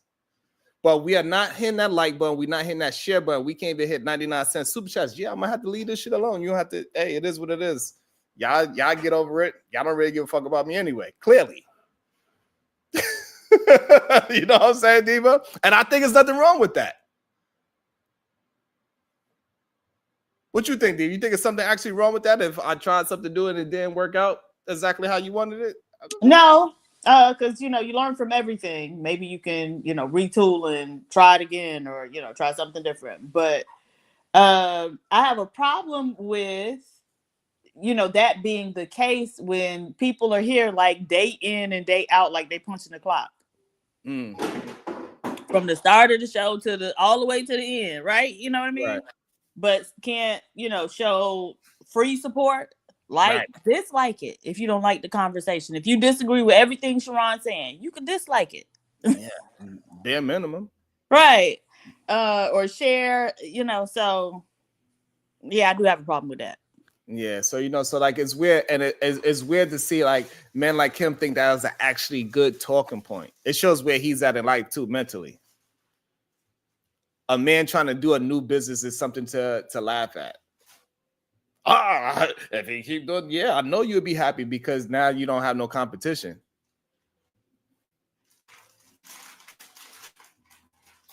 And we know how it is for you as well. You need to go ahead and borrow money from Ilkan Ali to pay a $5 rent. Because you're scared to ask your parents. Because you're a single man. They're going to learn like, what the hell is going on with you? Why are you drinking so much alcohol that you need to borrow money from rent and you live by yourself? You don't buy clothes. We know you don't buy no clothes because you wear jerseys all the time. Or you just don't have no shirt at all. He literally give people on the street the shirt off his back. That's why he do shows without t-shirts on. Like, when is that a problem? When is that an issue? Like, it's okay for a man to fail in the public. It's okay for a man to fail in the public. Absolutely. He's 100% right. I cannot survive off of $76 shows. 100% correct. He's in the back too right now. What you think I should do? He owe me, we made a deal. He's supposed to pay me $100 on the 23rd. And he said he got $20 for me yesterday. You there, Diva? Oh, I'm here. I'm sorry. I didn't know I was on mute. Okay, so did you get the money? Did you get any of the money? No, I didn't get none of the money yet. Well, where the $20 from yesterday? I don't know. He didn't send it. Oh, okay. Well, then, He wanted to tell me something. He in the back. He wanted to tell me something.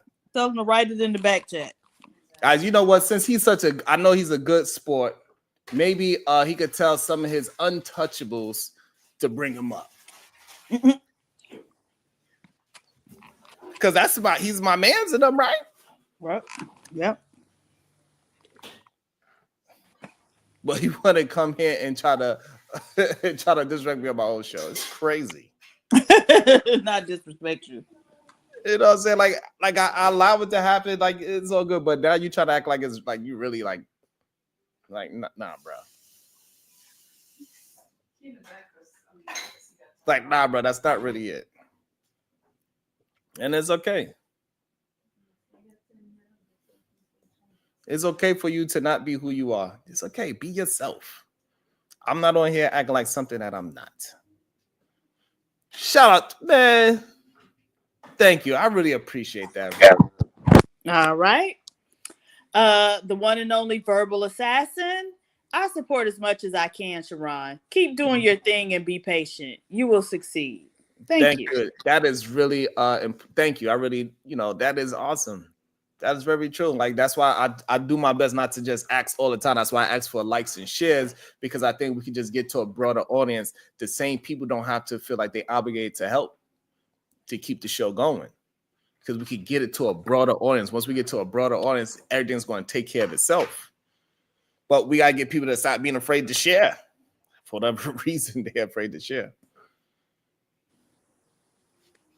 Yeah, I don't know why.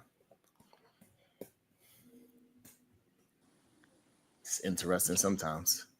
Oh, damn, we made it to 4:03. We're supposed to stop at 4 hours. But now that Verb and she said the 10, like sometimes I'll be feeling obligated, like, nah, I gotta keep going for my peoples. 10 more minutes. That's right. I'm giving my girl Verb 10 more minutes. We chilling, we hanging out. Like, but you know, and I think it's always weird to me that somebody like Fatty would try to act like it's something wrong with starting a new business or failing at a business. I always thought that was weird. Like, what's your issue with that? I'm very transparent, but I never said, you know what I'm saying? Like, what's the problem?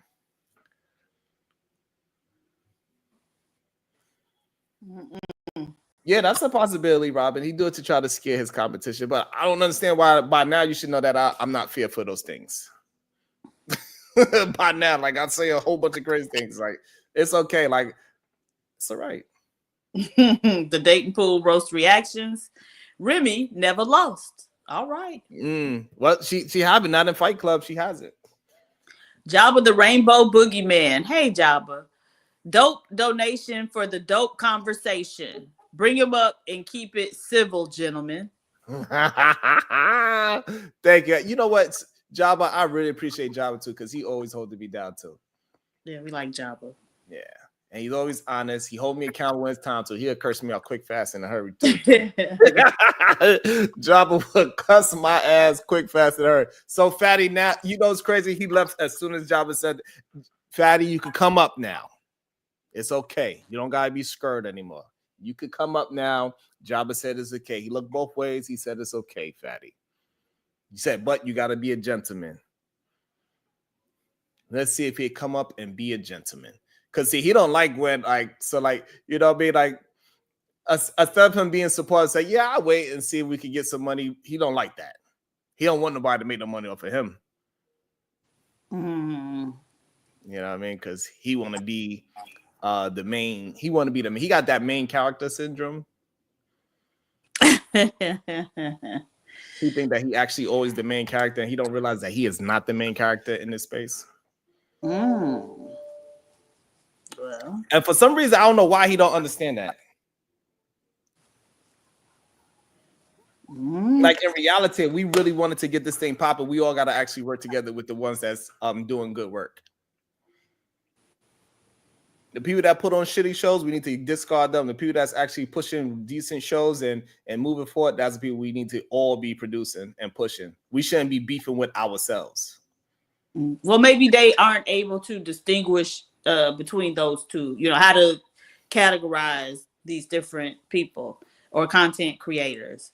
So now who producing shitty content, I guess. That was Fatty did waddle off.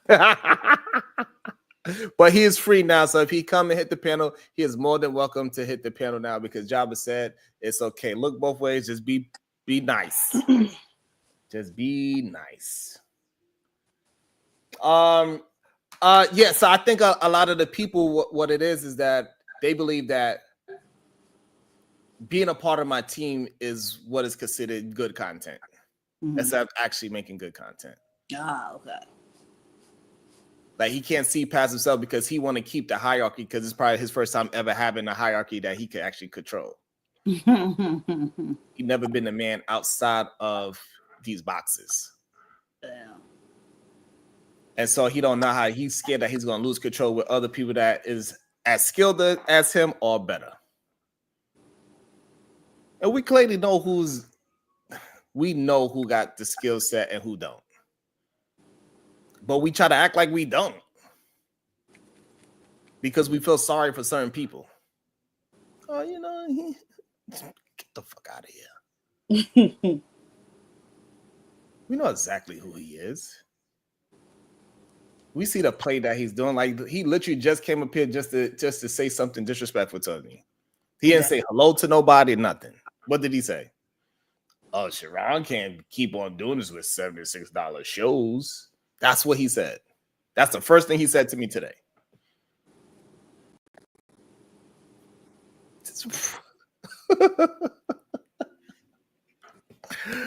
Insane to me. But he has to keep that hierarchy because he got to keep the facade that he's doing better than anybody else. He got to keep the facade that he is the main leader in this space. And that's why they got to call it this space. Like, we on YouTube, bro. We should be trying to win at YouTube, not be the winner at this space. They got people making $50,000 a month. Right. And you trying to be the winner of this space, bro? Like, we could be better. Majority of y'all content is my content. And that's not even me exaggerating.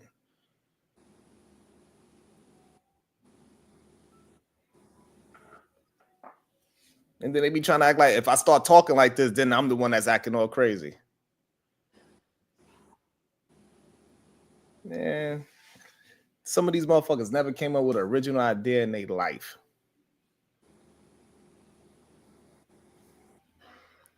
Like, can we please let us know what is it that he said that we all be like, yeah, we all repeat? Can you name it? I don't remember hearing him saying a slogan that we all repeat. Even the one that we do remind us of him. I want to buy a hamburger. It's not even him. It's a clip.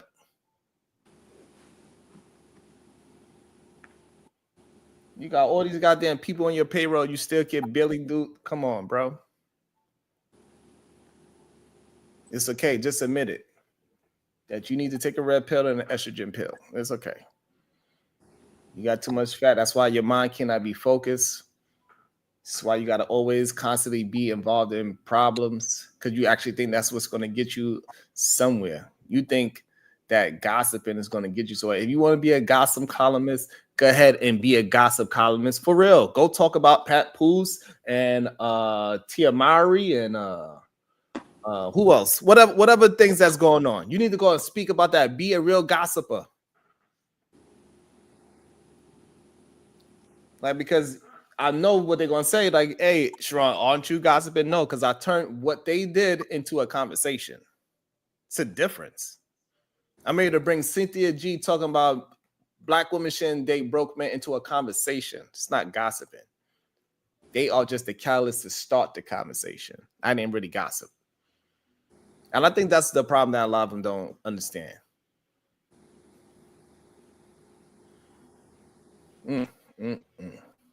And that's why they gotta paint these fake ass narratives and make people look bad and all these things. So just, hey, we all got our own skills. I got my skill, he got his skill. He is great at creating anticipation for something to happen. He's great at stirring up controversy. He's great at hitting a panel and just take all the attention by over talking everybody. You feel what I'm saying, Diva? Mm-hmm. He good at that. He comes here. Oh, Sharon, so let me ask you something. And then you answer it. Oh, okay. I understand. Let me ask you something else. Are we having a conversation? You want to keep on throwing shit against the wall. And we never get to no kind of resolution. Well, at least now, whenever he do come back, if he ever comes back, I don't know. He's free because Jabba said, I got you. Shout out to Jabba. Well, at least until the 23rd when he's supposed to give you some more money. Mm-hmm. Okay. Mm-hmm. You need a month to give me $100. Wait a minute. Nuh-uh. What happened? Oh, well, I guess when YouTube cut the checks or whatever. I guess. Oh, okay. Okay. Because I mean, he said he was making a lot of money over on YouTube. He did. He said he got 200,000 off YouTube. Off his crypto, I believe. Oh, okay. Okay, well then that too. Okay. Right. You got 200,000 in crypto and you make over 50,000. I know that in YouTube, according to you. Right. Tony, I'm not taxing extra. This is what he said he was going to pay me on the 23rd, Tony. So I'm not taxing. This is just because he always talking about the business deals that we be having. So that was the business deal that he told me. Since that's, even though that's horrible business to tell somebody how much you paid somebody in an entertainment business, that's horrible business actually. What you think, Diva? What'd you say? I think that's horrible business that you would tell somebody what you paid somebody to do a show. Oh, right. Yeah. That's horrible business. Yes. Yes. But Sharon, I mean, my God, you just go ahead. You got full reign. I deserve it. No, I just have a question. Have you had enough? You finished? Is you finished or is you through? Is you finished or is you done? So Tony, yes, I did get the 20, but he's scared to come back. We said like, hey, listen, we said if anybody that wanted, Jabba said, I got you, fatty, and then he ran away as soon as Jabba paid because now he feel offended. That's your man, Tony. Your man feel offended because I made $1 because he said I can't make no living off of $76. And then when people support, he get upset. He mad that I got, that Jabba supported me. I think Jabba, I really do appreciate everybody that ever sent me $1. It's weird. Don't provoke me to anger, or else you be in danger. You free. Cause so Tony Golden said I do bad business. Please, Tony. What happened? Please, Tony, hit the link and explain to me how do I do bad business. We could hold it open for a little bit longer to understand what bad business I did. Because I guess it's okay for him to put out everybody else's dirty laundry, but I can't say about him. That's crazy. So hit the link, Tony. Let me make sure Tony Golden got the link because he said Sharon is doing bad business.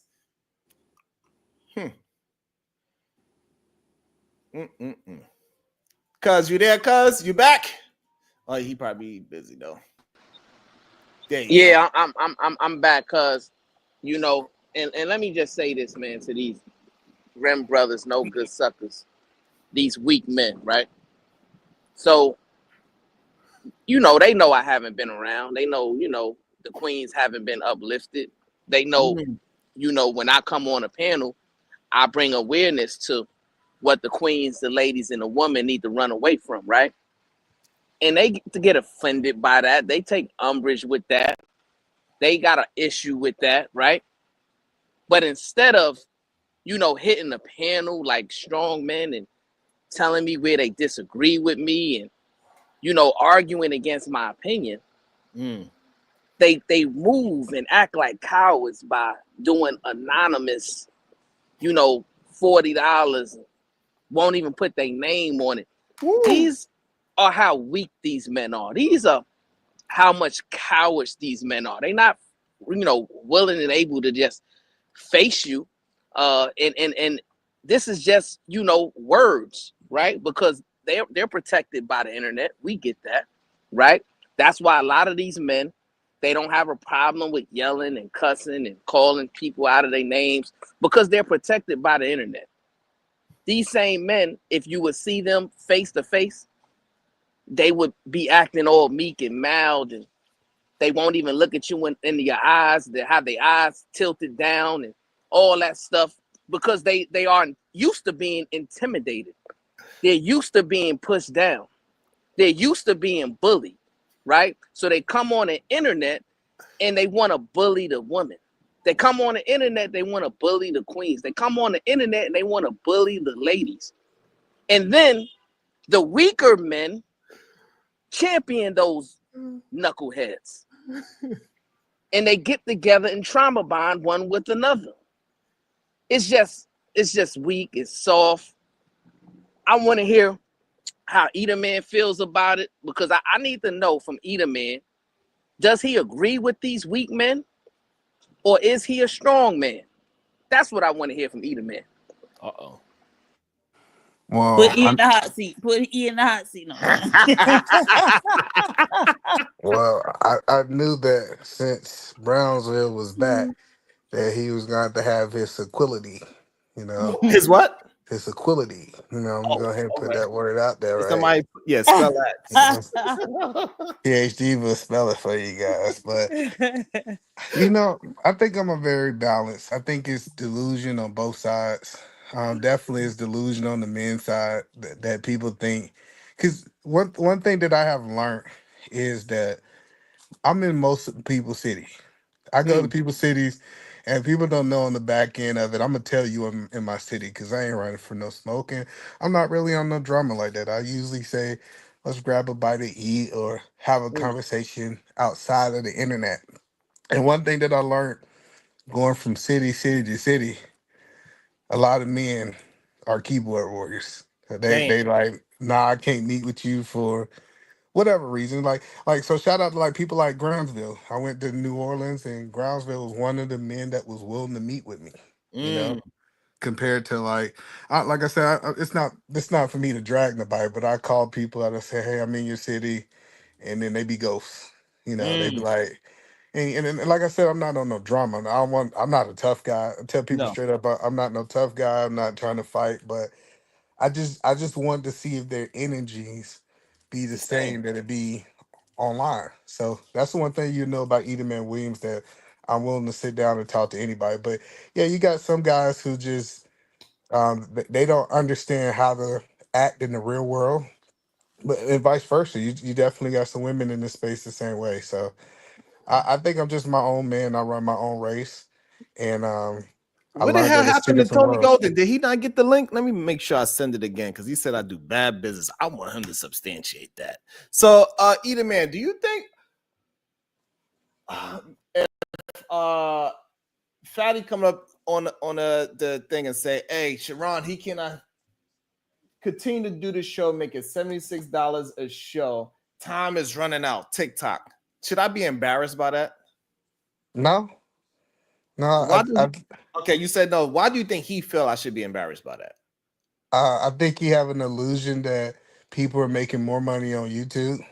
Like I think it's this illusion out that people are making 10,000 a show, 20,000 a show, or they making all these money. But no, I think $76 is decent. I know some people who ain't making that a day. I'm an employee, you know. Sad to say that. So 76,000, $100, whatever it is, I think is decent. And you in the growing stage.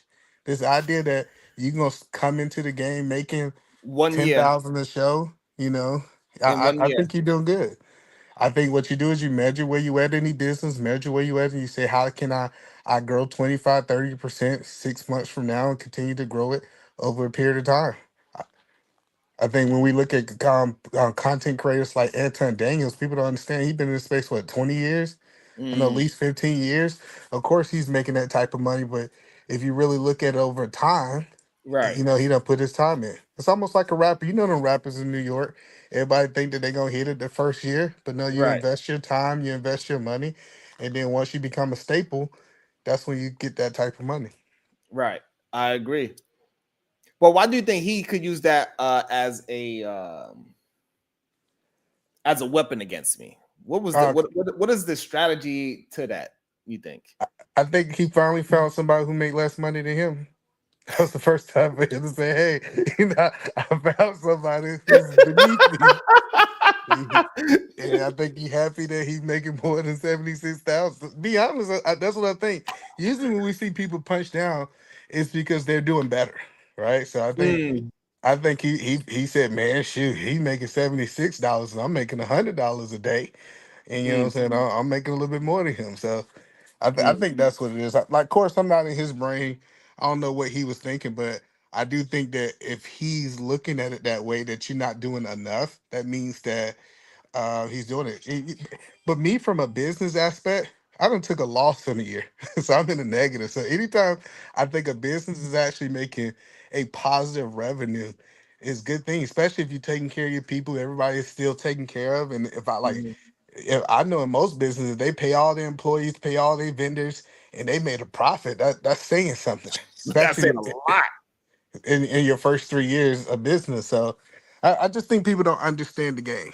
That's what it really comes So down so to. Eda, man, let me ask you a question, my brother, because you made an interesting point by saying how these men feel like they can punch down on people that they believe they're better than, right? So when we look at these men, these weak men, these no good suckers who are constantly and consistently punching down on the queens, the ladies, and the women, right? Because they think they're better than these women. But the problem is, Eda, man, when we peel back the layers of the onion, we discover that these men aren't doing better than the women at all. For example, you got queens in this space, like the Supreme Goddess PhD, but with a PhD, owning multiple homes, properties, and she got her stuff together. You got It's Me, Dr. G, who has a doctorate degree. And then you got several queens, ladies, and women who taking care of themselves financially. They're doing well. They're doing good. They're supporting shows. They're sending money. And they not complaining about what's going on in their real life. But you got these knuckleheads, these weak men, these no good suckers who consistently come online to punch down on them, right? So are you saying, Eda, man, that we're living in a day and age to where the men have just gotten weaker, right? No. Are you saying that we living in a day and age where these men are competing and comparing themselves to women to the point that they're trying to psych their own minds out and to think that they're actually doing better than these women when the women are actually doing better than them? So what kind of a soft guy era are these men living in? What kind of a house husband era are these men living in? What kind of delusional mindset do these men who you have conversations with day in, day out on this internet, let them know when you have these conversations that they weak. Let them know when you have these conversations that they soft. Let them know that when you have these conversations, they shouldn't be punching down on a woman. They should be looking in the mirror and punching on themselves. Undergo some self-reflection, get it together, and get like you, Eda, man. Unless you just want to punch on them while they punching on the women. To me, that shouldn't go together. But I'm gonna go ahead and let you answer. Well, you asked a lot. So I really think that a lot of men in this space are believing that they're doing better than the women in this space. I don't think it's this illusion. I know we try to measure things like when I listen to the conversations in this space, I don't think men say that woman is succeeding or doing better than me. Now, it is exceptions to the rules. Like, it's some women that's really winning in life, but that's not the majority. We talking about a very small group of women, right? So when we start talking about like PhD, she's an anomaly to the rule when we start talking about this YouTube space. But the majority of the men, I think, truthfully and honestly, think that they are doing better. So I don't think it's this idea that they don't think that they're doing better. I think they believe that they're doing better. And since they're doing better, they feel like they have this entitlement that you should listen to them because they're doing better. And so, but that's a whole nother conversation. That's very interesting. I also think that men like him, he don't understand what it is to actually have to get it out the mud and do everything on your own. I don't think he really understands how that dynamic really works. So he thinks something like having to revert back to a skill set that you acquired over the years is some kind of a downgrade. So, but so who? Because you talking about Tony Golden. I just got here. So are y'all saying that he said something to you guys that? No, Fatty came on the channel in the chat room. He said Sharon's making $76 today on the show. He can't keep doing shows like that, only making $76. He's gonna have to go back to HVAC soon. Oh, so this between you and Fatty?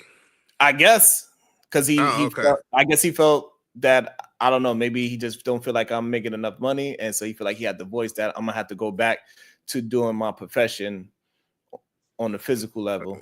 Well, I don't know. I think you and Fatty got some past history. I don't even think it's I about don't the even money have when it comes no, down. I don't have no I history with this I know man.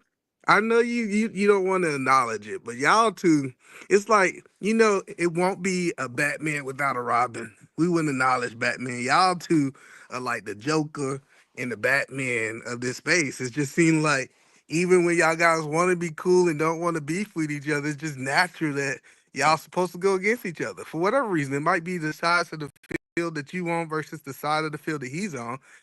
But I So think you're saying Fatty's me making. being a smart, intelligent eventer that's eventing new things in the space every single day that people got to do shows about it all weekend, and he's just a psychopath that's like to laugh at everything and make jokes about it. No, so one thing we can say I'm about just saying Fatty, that's Batman and Joker. I'm just saying. I get what you're saying. One thing that we can't say about Fatty is that he have came up with new ideas in this space, right? That's a lie. Not, okay, so you don't believe. Let's go with the whole debate thing. How he did Right. it. Do you think that was a new innovative thing that we see in this space, or you think it wasn't? It wasn't. People been Okay, having debates. We got debates with not the way Priscilla that and he did it though. we got That's the debates with him. We got dates with Priscilla and Angry Man. Like debating it is not new. Stop. no. It's so. Hold on. Let's be clear. It's nothing new But under the you know sun. what? You brought his name up, and since you spoke about his debate show, I guess he want to defend himself. And since Jabba said it's okay, look both ways. He said, let me make sure we reread it. He said, be a gentleman, Fatty. Don't come up here with no mess. Hello. Good day, sir. 1 hour ago, I was sent a clip. Sharon talking with PH Diva about Ferry's the guy that asks for more money on this space. He's talking about people being broke, but he said that he asked for money to Ali, and he doesn't know what is rough because his daddy and his mommy bought him a house. I am not the topic of this show. Sharon, out of nowhere, started to talking about asking for money, my economics, me having $2,000 on crypto, and all that shit. I got the clip. I went to the chat and I said, if you keep having $76 shows, you are going to go to HVAC. That's all I said, because you're talking shit. And then as soon as I talk shit back, you do literally a segment about you being a victim for the last 30 minutes when you were literally was closing the show because you had no more juice in your motherfucking truck. So what I'm saying is, Sharon, is once again, if you want to fight, fight like a motherfucking man. Stop fighting like a maggot. Okay? Stop fighting like a maggot. Stop throwing punches and stop throwing shit at me and talking about me and my money and what I do and what I ask and all that shit. And when I come here on the chat and do a clear, nice comment, that's just a jokey comment, your wife blocks me on your shit. You are asking for money to me to pull up on your shit and then say, I don't know what he's talking about. I think he's insecure about that shit. And Edelman Williams, you should know better. This man is a liar. So you engage into premises that this man is selling to you when everybody knows he's a motherfucking liar, and he was the one that started talking about my money when today is my off day. I'm literally watching motherfucking AMP. Like, so what the fuck are you doing again, Sharon? Like, is this what you're doing for money? Right? You already got $40 on me, right? You had this what, 70 something dollars? You got already $40. You want more 10? Somebody can drop me for more 20 so Sharon doesn't have to go back to HVAC? Right? Like you were the only person to get in money before I actually got here, when you probably never left your country. The only thing you know about the extra countries is your wife coming from Russia. That's the only thing you know. Other than that, you've probably never been outside. So what are you talking about, sir? God damn it. See you later. Yeah, so this beef between y'all two. Interesting. So yeah. That man is unhinged. Wait, what happened? Why he just dropped or left? Because he felt like he said something. He did a mic drop. He thought he actually said something profound. Okay.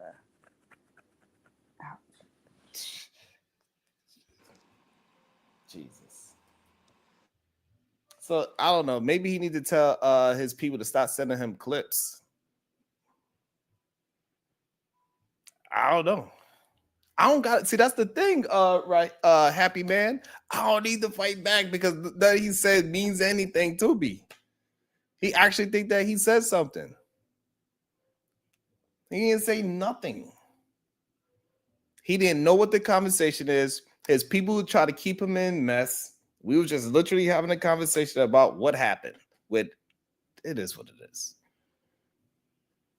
I didn't say nothing. I ain't lie about him. He literally came up and said all the things that I said was true. So, like, what are you upset about if I said truthful things?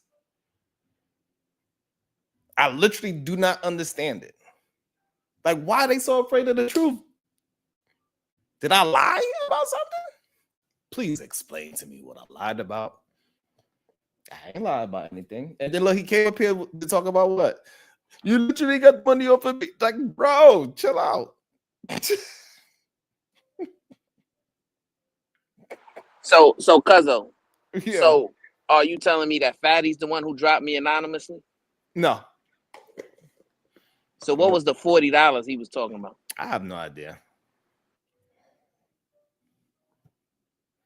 I have no idea. Unless he made a phone call and told somebody to drop $40 on you, right? I don't know. But no, it wasn't him that did it. So 187. Oh, you did 187. Yeah. 187 with the Canadian currency. Shay Diddy, the 10 basher, Brokeback Fountain Fund. Thank you, 187. I think it's just a weird, like he actually think that he actually think he said something, and it's kind of weird to me. He actually thought he put me in my place. He thought he embarrassed me just now. It's weird. Did you hear what he said, Diva? I stepped away for a second, so not all of it. What did he say? He said literally, I'm here, minding my business, watching amp, because he can't pronounce H. He can't pronounce the letter H. So anything that got the I was being like an amp, and somebody sent me a clip. I said, I'm talking shit. I ain't talking shit. I'm telling the truth. This is what you said. Like, how's that talking shit? How is me telling the truth is talking shit? I do not understand that for the life of me. What did I say that was wrong? What did I say that was a lie? He said I was talking shit because I don't know. Well, what happened? Because I know, it was the whole karaoke thing. And then we talked about it on the show. Did something happen after that?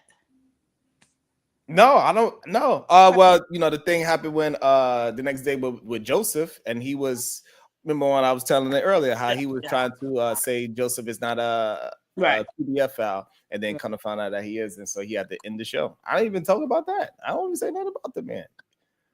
Like, his name barely get up. Like, in the whole 4-hour show, how long did we speak about the man? 10 minutes tops. Right. Like, come on. Like, to think that you are some topic of a conversation because your name was brought up within 10 minutes of a conversation. So, like, if I go to your channel, you just say my name out the blue, I'm supposed to say that whole show is about me? That's crazy. Like, it's something wrong with him. Like, it's literally something wrong with him. I guarantee right now, if I was to go pull up his show right now, he says my name. So now I'm supposed to say, oh, you have a whole show about me because you said my name? So Brownsville, why did you leave the toxic environment? Was it too toxic for you? No, I mean, I'm not a YouTuber either, man. So, I felt like I kind of gave my opinion on the space and the men in particular of this space, and I put awareness to the queens, the ladies and women, to stay from around them, to watch them, and to listen to them closely. And I kind of dissected their words in a way to where everybody can see them, and they were revealed. The mask was off, right? That's what the acronym REM did, right? It brought those brothers into realization that they were lovers of men, right? Masquerading as lovers and protectors of women, right? That's why they got so irate about it. That's why they got so upset about it. And that's why they put the homosexual label on the rim onto themselves, even though I didn't say anything about it. They looked in the mirror and they said, I'm a rim brother. which means I'm a lover of men, and that has been exposed to the world by this brother here. So hold on. the mission to answer your question, Edie man, the mission was pretty much complete at that point, right? And so do you think the women listen to you though, or you think they still messing with the Rim brothers? That's a crazy question. Shout out to for support for a great content and correcting bad behavior.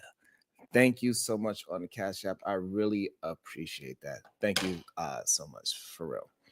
Now, so Edie man, we understand, right? That these Rim brothers. Oh, go ahead. Go ahead, Diva. All right, Kelvin Cook. Don't give me an ultimatum about what I need to date you, because I didn't passport. I don't have kids. Never been married. My 401k doing wonders. Coffee date, shorty. And also, I got to acknowledge this one as well. Where is that? All right, Don, thank you for the super sticker. Appreciate ya.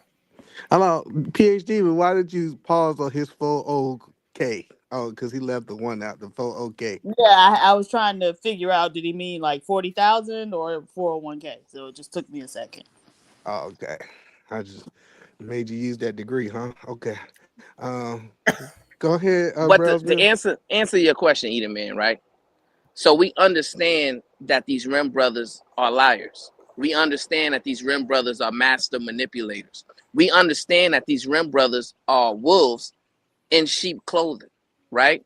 So every now and again, the sheep is going to get confused and going to be misled by the wolf, right? So we understand that we made a lot of the women aware that these brothers were masquerading as heterosexual men, and internally they had homoerotic tendencies. However, if you don't continue to bring that to the light and bring that to awareness, then you're going to have some new ladies that come into space unawares, and they're going to get caught up with these type of brothers, with these type of individuals. And it's not just online, unfortunately. These same brothers with this type of mindset online are also moving around this world anonymously. So it's not just about the name, but it's about the behavior. It's about the ideology. It's about what these men embody when you're engaging in conversations with these men, what they believe in, what they say to you. And if you have these men who, for some strange, odd reason, they have a weird gratification in competing with you as a woman, they have a weird gratification to compare themselves to other women, right? And they take umbrage with a woman being lifted up, with a woman being given compliments, with a woman being told that you're beautiful, you're healthy, you have the ability to enhance somebody's life. That is a man with a weak mindset, and he is a danger to all women. About to be a situation. Hey, hey, hey. Conversations with MJ with the 50 ball. Just contributing to the coffee fund for next year. Good day, Sharon. Thank you so much, MJ. I know what that means too, by the way. Thank you so much. I appreciate you. Much love. Thank you. It's much appreciated. And they'll say, well, Brownsville, how come you're always taking the side of the woman? How come you're so invested in protecting the woman and uplifting the woman? Well, that's what makes me a heterosexual man. You see, there used to be a certain code of ethics and manhood to where men value and prioritize the upliftment of women and children. Men value and prioritize the protection of women and children. Men valued and prioritize the provision of women and children. But when you got a man in real time saying, hey, men should practice man code, you shouldn't compete with women, you shouldn't compare yourself to women. Instead, You should defend them, protect them, and uplift them. Now, all of a sudden, he's speaking womanese. Now, all of a sudden, he's a simp. Now, all of a sudden, he's a panderer, right? In all actuality, they're trying to confuse the queens. They're trying to convince them that they should not look at themselves as having value. And that's dangerous rhetoric.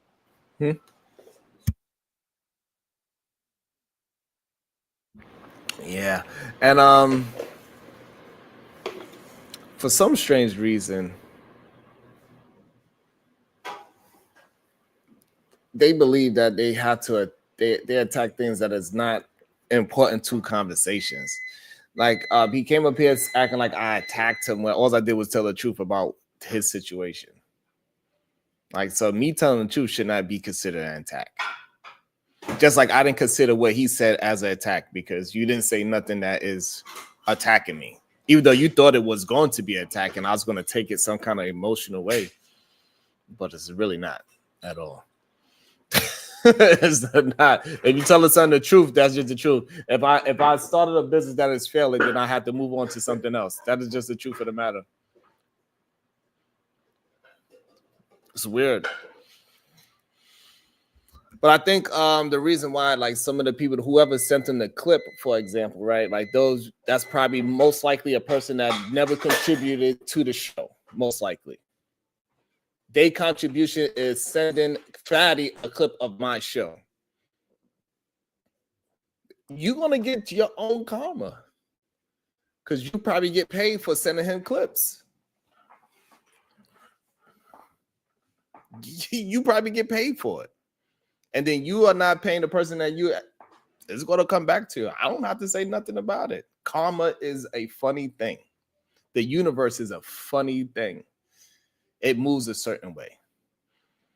And as long as I stay true to who I am and not placate and act like I'm doing something I'm not, I'm going to be good. I'm 100% okay with my failures as with my W's and my victories. And it's funny, because you mentioned karma, right? Because you see the queen conversations with MJ is a perfect example of that, right? If you look at her now, she's successful. If you look at her now, she's overcome adversity. If you look at her now, she's put the degenerate men behind her, and now she's moving forward, right? But then you look at the degenerate men who tried to manipulate her and who tried to trick her and was a wolf in sheep's clothing. Now all of a sudden he's in a downtrodden state. That's karma. Damn. Right? Because men are supposed to prioritize the upliftment of women, right? Not trying to tear them down and make them look bad. And it's so sad that men are constantly and consistently getting on these spaces and they're talking bad about a queen, like conversations with MJ on being manipulated and being tricked by a degenerate man, right? They want to talk bad and they want to throw shade on other queens in this space who've been completely abused by these degenerate men, right? But they don't really have no smoke for the degenerate men. It's embarrassing, right? Like, where is your man code? Where's your manhood? What strength you have within you that you would rather disregard a lady than to hold a man accountable? You would rather punch down on a lady than to tell that man to undergo some self-reflection and change the error in his ways. These are the types of conversations that really bother me, because I'm seeing the weakness in these men, and it seems like they're not interested in looking themselves in the mirror and undergoing any type of serious change to establish a more recalibrated value system. It's pathetic, weak, disgusting. But the queens, ladies, and women, they're doing their due diligence to constantly and consistently improve and break through and overcome. So peace and love to them.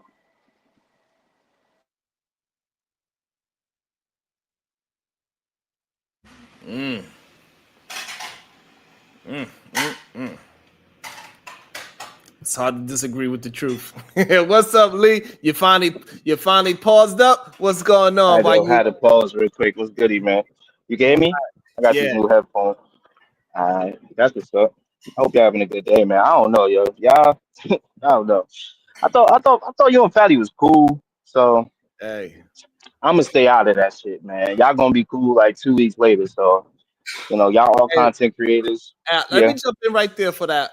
Because sometimes that is like optically what it seems like that we like. I'm just willing to move past nonsense, Lee, and I'm trying to not. I do my best not to dwell on things because the things that we argue about online with between me and Fatty, it ain't nothing like the serious things that I went through in my real life. Like I went Right. through real life trauma that I survived. So like you saying whatever, like when he came up here and said like he think he embarrassed me, bro, please. I got jumped in my ass whooped by 15 people. You think that you saying whatever you say is gonna make me feel less of a man? That's insane. So it's not about me being peaceful. It's just that I really do want people to win, and if we could have came together as not beef with each other, so we can have all the content creators just uplift the so-called space, then I was willing to do that. But it's clearly that is not something that we can actually do. Yeah, man. This space is finicky, man. There's a lot of toxic people in this space. So I don't know, like being cool ain't really what the space was made up of. I feel like it's really still a fight club type of space. Mm, People want to see people fighting. People want to see people going back and forth. People want to attack people that they was just cool with yesterday, all over a conversation. So me, man, I'm just kind of just trying to be on my thinking man shit and kind of just listen more and not even talk as much because I realize there's always going to be people that's going to disagree with you here, and there's going to be people that want to see the fight, so they're going to disagree with you. So it's like it is what it is.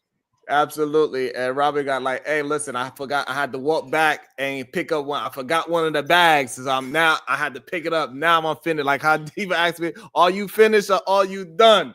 I had to go back and get my last bag. I had to go back one more time. You know what I'm saying? Like I just look at it. So I think the main problem is I actually look at this thing as a business. So I'm like, hey, listen, what you said, it is what it is. If we can make good content, we can move forward. Let's just move forward. But the other people, they can't actually do that. So it's just what it is. And I just gotta, I gotta accept it as that. And because look how many times me and you have disagreements, and we don't we can have a disagreement every single day, and we don't come to the fact that I'm talking about your woman and family, you don't talk about my woman and family. Word, yeah, that right there. I respect that about you. I know you respect that about me. I don't like when people do that shit. And I mean, me and you we get heated. I'll beat you. We don't say to each other we're gonna beat each other up, but we never cross the line of the people that's not involved in it, and then we'll see each other tomorrow, and then we back good again. Right, yeah. I feel like when you cross those lines, shit definitely get a little crazy. You know what I'm saying? Like if you can't tell somebody how to feel. You talk about their kid, their wife or whatever. I think that's kind of crazy. Damn, man. I want y'all beefing, to be honest with you. I want everybody beefing, if I'm gonna be honest. I like this shit. I miss Fight Club. I miss coming on there and going absolutely crazy. But now it's like all these spaces, and now we got teams. Like I be wanting to go on Fatty Show and Wild Out, but it's like his team being there coming crazy at you. So it's like, it's like the team shit, man. I miss it before the teams, man. And before the teams, it was lit, bro. Yeah. And it is what it is, like they definitely be trying to come at me for not even for real reasons. Most of them clearly y'all must like the show because y'all watch all day every day. So y'all act like y'all not like it's entertaining to me to act for them to act like, oh, we don't like your show, but you hear it at every moment and you just wait for one thing for me to say. Like it's a whole 4-hour show, and we might have had a conversation about that man for maybe 5 minutes. And we really didn't even have a conversation about him. We just mentioned him about something that fits the narrative of being about broke men because we want to speak about Israel Mills' situation too. It's just what it is. Yeah, yeah, man. y'all be beefing, man. That shit be funny though. So I mean, this what the space like. So long as I just feel like people be taking it too far, but you can't put hands on each other, so it might go that far, you know. It might go that far. That's why I try to have tough skin on here. I just be like, yo, if you gonna say something, I don't really care what you talking about, because at the end of the day, you ain't in my face, so we can't really. So you gonna take it as far as you can because you know you're not in my face for us to really like, like crash into each other. So Yeah, like yeah, the fact that he came here, you probably don't even have a passport. When the last time you left the country? Like what is the purpose of saying that? Even if that is the truth of the matter, if it was truthful, even if I it was, mean, even if it was truthful, you are a single man that got to take care of yourself. How can we compare to each other? When literally, this was it this year or last year? right? I I see literally what you took my mean. whole family on a vacation. Right. And then you talking about What you talking about when you came down to Miami? when I went to Miami, Barbados. Anyway, Right, as Barbados. I Like, yeah, left you when did. I left the country, literally. Either man was out here in Miami not too long ago and shit. He had emailed me talking about what spots to go to. I hope he had fun. He said he said him and his wife was going on a trip or something like that. I was like, hey, that's what's up. Yeah, we live. I Yeah, like Yo, I yo, tell y'all, did you go to Brickell or did y'all just stay in South Beach and shit? we went a couple different places. So hey, Lee. When I was down there and I told you where I was at, you was like, "Oh, okay." I was in Brickell. Yeah, but see, the thing is this, man. The thing about this is this, man. Y'all two don't smoke. Y'all don't drink. Y'all some straight A ass No, dudes. I be around niggas with guns, niggas who be smoking, what I'm niggas who be saying, Lee. drinking, niggas who be on motorcycles doing willies, like shit dangerous, Lee bro. Like, Lee I don't tried know to what was call that. us lame on the No, low what key. I'm He said saying, Lee, Lee. is that like I took my That's, whole that's family. not what I'm calling y'all. No, Y'all no, good no, dudes. no. What I'm I saying, wasn't get y'all in trouble. right, that's very true. What I'm saying is that like I took my whole family there, and you just take yourself to wherever you're going. Like you cannot compare those two things. No, that's a fact. I get was that like right. It take way more money for you to move than it take for him to move. Right? Like you got to worry about way more people than he do. So of Like, course, like, but people gonna take shots, but them shots ain't really landing. Like if people know you, just like your shots don't really land on him either. Y'all take y'all yeah, that's shots. You a feel me? goddamn lie. That's why he had You to. think That's they? why his team had to go ahead and clip it up. Fatty, Sharon Because says they don't like beef, bro. you. Because they, Fatty, you can't let him do this. Oh You my they so like beef, stupid. bro. They like beef, bro. Fatty, Sharon said you need to borrow money from Ilkan Ali. Oh, you did say that about him. That was bonkers, bro. That's probably But why he said that shit about you. See, the thing y'all be is, taking shots. but here's the thing, Lee. Where did I get that information from? Damn, he paused. He said that. I don't know shit. Where you get it from? He said that about himself. Right. You said it, so you Okay. shouldn't be embarrassed that I repeated what you said. Right. I mean, All I did was oh, all okay, I did was repeat it what you said. You said you didn't want to go to your parents because you didn't want to scare your parents because you're a single man that don't buy clothes. That's why you don't have no shirts because you can't fit clothes anymore. And you asked Ali for a loan. How is that my fault for repeating the truth? I don't know. I mean, I don't know, man. I don't know. Y'all be beefing and y'all be cool, man. Y'all homies online, bro. Y'all That's the homies thing, are real. Y'all but online, that's the y'all thing. homies, man. But that's the thing. It's not true. Like he always called me his enemy. So like, nah, we ain't really cool. Like we just try to coexist. Or he tried to coexist with me. I ain't never hit him up for no content. He hit me up for content. I ain't never say let me go do a fatty panel. That's true.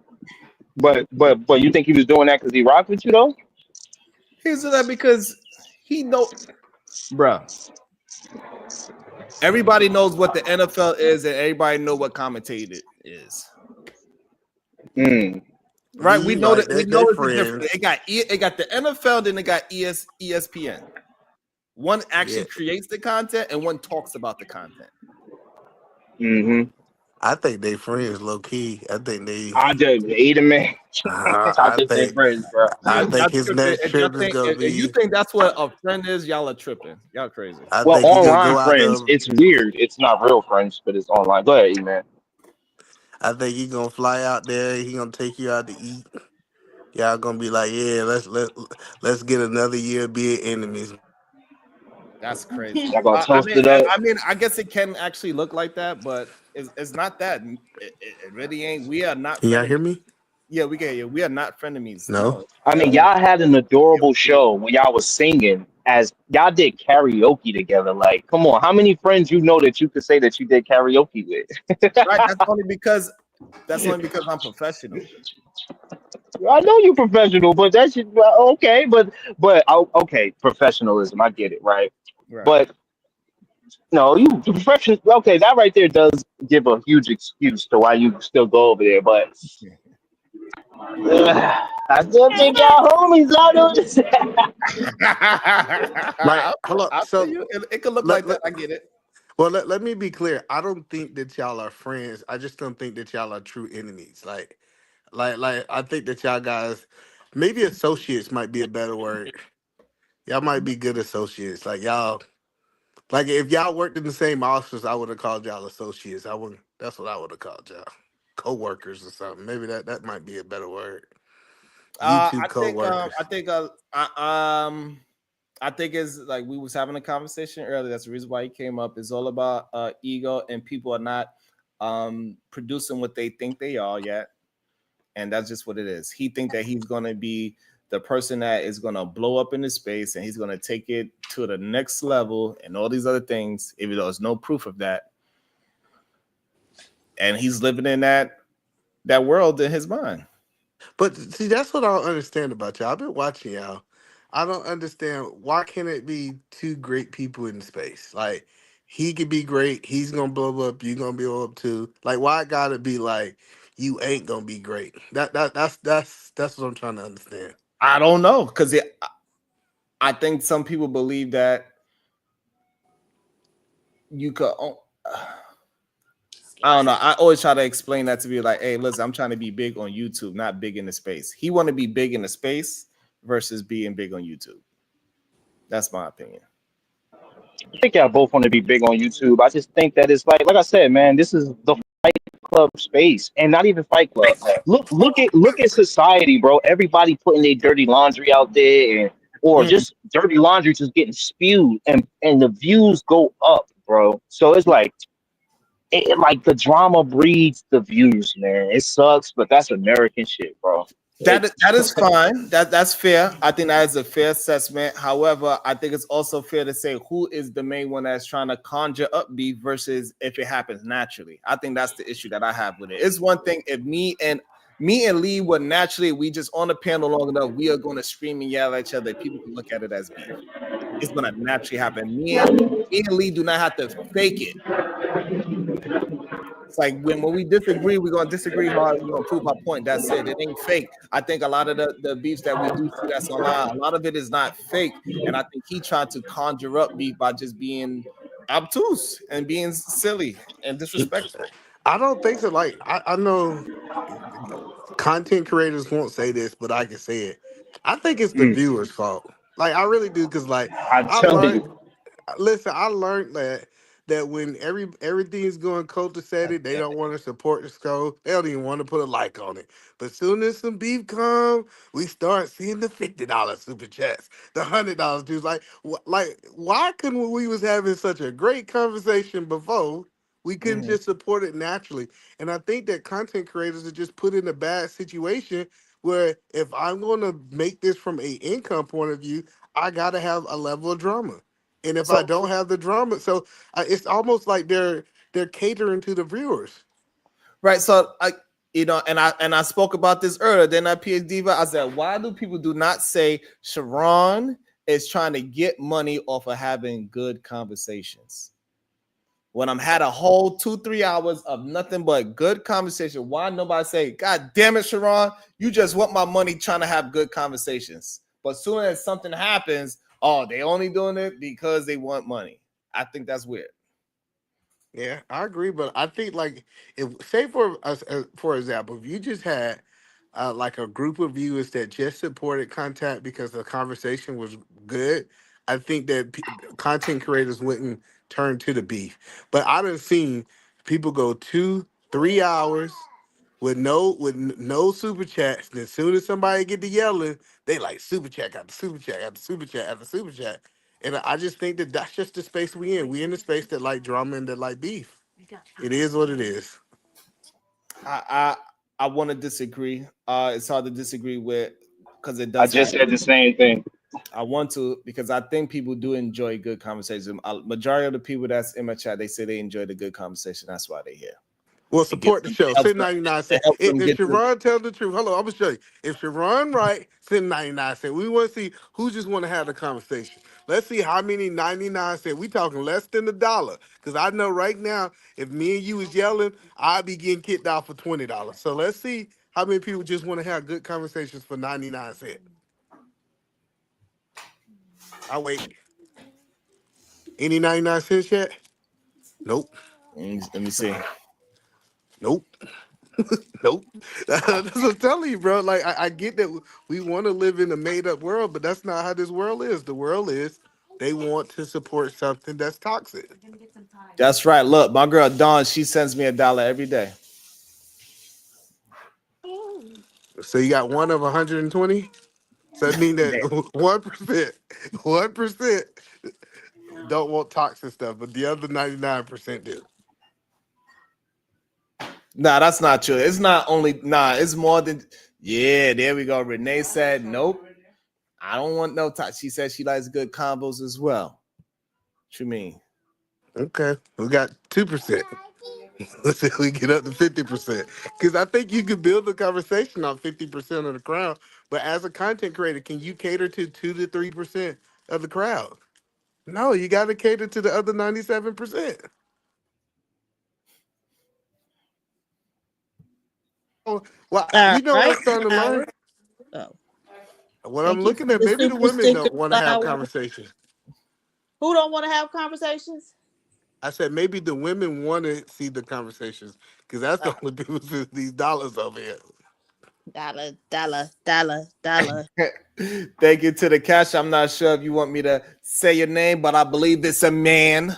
Say your name, say your name. I'm not gonna say your name, but thank you. I appreciate it. And it's a man. It's a man. But what I'm saying, it shows you because there's more women, right, who are sending these 99-cent dollar chats, letting y'all know that the women, they have recalibrated value systems because they here for recalibrated conversations. Whereas the men, they're the ones who are here for the toxicity and the degenerate talk and the degenerate conversations and punching down on women, right? So whenever you see, if it's more women supporting the 99 cent, that shows you that they're here for the conversation. They have recalibrated value systems, but these men, they want to stay in their degeneracy. Right. Go ahead, David. You said this one All already? right. Conversations with MJ. Thank you for the super sticker. Rogue C. Thank you for the super sticker. Mm-hmm. See, look at that. See, the queens are showing y'all. Robin M. Thank you for the super sticker. Ooh, she paid for a couple of percentage, either man. So, But my point still remains: we have 5% of the people who watch. no, it's more than It's still my 5%. point. You gotta grow the number of people watching. Yeah. So I think also the you know I think that people really do enjoy great conversations. I think sometimes we just get caught up in the conversation. Even I do. Sometimes I be talking for 2 hours and I forget to even look and check to see if it's likes. It'd be at 20 likes. Diva like Sharon, what's going on with these likes? So I think people So we running like 9 to 10 to 1 right now. The queens are supporting having not broken conversations, not broke conversations, but whole conversations, put together conversations. Those are the conversations that the queens want to have. Eat a man. So if you look at it that way, right? How many of the men sent the 99 cent? But See, Brownsville, I done been here long enough to know that the women, I'm looking at the names who's sending it. They for the drama too. Let's be no, but clear. hold on. No, but what I'm You saying is can't do that now. You cannot be you can't do that. double-minded. That's a conflation, right? And that's a deflection. Because it was your question, Eda, man. You said, well, let's see who wants to support the whole conversations, who wants to support the conversations to where we're building on positive thoughts and productivity, right? And then we look at it, all of the queens are the ones saying, yeah, I'm supporting that. Where are the men? Where are the men saying, yeah, I want to support these positive bills? Yeah, but Where are their that's 99 That's a cents? fact. yeah, but No, that's kind of I understand. disingenuous though, because I mean, like if we're being honest, Sharon kind of ran away most of the dudes that But come that's to not. this. That But it's, come, but I'm just saying, it's just the truth. That's all I'm saying. Like the but, men and the women. I mean, Sharon and the women here kind of made the guys feel um like it's not safe for them to come here. The women are able to attack them, and you too, Brownsville. The women are able to attack them, and then the men can't. So that's why I like when Sharon kind of spazzed out on them women because it made them seem more realistic than just being a guy like how Brownsville sound. And no disrespect, but he just sounds super one-sided, and that's dope. But it makes it so the other side is going to be like, I can't rock with you because you just rocking with this one side. Get what I mean? But that's not true, Lee, because watch this. Cuzzo, who's the number one predominant that's supporting the show in terms of viewership? men. So that goes to show you, right, that there's more men than women in the chat room. There's more men than women Yeah, in but you the call them listens. ghosts, but you call them ghost watchers. They watching from hate. You heard Sharon say that, and I've agreed with Sharon that most of the dudes that be watching from hate. Even Sharon I, said that. I got you, So Lee. again, I got you, Lee. He ran away all the ballers and left all the broke dudes. See, that's what it was. He ran all the ballers away. Damn. Davy Richards, right? $2. Brownsville, shut up and support. Ariel CH, thank you for the super sticker. And I had one more, but I can't get to it for some reason. Hold on. And we have. Black Beauty, thank you for the super sticker. Thank you so much. Damn, that's what I did. I ran away to eat it, man. You're a nut. The baller said, I ain't taking this. He confuses my women. I'm gonna get down with Sharada. What Robert talking about? What? How you say it? I did not. I'll go find it though. Send it to me.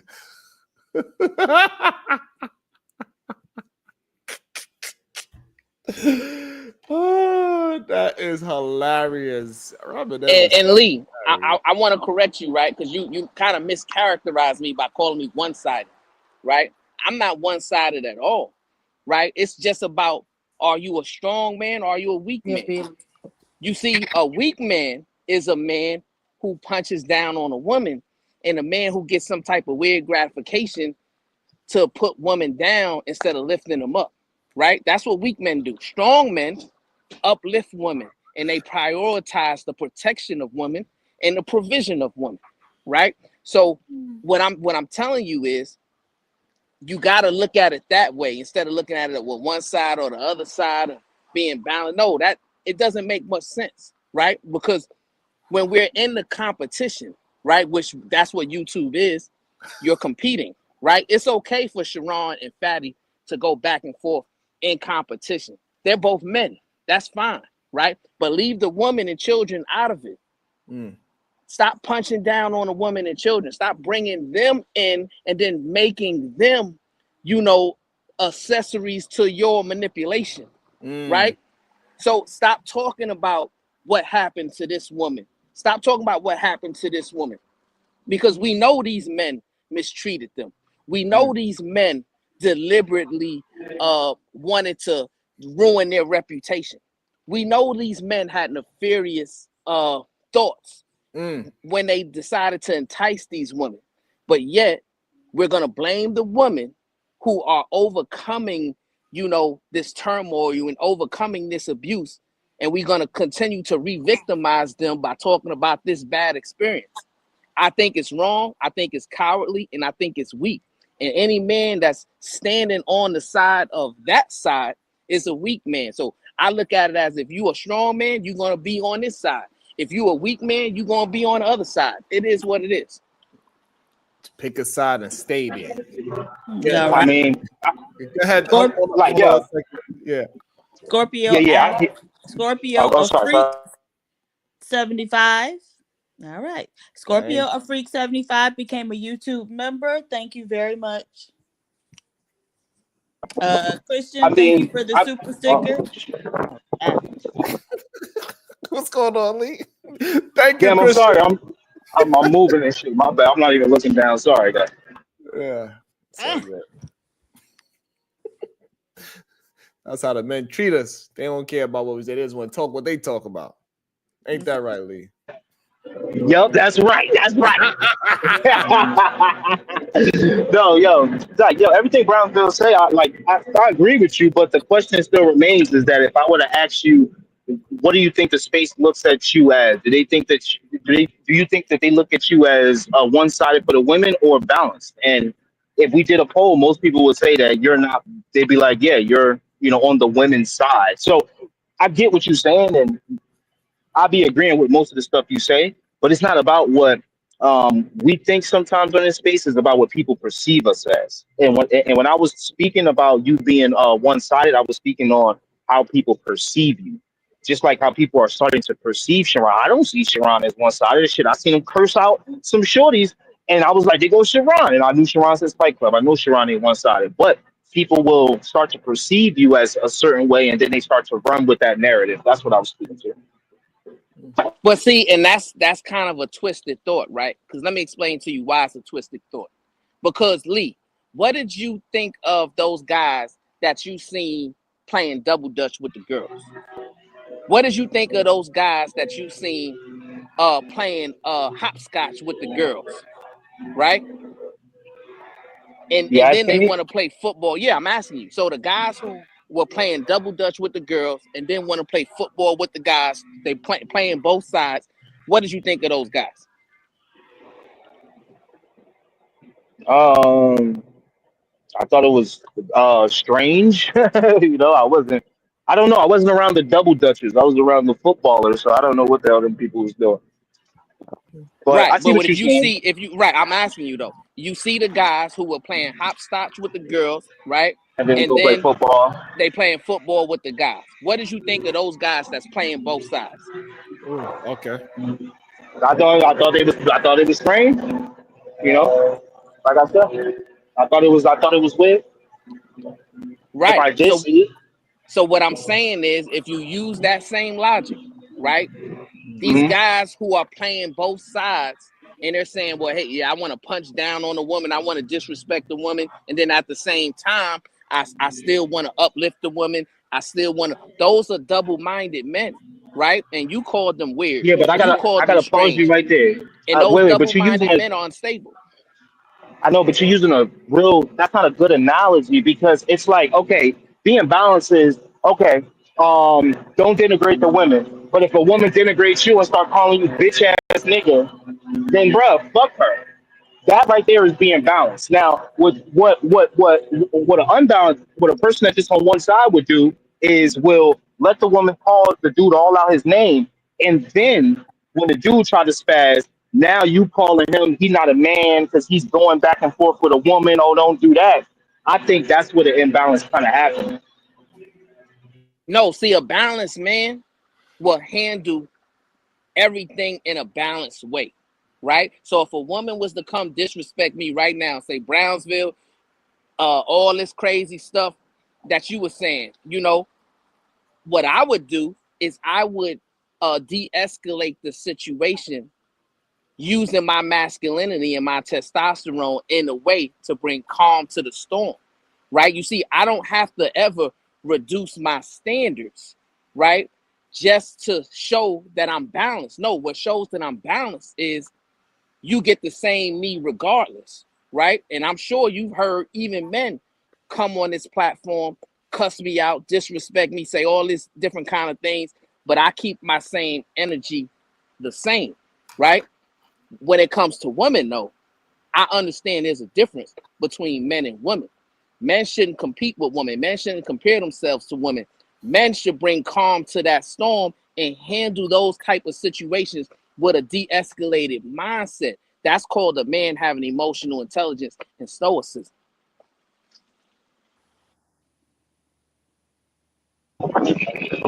I hear you. You right. That is balance as well. I guess it's like, okay, PhD, but I said some wild shit, right? Let's just use her as an example. She has said some wild shit, but yet you still give her credibility. You still allow, you still put her on a pedestal, like you say, right? A lot of these women have said some wild shit. You still come on here and you put them on a pedestal. I think that's what will make you seen. And again, it's just talking about what the audience, because we all know the audience looks at you as the simp guy. And again, just speaking on what the audience see perspective of someone is, it's still you seeming like a person that will give a woman credibility even after she did everything you telling the men not to do to a woman or a man. You will still give her the credibility. You will still say this person's a great person or this, that, and the third. But we don't. I guess they don't see you doing that for the men, right? You won't But see, like. Lee, but you understand this as well, right? Because a balanced man also understand that women have more emotions. They go through things. They have their cycles. You know what I'm saying? Every month, they're the ones who have to give birth, and so the body chemistry and the brain chemistry within a woman is completely different than a man. Which is why I don't hold women to the stoicism standard or the standard that they have to de-escalate all situations. We understand as balanced men that we got to give women the freedom to feel how they feel and express their emotions, how they express their emotions. And it's up to a strong man not to get easily offended or emotionally triggered easily, to just respond with disrespect when they perceive respect coming. That makes you unbalanced as a man. That's why testosterone and estrogen works in unison. That's why masculinity and femininity works in unison, right? Because we understand that men were built to endure while women were built to feel. And it's up to men to be able to stay balanced enough to bring that calm to every storm and bring the logic to every conversation. Because these men, they'll tell you, I'm more logical than women, but they don't show it.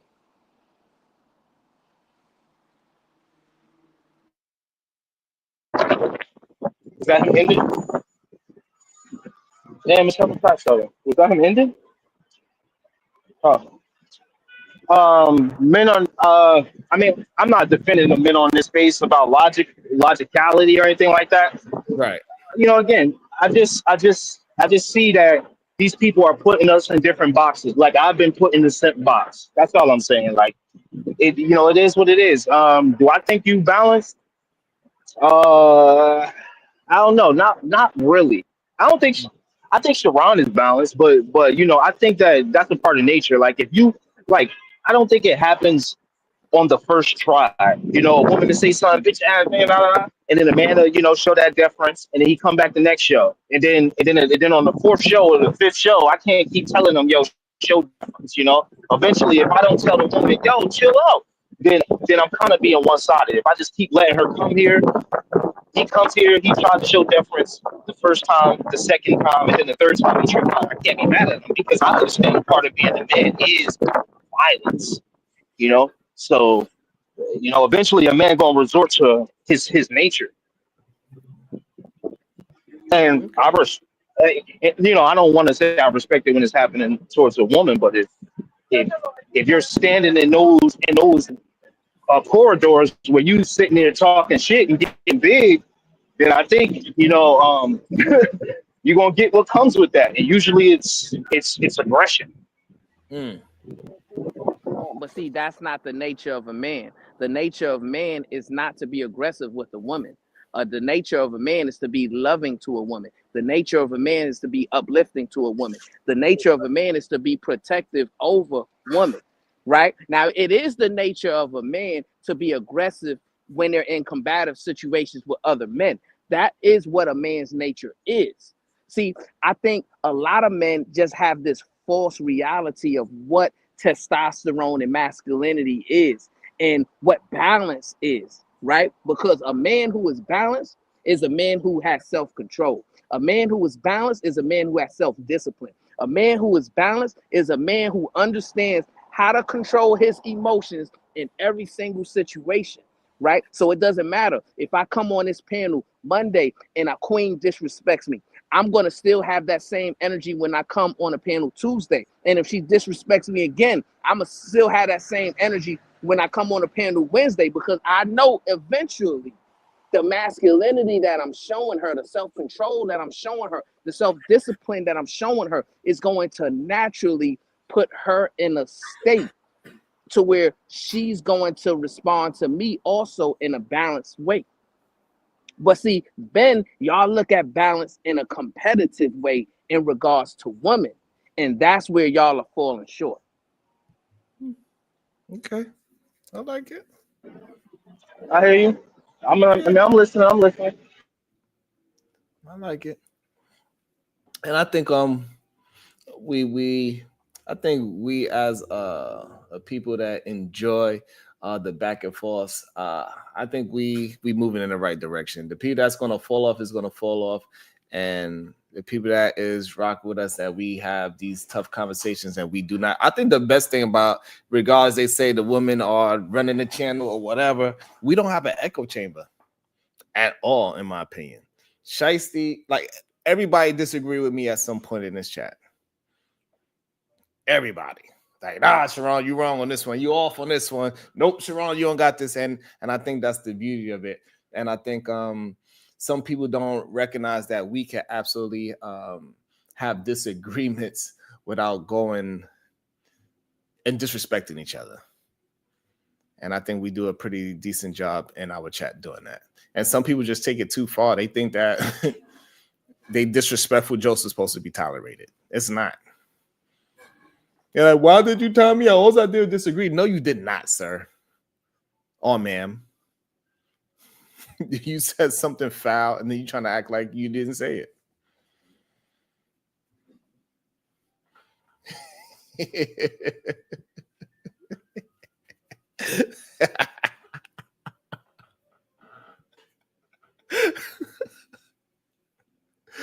Oh God.